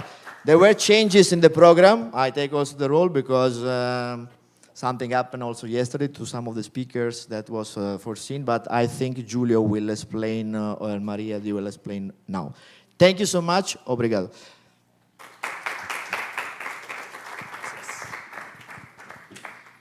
Yes, great. Moving on. Thank you also for trying to summarize. We are moving then to the last block of this year conference. I won't take too long, and so I'll just be here to introduce the next speaker and moderator, Maria Grazia Pirina, President of NGNS Berlin.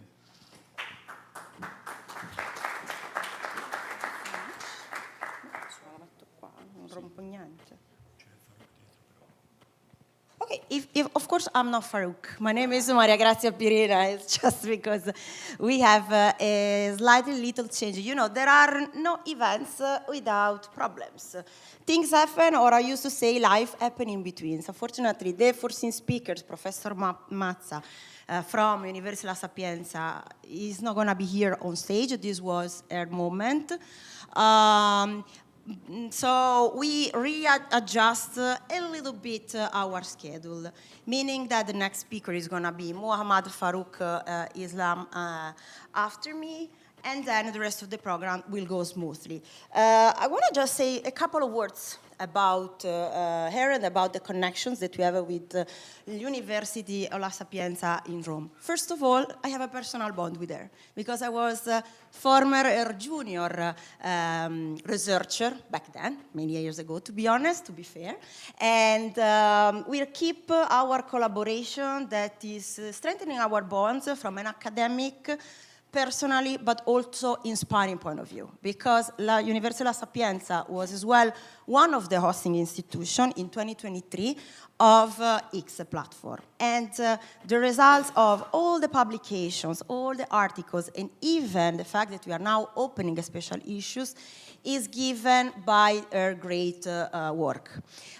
She allowed me to share few of the conclusions she made in her presentation. Of course, I'm not bold enough to say that I'm here in representing and talking in her behalf, because that's her work of many years, driven by passion in order to study and investigate the impact of sport, especially in the society. But I think that the conclusions she made, they were very useful, just to leave, some seeds in our mind and some questions mark, and to inspire us for future debate. She's, of course, available to talk and discuss more in depth with you, and to start a cooperation with all the academic institute of research, as well as stakeholders represented here in the room. I'm already apologize if I have just a little bit to read, but I just got this information. So first of all, our presentation was about the use of digital tools and what are the perspectives. I think that there are two main focal points to be considered: use of digital technology and methodological approach. Regarding the use of digital technologies, the digital tools that are currently used, namely mobile apps, game-based platforms, are supporting mainly the cognitive and relational aspects of learning. However, they not ensure a true inclusion or personalized learning. The dominant model remains always one-to-many. It's like in mass media, the classical one. Virtual environment could offer high personalization, but is not used enough, or better to say, is barely and rarely used. The methodological approach studies suggest that teaching and learning practice remain largely unchanged, despite the introduction of technology. The prevailing approach is still cognitive and transmissive. We don't have a real relation and interaction with students or learners. The virtual environments could offer more, and especially a hybrid perspective can integrate this model of cognitive and relational. The two models can collide, and they can offer a better personalized dimension, which at the moment, unfortunately, is kind of lacking, as you could understand. This aspect and the absence weakness the overall effectiveness of technology in education. So what are the suggestions? Three main conclusions to be highlighted here.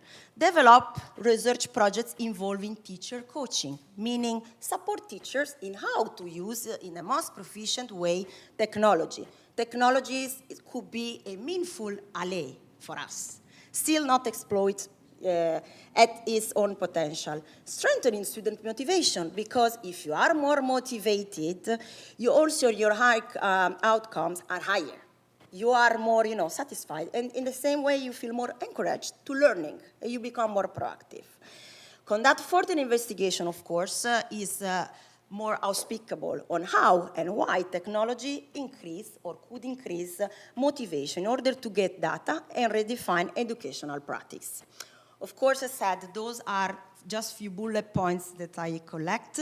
The full research is available, and especially I'm looking to the faces of the two ladies in front of me. She's always available and keen to share with you, because I saw some points of conjunction, especially with your presentation.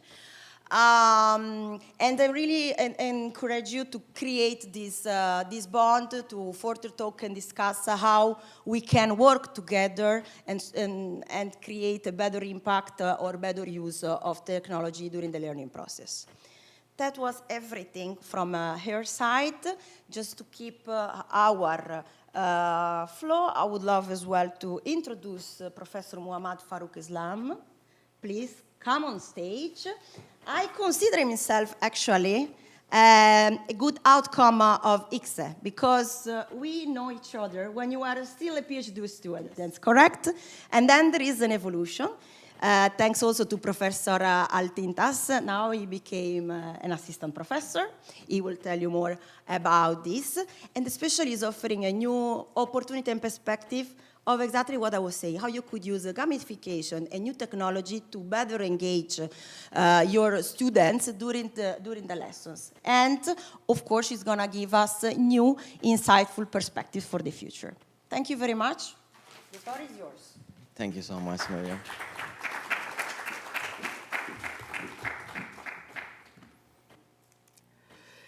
First of all, welcome everyone for being here. It's been a pleasure today. I flew miles to see you guys, and I'm so happy that I made a nice choice. I see we worked really hard in these 2 days, and I see a bit maybe tired faces. So how about a moment of rejuvenation? Can I please request you all to stand up for a while? Thank you. That would be great. I'm so sorry if I am making you uncomfortable at this last moment. Okay, guys, we're going to play a short activity, a game. What is it? Paper? It's a paper, but let's think it's a hot potato, guys. All right? Hot potato. What we are going to do, I will give you 7 seconds. You have 7 seconds to ask a question to any random person and throw it to them. They will answer you and then ask another random question to any person and then throw. 7 seconds. If it's more than 7 seconds, your hand burned and you're out of the game. All right, are you ready, guys? I didn't see a yes. Now we are. Okay, I'm gonna start. What's your favorite color? 1, 2, 3, 4. 1, 2, 3, 4. 1, 2, 3. It was not appropriate question, but okay. 1, 2, 3, 4, 5. Question, ma'am, question. Back. Can you throw back? Okay. 1, 2, 3, 4. I don't have a daughter. I'm not even married yet. Do you have a pet? 1, 2, 3, 4. 1, 2, 3, 4, 5, 6, 7. Oh, 7. It was. You didn't ask a question. 1, 2. You didn't ask anyway. We all missed it. 1, 2, 3, 4, 5. You ask a question. 1, 2. There was no question. Where you come from? 1, 2, 3, 4. 1, 2, 3, 4.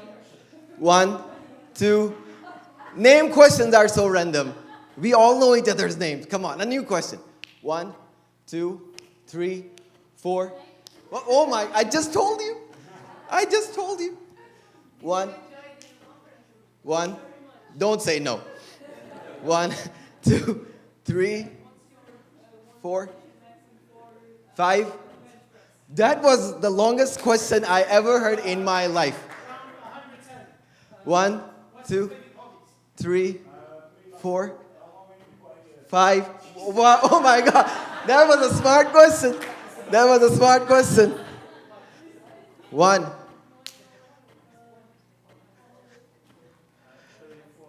Oh my, he was so honest. I didn't hear the question. Okay, thank you so much, guys. Thank you for standing up. It was a good response. I know it's really hard to fill in Professor Barbara's shoes, but I did some effort, guys, to combine her topic, my topic, and quickly, guys, given our site and introduce what we did so far. So I'll start with this quote: "The greatest barrier to inclusion is not disability. It is the architecture system that was never designed for everyone." It's not disability, it's the system around us that was not designed for all of us. I think that's the greatest barrier. If we see some statistics in the world, around 1.3 billion people are living with disability. That makes around 16% of the world's population. 36% of them only have some sports, some disability sports in the developed countries. And where I come from, only 10% of them. And women are 3% lesser likely to join disability sports. And that is the scenario, ladies and gentlemen, we're talking about. If we talk about Portugal, your country, 1 or 1.2 million people are living with disabilities in Portugal. 30%, around 30% have the access towards those disability sports. That is a good number, but still 12 to 14% of trainers are not trained to have adaptability for special sports. That is, again, a dire consequences. But whatever we are doing, we travel a long way. Initially, guys, disability was treated as an illness. Later on, guys, a veteran, he had a spinal injury in a war. He started some games for disability and people with special needs. 1960s in Rome, the first Paralympics started. Then we never looked back. Then the right-based movement started. School began to integrate it. And then UN landmark movement. And then here we are. Now we don't call it access. We call it meaningful participation. It's not access anymore. We should call it meaningful participation. When we talk about inclusion and inclusion dynamics, guys, it's based on 4 key theoretical anchors when you talk about academics. First, expanding actual freedoms. That was given by Sen and Nussbaum. It means that you have to give freedom of choices, not depend on the tech only. Because this presentation somehow criticizes if tech is actually a tool to help or if it's counterproductive. Next one was given by Goodley and Shakespeare, the questioning power for disability sports, who to ask, who to answer. Third one, inclusive pedagogies, systematic restructuring they talked about, and then mediating learning. So inclusion is not a program, it's shaped by powered resources and in fact design. If we just put technology into the heart of the system, somehow it bounces back at us. Why? Because technology entered a system that is normative, that is built around ideal performing bodies. So what happened next? Unequal accessing gaps happens. Undertrained, only 12 to 14% trained teachers exist for APA. And then, guys, school and NGOs that are operating is loss. What happens next, guys? If we frame inclusion dynamics in sports education, inclusion, if we say it's not access to activity, it's negotiated outcome between different stakeholders. We can see that technology now is a new actor that redistributes who is actually visible and who is measurable and who is teachable. They made a frame and they left teachers and other practitioners outside the frame. That is somehow counterproductive. Technology redefines what is counted as ability. As I spoke with one of our great speakers here, I was asking this question too. Because technology, if you add any atypical movement in technological pattern, it term it as an error, not a variation, because the system was not designed for it. Next, guys, digital tool, they do not just support in coaching, they create a hierarchy. Their hierarchical output can override teacher's intuition. A teacher's intuition is the most important part. It's better than technology. The relationships are far better than technological feedbacks that we can get. And that shifts, guys, can lead to a big problem, and the model output as a final arbitrator of good performance. They treat something as a good performance, and they do not have the flexibility to include those who are suffering with disabilities. What shifted if we added technology to our educational systems? The teachers started to measure what was the perfect angle, for example, for the sports, and did our student was close to that angle. The students started to feel that we are not being educated, we are being trained. So there's a huge difference between being educated and being trained.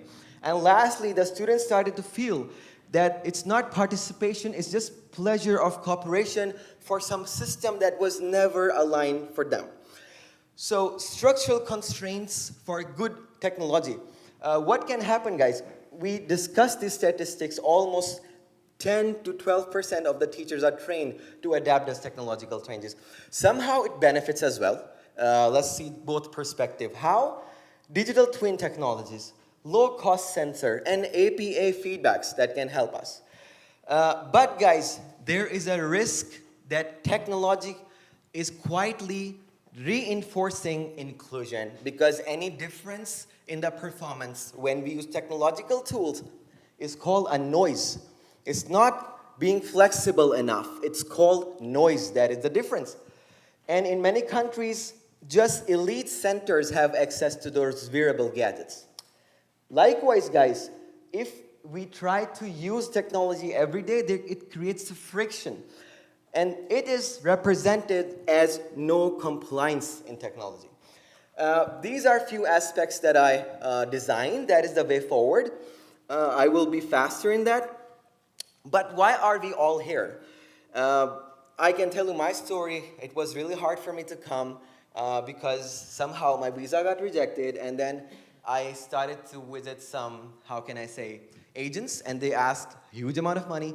Then I did everything by myself with ChatGPT. Somehow I got successful. I was teaching, and suddenly I got the invitation, and I just flew. In 2 hours, I made everything possible. But what motivated me to come here? People like this. Do you know this person? If you're from Portugal, maybe you know. He is the epitome of what a single person can do. What he did was, he was in a school, and one professor and one technological department visited his town, and they realized his potential, and somehow they integrated governments with limited resources to somehow integrate what he needs. And he won bronze medal for Portugal in 2020 Tokyo Olympics. So what this story tells us, that sports inclusion is not charity, it's a system of opportunity. What it tells us, when a country invests in accessibility, somehow one child can change the entire future of that country. Likewise, I had a video, but I will be fast. There are different challenges that we face, but again, we will be aligned with opportunities as well. We can align with global framework, build capability across different academic institutions, and innovate with organizations. I will be fast. What is happening in the world right now? What the statistics tell us? The statistics tell us that the participation in Europe is the highest, 30 to 40%. I have been living in Turkey for a long time, so I treat it as my second home. So following it, I found that around 40% of the performances worldwide were existing here. Grassroots structure was good. In my country, somehow it's quite miserable. Like, there is lesser. Now the government started to invest. That's how we are somehow trying to evade that system. That's why I'm here, to try to link different organizations with my university, with my student, to somehow create a really good output. And this is what X is all about, to create bridges and to bring opportunities to those who don't have it. Modern inclusion challenges has 4 difficult layers that we have to overcome: structural layer, pedagogical layer, socio-cultural layer, digital layer. The structure is not enough. The governments are not empowered enough. Teachers do not know somehow to treat those disability. That's what we are trying to do, create a knowledgeable platform. Socio-cultural layer, in my country, people are overprotected if their son or daughter is somehow living with a disability. And digital layer, we call it technological inequality. So we have to address all of them. I just had a chance to quickly see some startups, because I'm from the business sector. So some startups in Portugal are doing an amazing job for disability sport. So I just mentioned them and their business models, so we can use them as a reference. I will not go into detail. What we have contributed so far, I would love to share. We have become somehow a hub for education, for policy making, for actionable insights. We, with my colleagues, my bosses, and my mentors, Ms. Maria and Dr. Roberto, we have written more than 25 plus articles. We have published a book, a special issue. We have created knowledge village across the world. In just 3-4 years, we have somehow, it was just a newborn baby, and now it's running fast with all of you. Thank you for your support. And one of our flagship and the most proud thing that we could present to you is our latest published book. X, what it tells us, I will tell you. Please have a scan. It's the Amazon link as well. You have to order a copy in order to go outside. So you cannot go outside if you don't order a copy. Support us, guys. I'm kidding.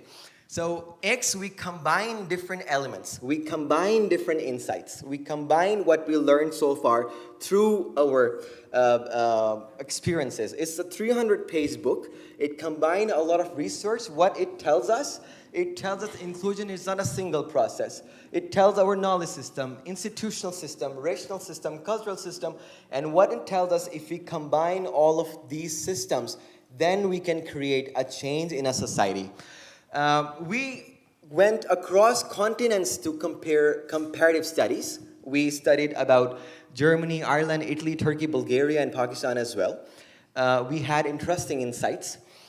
We did life story analysis. We found out that sports, it's a really important line, I loved it. Sports do not fix disability. However, they repair the social environment around that person. This is the most important part. It does not fix something, but it somehow fixes the environment around you. It has agency, recognition, and belonging. When they come together, it gives and it empowers different individuals. And we have contribution in knowledge density, infrastructure strength, cultural permeability. A country achieves inclusion only when 4 capability they come together. And guys, I'm so proud to share our latest flagship program, Compets.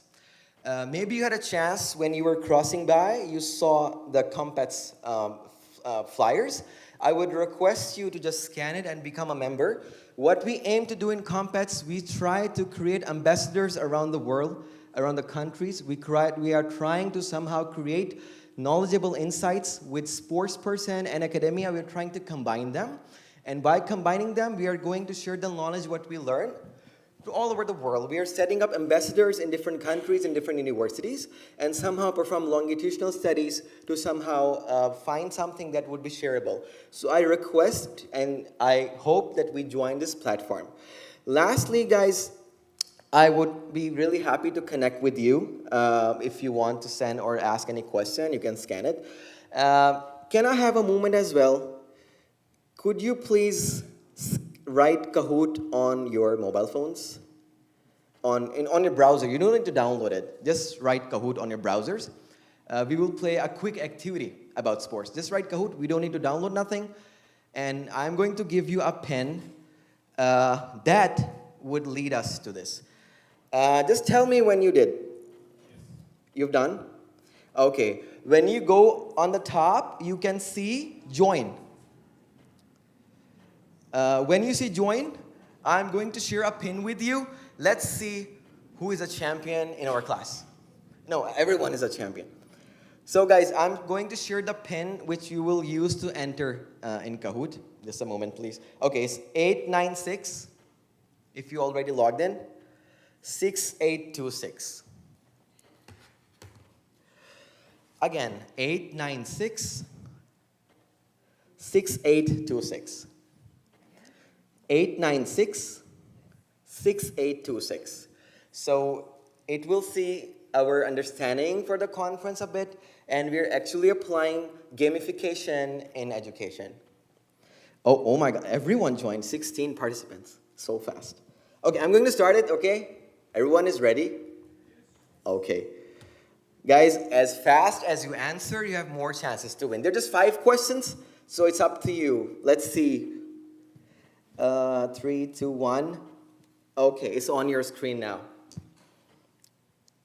Let me make it more exciting. It had a sound.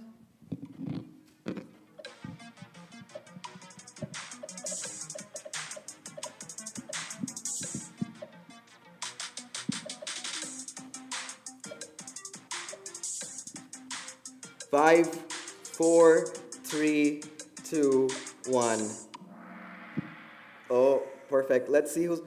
Mr. Tisanis, number 1, Bruce, Mr. Ander, FSF, and Helder. These are the scores right now. 3 more questions, guys. Come on, you can be number 1. And we have a special prize if you're number 1.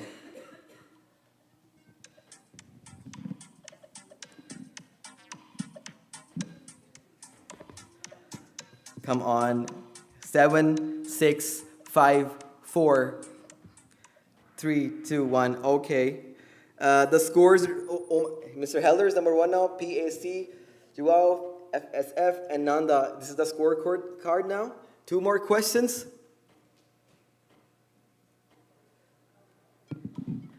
Let's see who's the sports person.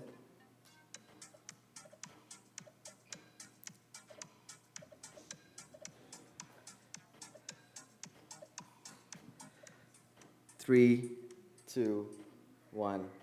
Oh, you did it well. Last question, guys.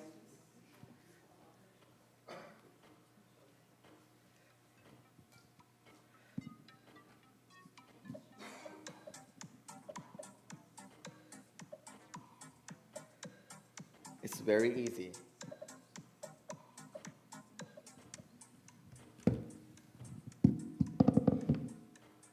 Three, 2, 1. Let's see. So let's see who's number 3. Let's clap for them. Number 3 is PAC, Pac. Number 2 is Liz. Number 1 is me, also Helder. Thank you so much, guys. I'll request my fellow colleague to please continue this presentation. It was amazing to see you. Thank you.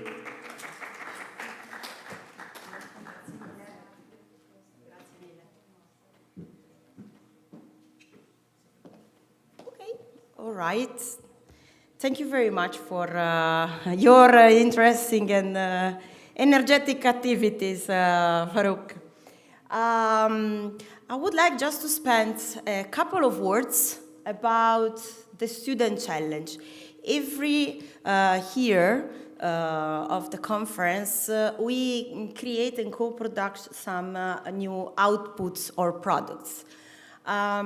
It's already been 3 years that we are proposing a new method that we call the Student Challenge.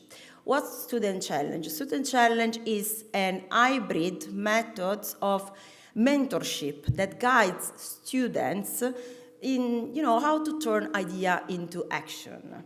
Basically, we try to empower, boost their minds and ideas, giving them challenges. How it works? First of all, they got a case studies or a project, and they have to find out and come up with a solution. Here you could see why we decided to start the Student Challenge, like what are the aims? First of all, we want to connect those 3 words. So job placement, academic studies, and experiential learning. What does it mean? It means that they got a real case studies to work on. They got problems that they have to solve. They have to do an analysis, a proactive analysis, just to find the connections in between the ecosystem and try to analyze the interactions in between the players and then produce a list of potential solutions. In this way, they are going to work in an hybrid environment because it's on a digital platform. They are going to be monitored step by step by seniors, and they are going to produce as final results a poster. So it's an hybrid for this reason, because we are combining 2 different elements. Non-formal settings, so the way how they learn, the way how they share information, ideas, and opinions, and the way how do they structure them and how to present them, because the final result is the academic poster, but structured in a project management way. We will see later better the final layout. Here you can see the famous experiential learning cycle, no? So we encourage them to think. So due to a problem, we just boost the communication among them, and we try to, put those seeds in mind that nourishing the debates. Acting, you have to be proactive. You need to find a solution. So you need to kind of feel it, what's the problem. Experiencing, quite often they have the opportunity also to ask questions directly and see what's the problem real about, and then reflecting.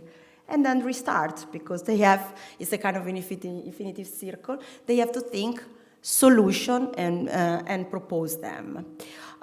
This is the map that we used to guide them. Starting from there, as said, needs, so study of the contents domain, background analysis, identification of needs. What are the lacks most significant and most urgent to address? Finding sources, so what happened? Are other cases happening? Do surveys, data, statistics already exist? Is it a problem that is linked just to a country or is more worldwide? What are the regulations on community instance? Based on this, they identify potential impacts. So what kind of change will the projects produce in the main context? What changes could help or induce the projects in time interval considered? So short, medium, or long-term effect. And then you see there are set key performances indicators, the so-called KPIs. Those terms are taken from the project management words. And so the changes would improve the analyzed contents domain, what kind of parameters be used, is the improvement achievable by means of which objectives, etc., till arriving to draw up a dissemination and communication plan when we are going to identify stakeholders, interest in our projects, plan information activities, and explain the tangible results of the projects. In terms of project objectives, if you see the last column, we help them in analyze the problem going through the logical framework. So project objectives, identify the target group and see what kind of action can help them, outline an efficient actions result progression, how to monitor them, and then build the activity plans. So concretely, what are the steps in order to sort these projects? And here, in a nutshell, you could see the division into work packages. So the problem and the solution, they're going to break down in concrete action. So project management and coordination, then leads with the mapping of skills analysis, recognition of the regional ecosystem development, capacity building design, and then, some of the dynamics are interlinked, you can see by the flow of the arrows. Piloting, because the solution they propose, they're going to be piloting then test, till arriving to the dissemination, communication, and exploitation. For this specific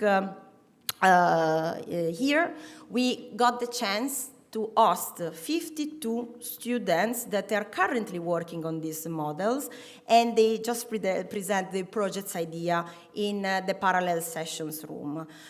During the years, we got many universities that had the chance to host this kind of event, and it's important to say that they recognize also marks. So there is also a formal recognition of the soft skills and ability that they are going to learn.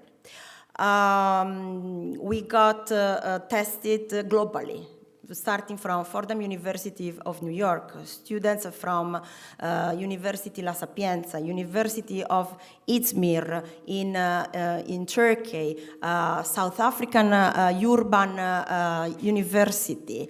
In this specific moment, we have also students from UTM, from Pakistan, and students also from India. So we want to apply the same mindset that can be used no matter what's your subject of studies, is just, the tools, the basic tools that you have to sort the problems.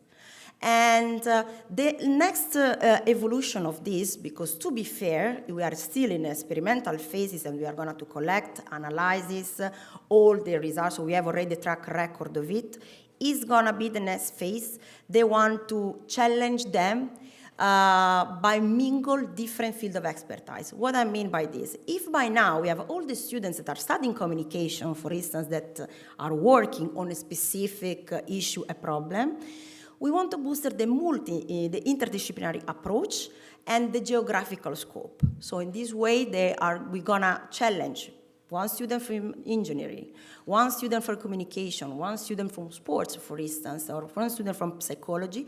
They could work together. It's a real team, as it happens in the reality, in every business or in every corporate. But there is a plus, because they're not coming from the same context. So they are going to be interconnected globally, so they have the opportunity to think out of the box and be challenged, because my perception of the reality of the problem as Italian could be different from the one from Portugal, for instance. And furthermore, my mindset, my bias, cognitive bias, is my background of studies, because I'm studying communication. Maybe an engineer could offer a different approach to this. So the mix of these elements can really produce a nice output. It is not just the challenge in itself. It's the cooperation. It's the 360 perspective that is offering of the vision of a problem, is how you learn how to work in a multicultural and the remote context, and the way how we interact. Furthermore, they are going to present in a virtual environment. So also the public skills and the pitching of your ideas is fundamental, because they need to condensate in few minutes what are ideas and what are the proposed solutions. The next evolution, it will be also to have an app. We are still working on it, to have a learning environment where we can boost the interactivities. And they could have, access to also several case studies that were proposed before. We're really proud about Student Challenge, also because this is translated in concrete projects that then they apply, submit in the form of European projects. I'm looking especially for the colleagues that are familiar with the dynamics, meaning they have to face the fact of the stress of the deadline. Life is deadline for all of us. We have deadline every day. So this could means for them the first real approach of a mature way of how I could get results. If I'm not able to reach these results alone, how the group can help me in reach these results. So as said, it's an initial, that's the third year, and we are already collect many experience and many feedback. And in case there are other universities or students that are interested in it, we are more than welcome to host or to share more information about it. And that was everything from my side for today. We have one more speaker with us that he was actually before on stage, Professor Volkan Altintas. The final part of the conference is yours. There we go. You have this microphone. Perfect.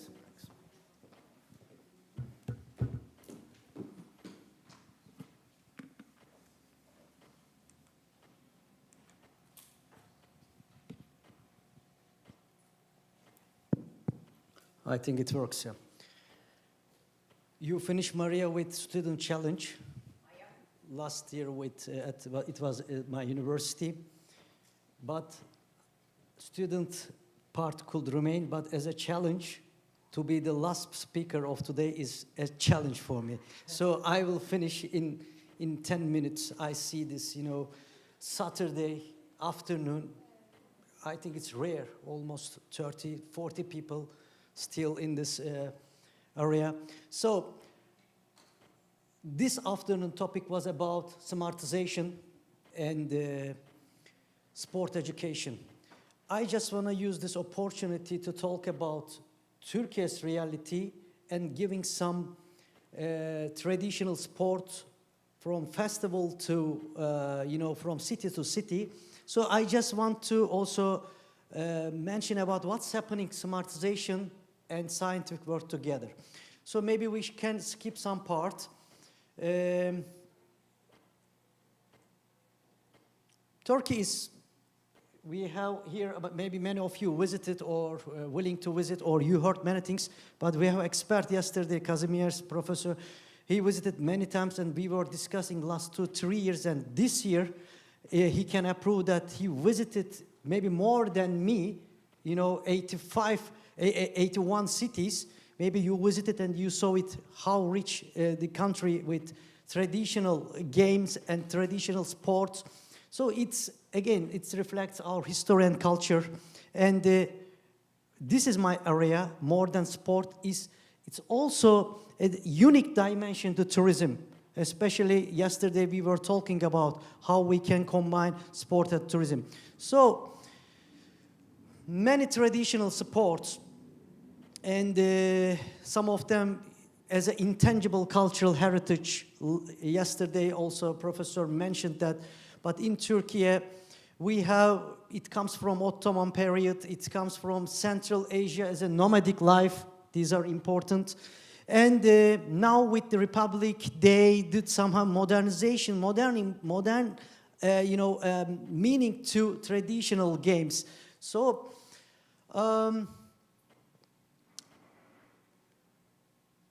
the most interesting part, I just want to show some of them. Maybe you heard. Have you ever heard oil wrestling in your life? Maybe yes, maybe no, if you are interested. This is in Edirne region, Erzurum, Kars. So do you have see that there are, it's also very traditional. I cannot count the years as well. It's one of well-known oil wrestling.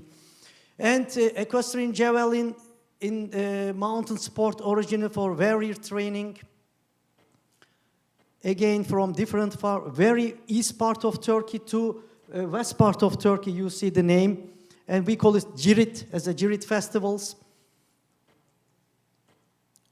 Archery, again from Ottoman period, it comes. Then again, Istanbul, Konya, Cappadocia, you see that. Our wrestling is the border of Syria, the Hatay. Just I wanted to show you what we have, then I would like to take this opportunity to use for smartization. So mountain archery, again, Göbekli Tepe, Cappadocia, Mid Anatolia, and southeastern Turkey. To me, and as a tourism academician, I think this is one of the most important parts. How we can use this kind of traditional sports event could, most important part as a cultural tourism part. So we need a keyword as an integration. So it's the first reality, the traditional sport and tourism relationship. Huge topic, destination branding. It's a marketing issue. But sport team festivals, we will see soon that a kind of started this traditional sport turns to festivals from one city to another one. Economic reality is important for the local people, and media reach. Yesterday you showed that even one Twitter or one TikTok, millions then you can reach that. So from this traditional sports, how it became the festivals, like Edirne, Etnospor, in Cirit, Nomad Games in Iznik, close to Istanbul. They need to see these people, traditional sport must encourage regional economic sustainability. Yesterday we mentioned sustainability as a keyword, early in the morning and afternoon.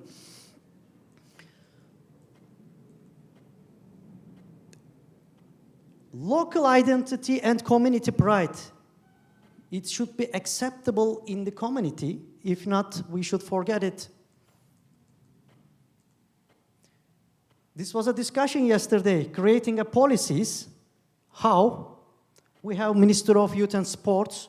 It, funds traditional sports with a club, and also Minister of Culture and Tourism. They work together and promotes like this festival as a heritage event.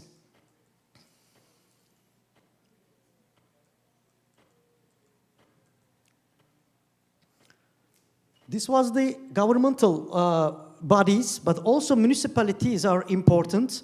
Like you mentioned again, because I cited you a lot, Professor, we have also our tourism calendar, and it's included there is an annual tourism, traditional festivals to that.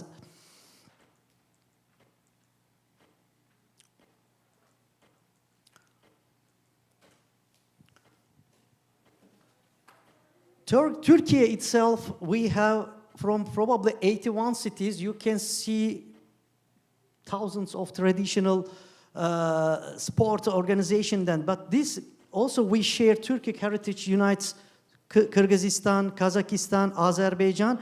That's why we have one federation, Ethnosport Federation.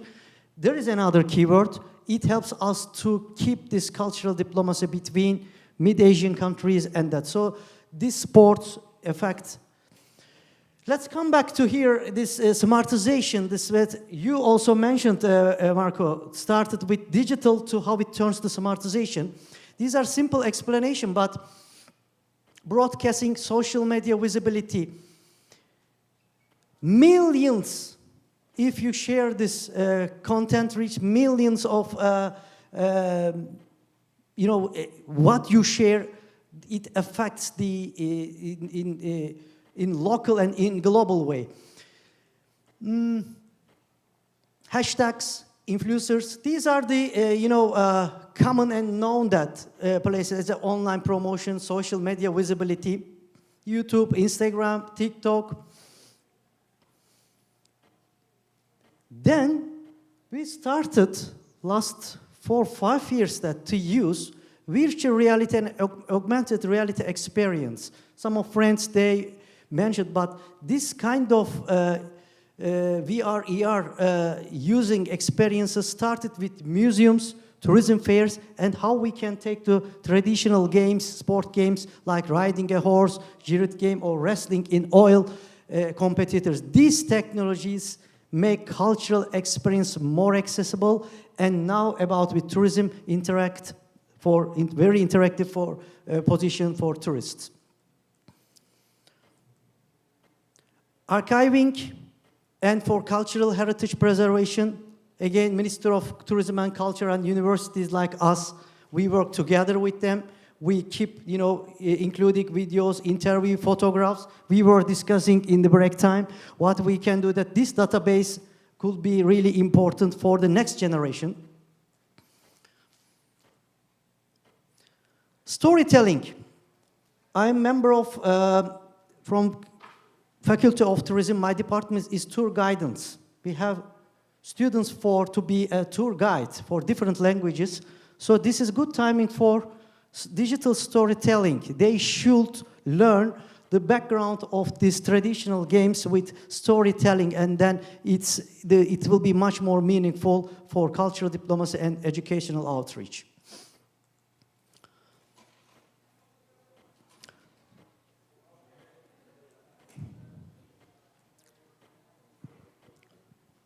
Again, we are talking about intangible cultural heritage, and it should be important smartization. It should be, it provides powerful tools that. So again, this is, our aim is here, if we talk about cultural and smartization, from past and to the future generations, we should keep it that.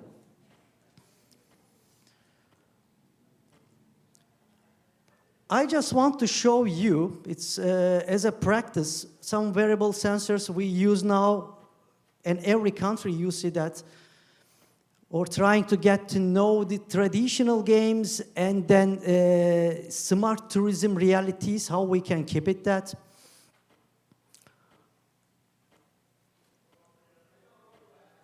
online ticketing, visitor analytics, AI-based event management optimize not only classrooms, now we can use it to optimize organization and increase economic efficiency, again for local communities. Before coming here, when I checked the literature, which topics are interesting as a title, started with smart sport, Internet of Things, consumption, smartphones, smart ski, smart clothing project. Again, very interesting topics, and also, as we know before, smart cities and smart sports. From Europe, China, and different countries, you can see that. This program could be interesting from the academic point and the reality of the sport industry. TÜBİTAK is our Turkish Science Foundation. We also applied, but this is also for academics and practice, that there are some supports for sports technology programs. How can we adapt the smartization part of the reality of this technology and use this traditional and technology for the future? So this could be interesting for all academicians from here, that TÜBİTAK and big sports technology programs, one of the interesting point, we use this opportunity for academic work as well.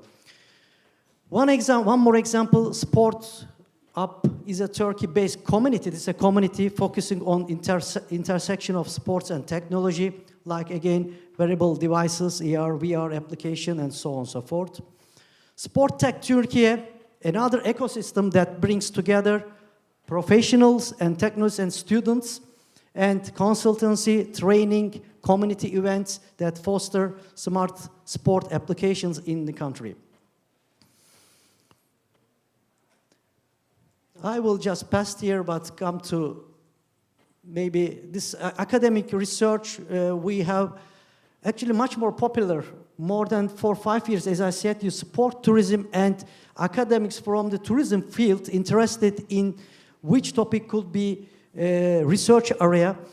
So training optimization, we mentioned before this section that this classroom idea and using AI, this research supports the future of development. Let's finish with some challenges. Like every topic, structural challenges for Turkey is as an infrastructure, maybe like other countries, but it's known, but it takes time to organize all digitalization, smartization of traditional sports at early stage, so we need time that. Ethics, again. If you lose your authenticity, especially with traditional games, this is a big danger. You use technology. So need for ethical frameworks. We discuss, maybe next year, this time, we will be discussing this topic.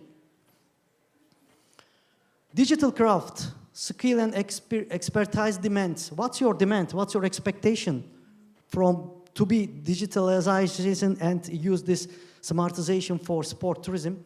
And practicing innovation. How will you apply, when and where, and in which area? So, as a conclusion, Turkey represents a significant component of nations' intangible cultural heritage, reinforcing social identity and contributing to tourism and local economies. And research smartization initiatives such as digital archiving, VR, ER applications, wearable sensors, and data-driven performance tools have expanded the preservation, promotion, and transmission of these heritage practices. Again, like yesterday and today, support from the government, local or national collaboration, growing international engagement, like today here, and maybe next year in different places. It strengthens this ecosystem. It integrates also traditional sport with smart technology, not only enhance the global visibility for Turkey, also ensure sustainable cultural continuity for future generations. Thank you very much. To be the last is not so easy, but I try to just obey the rules. Thank you. Thank you.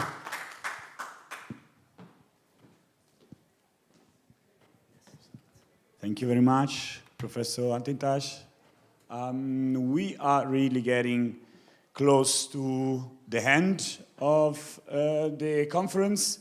That means that we also have the last task to be also, let's say, announced. So the last session, not even, is more a closing ceremony that involves, of course, the organizers, Roberto Solinas and Maria Grazia Pirina on stage, as well as the professor Jose Morgado, which is not present here, I see. This last part of ICSE eventually confirms one of the topic of the conference that is related to trying to get inspiration not only from the experienced and established academicians, but clearly also from those researchers and PhD students that are presenting posters, they are presenting eventually papers.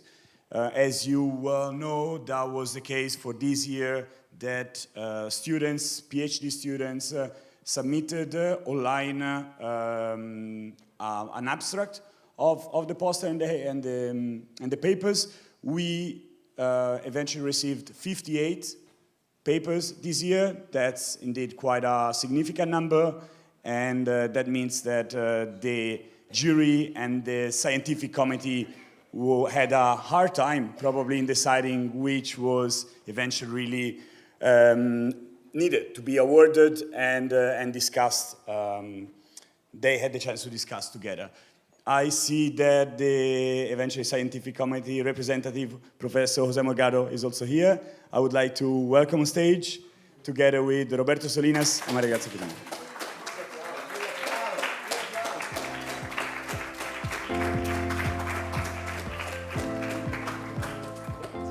Thank you. And thank you for Marco, how are you? I haven't had the chance. Thank you all for being present and follow us in this journey that started in December 2024, I'm sorry. And we speed up the process because I believe we are all tired, and so I'll pass on quickly to the awards. Okay. First category, even at this time, I have to unfold all this, and this is hard work till the end. Thank you. So, I believe we'll start with the category of best contribution in physical literacy and lifelong development to Aya Boldovskaya.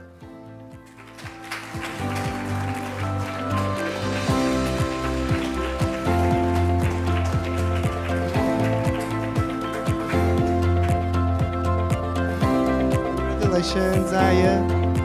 Well done.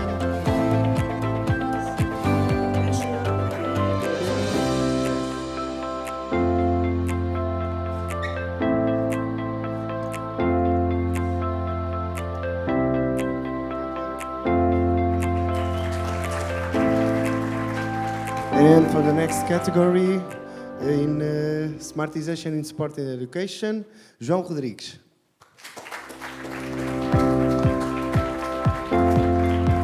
Okay, João Rodrigues is not here. Any representative? No? Okay. You go, Julio. Then we have the contribution for, actually, the best contribution in the category. Do we have a category? What is Yes, education. Okay, that's great. So has been decided, and this award has been provided for the best contribution in education to sport for Patricia Coutinho.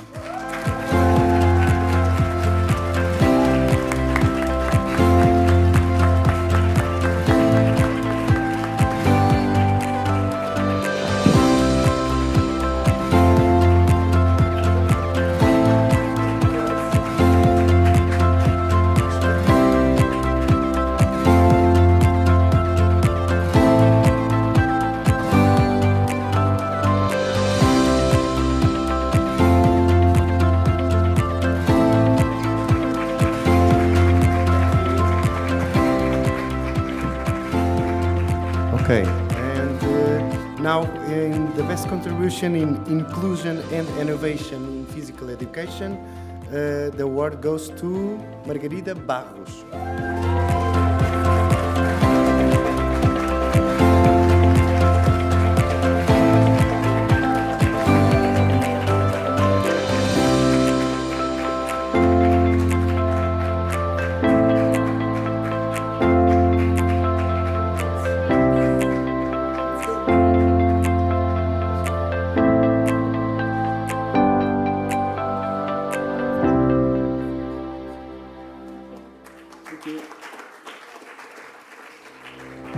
Second, last one, we have the best contribution in the topic of exercise, health, and quality of life that goes to Miguel Albuquerque.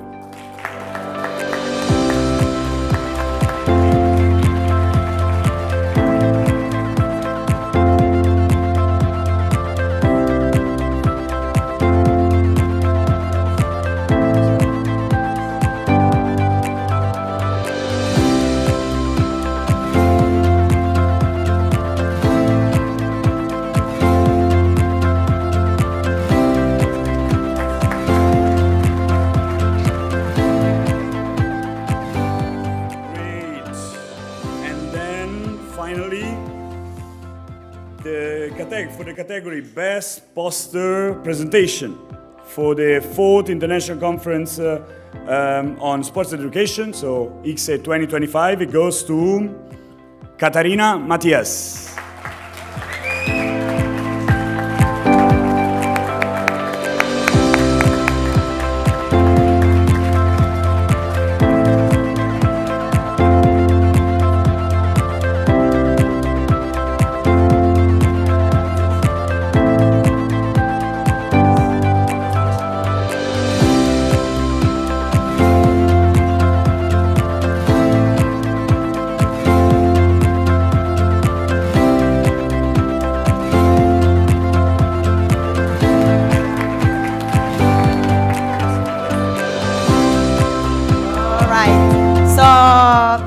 Thank you very much. This was the very last moment of our conference. I would like to address a big thanks to all of you.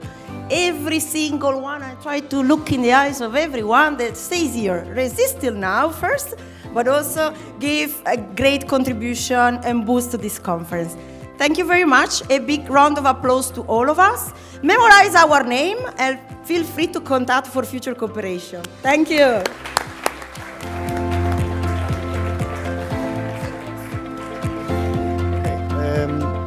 They asked me to say something in Portuguese, and I want to...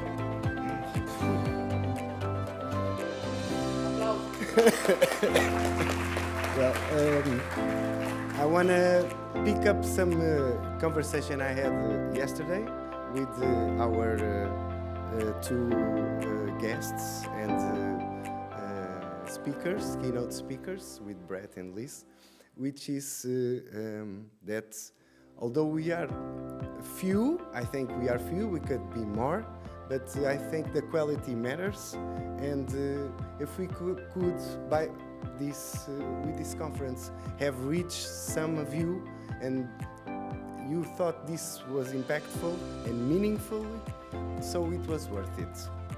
That's it. And hope we can repeat this all together. Okay, we declare officially over ICSE 2025. I want to thank all of you. As Maria, applause for Maria, my colleague.